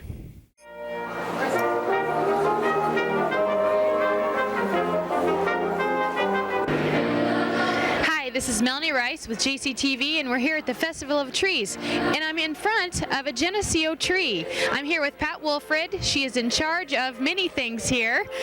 On the designer recruitment team, and specifically in charge of the hearth and home displays and the door designs. And this is the Geneseo person that made this tree, correct? Yes, she's a brand new designer for the first time this year, one that we actively pursued in our effort to regionalize Festival of Trees. And Beth Magnuson is in charge of the Windy Corner on Wolf Road, which many Geneseo people are very aware of. Yes, it's a wonderful store, and we're so happy to have her with us this year. And you and I were talking before the camera's on about the different types of categories that these trees can be put in. Would you like to explain that a little bit? Yes, when a designer fills out a contract to be part of festival, they are offered several categories, and they may pick two in which they wish to be judged. And as you can see by the ribbons, she won in both of her categories, the most original and the best handmade. And the purple ribbon is? The purple ribbon is the designer's choice. The designers, after they're through setting up their own displays, have the opportunity to go around and decide which they like the best in the tree category, the hearth and home, the room vignettes, whatever. My goodness, 3 ribbons. That's wonderful. It's exceptional. And she's very talented, as we know. Yes, she is. And you had said that you were actively trying to recruit other people, other outside of the Quad City. Yes, we are making a real attempt to regionalize festival. Since the very first year, we've had many visitors from many, many miles away, and it made sense to get some of those people involved in our festival. So we did make several field trips to Princeton, Geneseo, Muscatine, DeWitt, and several areas around, and we were very happy to have some of those first-time designers win ribbons this year. Well, we're really excited to have one of our own have 3 ribbons. That's wonderful. That's exceptional. It's something every one of our designers would love to be able to have even one ribbon. And the first time this year. That's great. And you guys always put on a great show. Thank you very much. We're very proud of our festival. You should be, and it is a lot of work. Yes, it is. I will attest to that. No kidding. Well, I appreciate you, Pat, coming and speaking to us today and talking about this tree and the kinds of things that it goes along with it. You're very welcome. All right. Thank you. This is Melanie Rice here at the Festival of Trees with JCTV.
Chris, and I'm back here at the Festival of Trees, and lo and behold, I bumped into Kristen and Becky Schneider from Geneseo, and they're here in the children's area here at the Festival of Trees. And Becky, you have a big job here, don't you?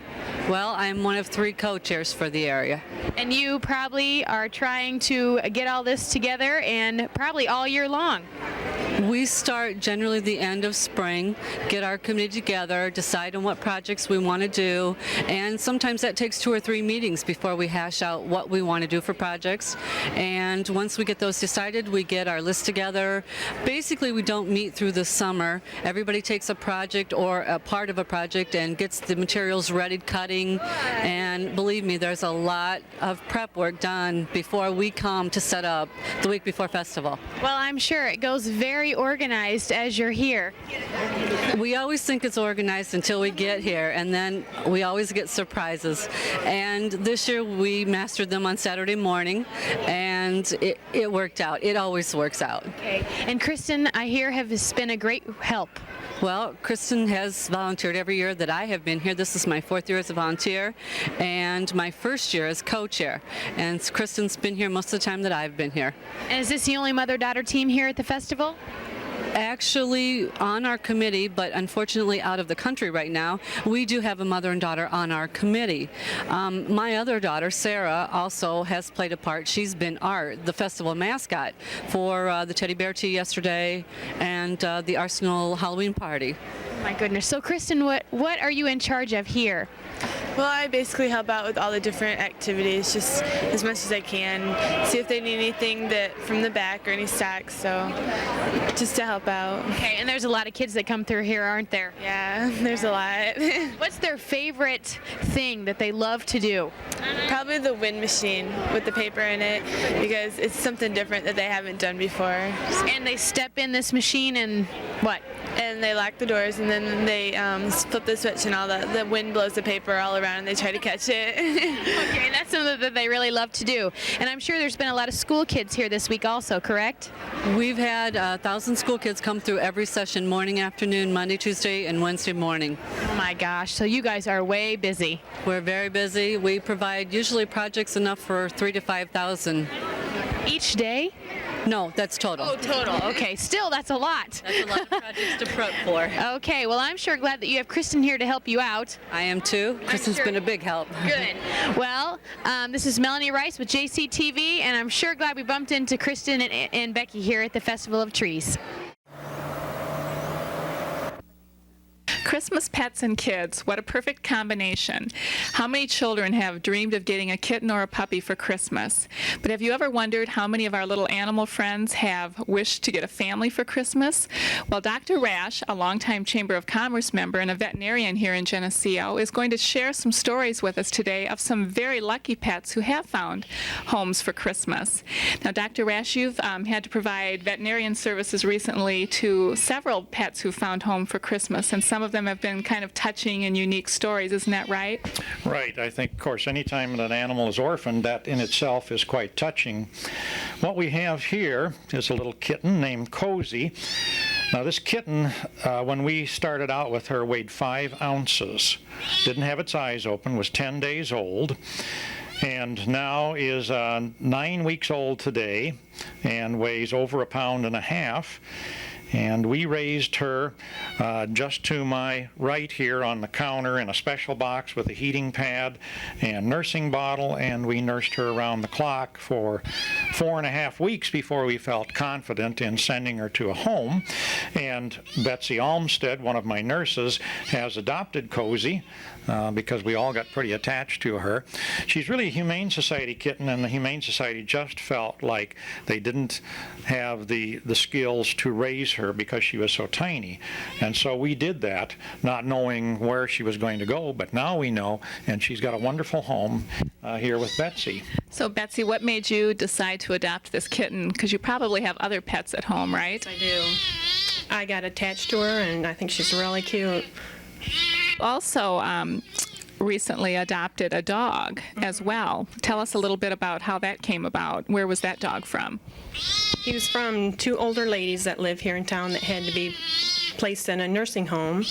and they couldn't take the dog with them, so he came here and was here for quite a long time, and I just got attached to him and I took him home. You talk now? Right, the dog was with us, we were just checking on the record, the dog was with us for 2 months while the relatives tried to decide what were they going to do as far as finding a home, and they had just run out of options, and we were afraid that no one was going to adopt the dog. And then Betsy, with her big heart, did the trick. And so we have Misty with us today, and you can meet him. So this is Misty. About how old do you think Misty is, Dr. Rash? Oh, we have the record on that. Do you want, I can check, but I think Misty is 6 years old or so? Yeah. Yeah, about 6 years old. Well, since you knew the owner of this one, you had all the information you needed, unlike some of the other dogs we're going to meet today. Patient. Right. Yes, right. Now, Dr. Rash, tell us a little bit about the service that you provide in conjunction with the Scott County Humane Society, because some of the other dogs that we're going to meet today were actually adopted through the Scott County Humane Society. And how did you happen to treat them? Right. Well, a number of people know about the Scott County Humane Society as well as the Geneseo Humane Society. Those are probably the two main places that our dogs come from when they come from a shelter. And Scott County, of course, is much larger, so oftentimes people will find a bigger selection there, although we have some wonderful animals in our local shelter. But many of the veterinarians in the area have an agreement with the Scott County Humane Society that they will reduce their fees to encourage people to have their dogs and cats spayed or neutered. And so we do that, but we do that only for the animals that have come from the shelter as a special service. It's a kind of a gratis type of work, pro bono work, as a lawyer would say. So we reduce the fees considerably to encourage this. It's our way of helping population. Okay, great. Now I think we're going to meet another one of the animals that you've treated recently. This one was one that was adopted from the Scott County Humane Society. Sure thing. Why don't you get that dog for us? Okay. This is Jake. Scared too, Jake? Okay, go ahead. Okay, so this is Jake, and Jake was adopted by the Mike McDaniel family, correct? Right. What can you tell us about Jake? Well, Jake is a mixed dachshund. We estimate him to be about 2 years of age. As you can see, a very loving dog. He had surgery this morning, but his old attitude is right back up here, and he's happy. You can see that tail going there. And these people also have another dog that they adopted, so they've adopted 2 dogs. And we did neutering surgery on this male dog this morning as a part of the agreement with the Scott County Humane Society.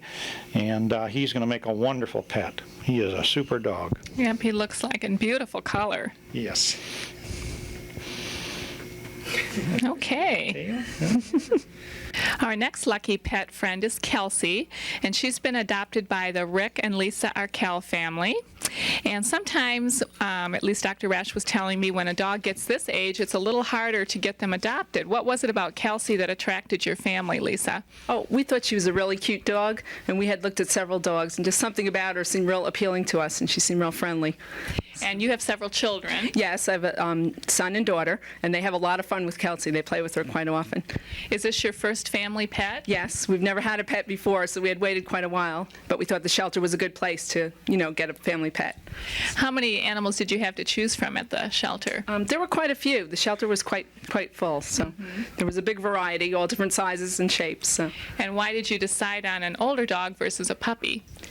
We thought it might be a little easier, since we had never had a pet before, that we wouldn't have to train a puppy, and we thought since she was, more developed, it would be a little easier to adjust to the family. Mm-hmm.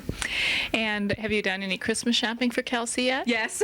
My children have gotten her lots of little presents, and we have her stocking hanging up on the fireplace, so we're all set. And they're looking forward to Christmas with Kelsey. So. Well, that's what this is all about today: is family pets that are pets that are finding families for Christmas. And it looks like Kelsey's going to have an awfully nice Christmas with your family. Well, we hope so. We've been enjoying her a lot. So great. She's been great. Thank you. It's obvious these pets are going to make some people pretty happy this Christmas season, and as you can see, the pets are going to have a very Merry Christmas too. We'd like to wish you a very happy holiday season, and as you're out doing your Christmas shopping this year, we hope that you'll remember to shop Geneseo. It's important to support our local businesses. They support the community and schools through their donations throughout the year, and their tax dollars help fund many, many city services. So please shop Geneseo this Christmas season and have a very nice holiday. This is Connie Benning from the Chamber of Commerce reporting for JCTV. Hello, this is Ron Drummond for JCTV, and I'll bet you're wondering why I'm in this medieval garb. Well, I'm about to tell you.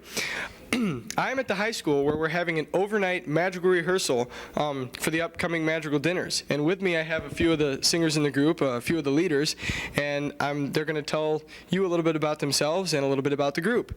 Now here we have the king. This is Greg Tittle. He's the king of the group. And what are some of the jobs of the king? Well, basically in the summer we got music together and picked out the old music that we need to get together, and jobs for the dinner are just starting everybody together and ending the songs together and speeding up and slowing down and stuff like that.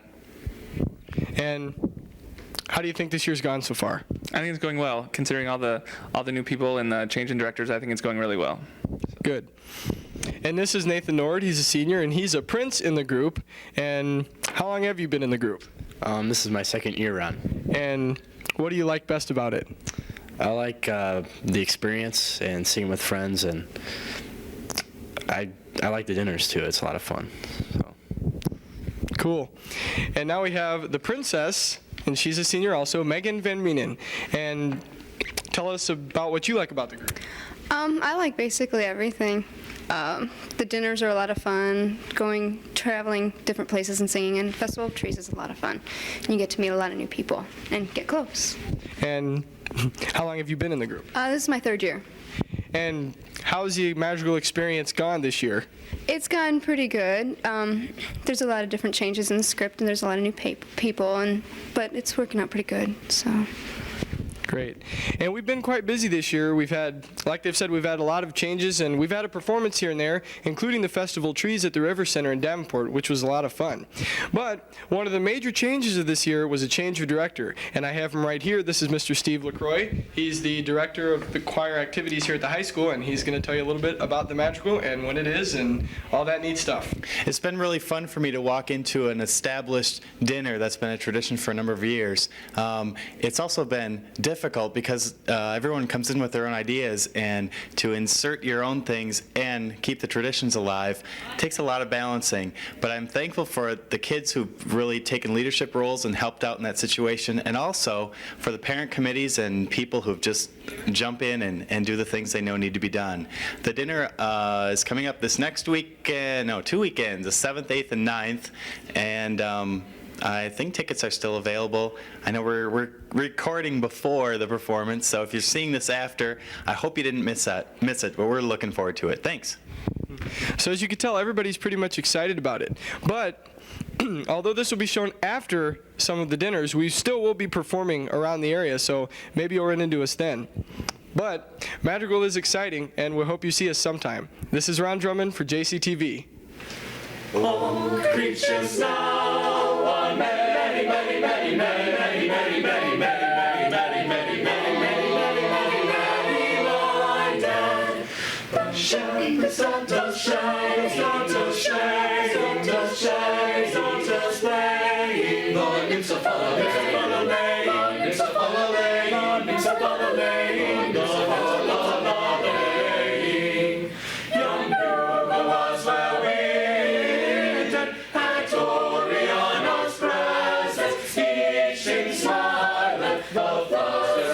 discovered, the flowers themselves discovered, but told them to harbor.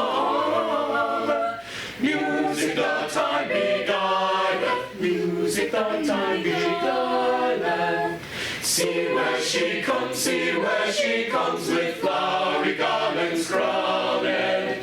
Queen of all queens, queen of all queens, queen of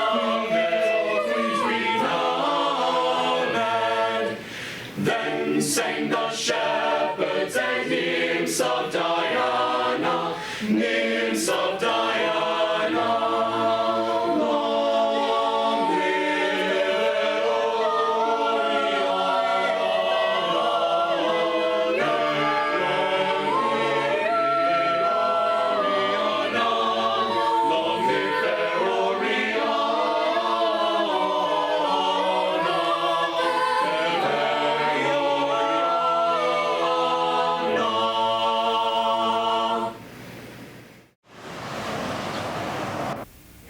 Hi, this is Melanie Rice with JCTV, and it's Christmas here at the museum. I'm back with Angie Snook, and we're here to talk about your Christmas display. Angie, we're standing here in front of a really neat tree. You want to talk about this a little bit?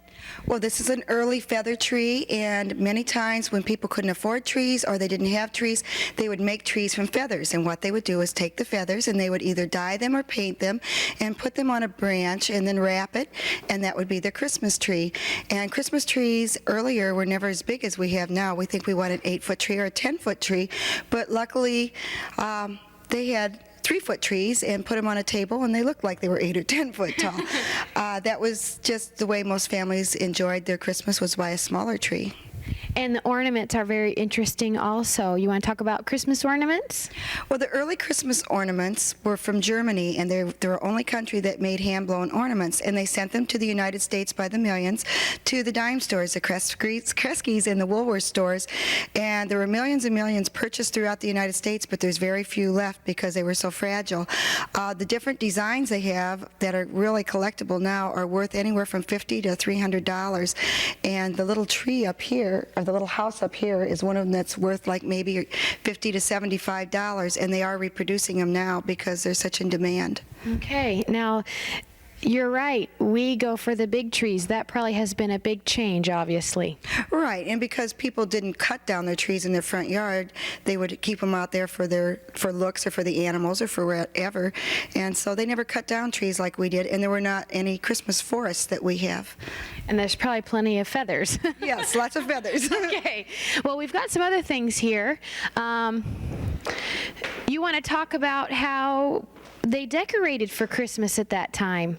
What was really interesting, before there were lights, and we didn't have lights on our trees until about 1920, 1930, they put candles on their trees, and they would put wax on the corner of the stems and put a candle on top of it, and they would light it on Christmas Eve. And as much as we think, oh gosh, everything would catch on fire, they really didn't, because their trees were fresh cut, and they would not explode or catch on fire as quickly as ours would today, because ours are cut far in advance and are much drier than what their trees would be.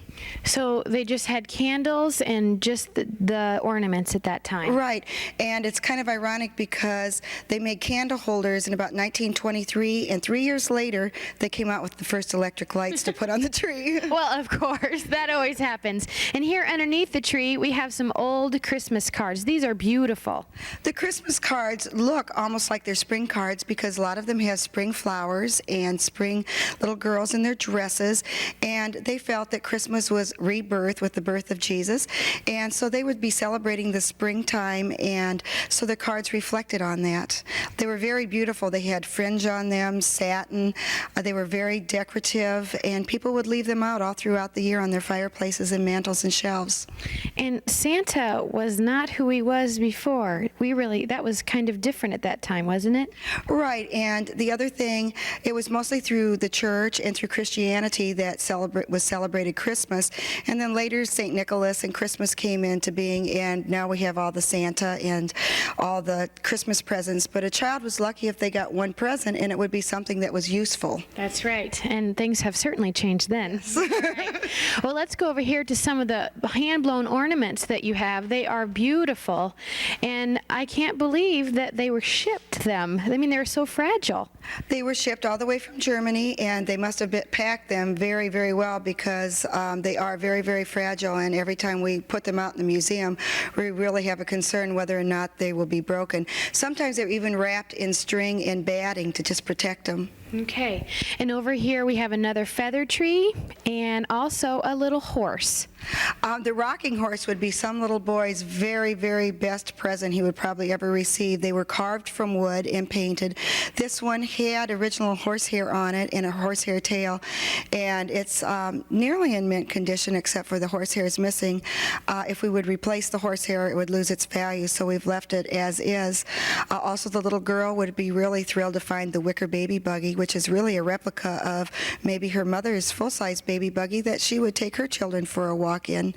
And also in the back is a beautiful big feather tree, which is extremely large for most feather trees, and we're very happy to have gotten that at the museum because it's one of the best ones probably in the three-county area. And here we have the reason for the season, a beautiful nativity scene here in the corner. Now this looks like a different nativity scene than what we're used to seeing. This is quite large. The people are 18 inches tall. It is a German scene too. They have porcelain faces. They have the little sheep have actual sheepskin wrapped upon them.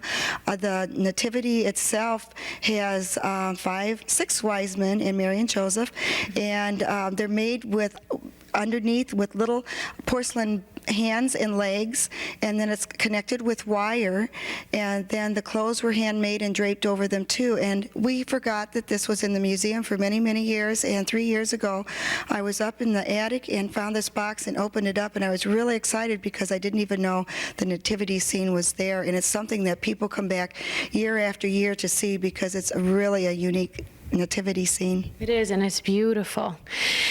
And behind us, we have someone dressed, hopefully very warmly. And it looks a lot different than when we wear and how we dress today. The little girl is in her little fur jacket and her little muff, and that was before we had mittens and gloves. So a lot of the little girls and the mothers always carried their muff with, and it was a lot warmer than what mittens and gloves are today. The wicker carriage is a beautiful piece, and that is probably one of the nicest pieces that we have, and we like to use it at our holiday time too because the parents would have been taking their children out even in the cool weather for walks. They felt that fresh air kept their children healthy. And it probably does. Also cold then too. That's true. Speaking of cold, we have a carriage over here, which is their transportation at this time. It's beautiful, and it is definitely an original. This we are sharing with, Willard Nelson is sharing it with us for the Christmas season, and it will be on display here until the 1st of January. In the back is a horsehair blanket, and that's what you would wear and wrap around you if you were going for a ride in the sleigh because it was pretty open and pretty drafty and pretty cold. Also, there's a big muff in there, and we have a foot warmer. And the foot warmer, there would be coals put in there, and you would put your feet upon there to keep them warm while you were going for your sleigh ride. And then afterwards, the coals would be warm, and you take it in, and when you went to bed, you could stick it under your bed and stay warm through the night. And it's amazing how long the coals stay hot because it lasts all night. And sometimes we wonder, just how different it was and how they really, but they were very ingenious about how they handled everything. It was survival. It was, and now we have on Victorian Walk, people are waiting in lines and lines to just go for a carriage ride, and these people would have probably given anything to ride in a trolley or a car. That's right. And here we have the porch, and it is a gorgeous porch. And we see a lot of porches during the holiday season decorated like this. Has there been a big change about how people have decorated for Christmas? There is, because in early times in the 1800s and early 1900s, greens were put around the doors and the windows to bring good luck to the family, and it was part of tradition to celebrate the season.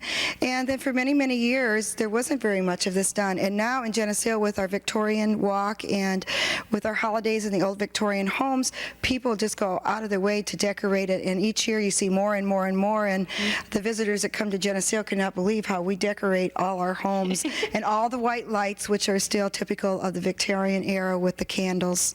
That's right. And so it's really beautiful. It is, and I love Geneseo at Christmas time. I do too. All right. Well, you will be open all of December, correct? Right. We'll be open all of December, and then we'll be closed between January and March, and we have our opening exhibit opening the first weekend in March. Okay. Well, please come to the museum. It is beautiful here. They spend a lot of time finding a lot of authentic things to show about our heritage. So stop by in the month of December. And this is Melanie Rice with JCTV. Hello, this is Brett Decker with JCTV. We're here in the lobby of Central Trust and Savings Bank, and we're speaking with Bev Freddy, who is the greeter here at Central Bank, and she's going to tell us a little bit about the angel tree that's behind both of us. Bev, can you give us a rundown of what is the angel tree? Sure. It is a wish list tree for residents of Hillcrest Home, the extended care of Ham and Henry, and a Good Samaritan. Bev, can you tell us how would somebody come in and pick off an angel, and what would they have to do to get that gift to a resident of any of those 3 homes? Okay, all they have to do is come up and they can look at the names. The wish lists are written on the back of each angel. And they'll take the angel and give it to me, and I'll record the number that they have, and they put their name and a phone number. And the phone number is just a reminder that the gifts will be due December 15th. Okay, so if I take an angel, what I have to do is first record with you at the greeter's desk. Right. I go out, buy the gifts on the back, and then I'll come back in. After the gift is wrapped, the angel is on top of the gift, put it under the tree. Right. And then Might I say, excuse me, Brett, that you needn't buy each gift on the back. You can buy one or all of them. It doesn't make any difference. Some of the lists are rather long, so it's up to you how many gifts you buy. Okay? Well, you think that list is long, you should see the list I have. And me. Okay. Well, that's all we have from the lobby of Central Bank. We hope you all come out and support the angel tree that is the product of the Henry County Advertiser in conjunction with Central Bank. And we thank you for watching this month's show. This is Brett Decker for JCTV.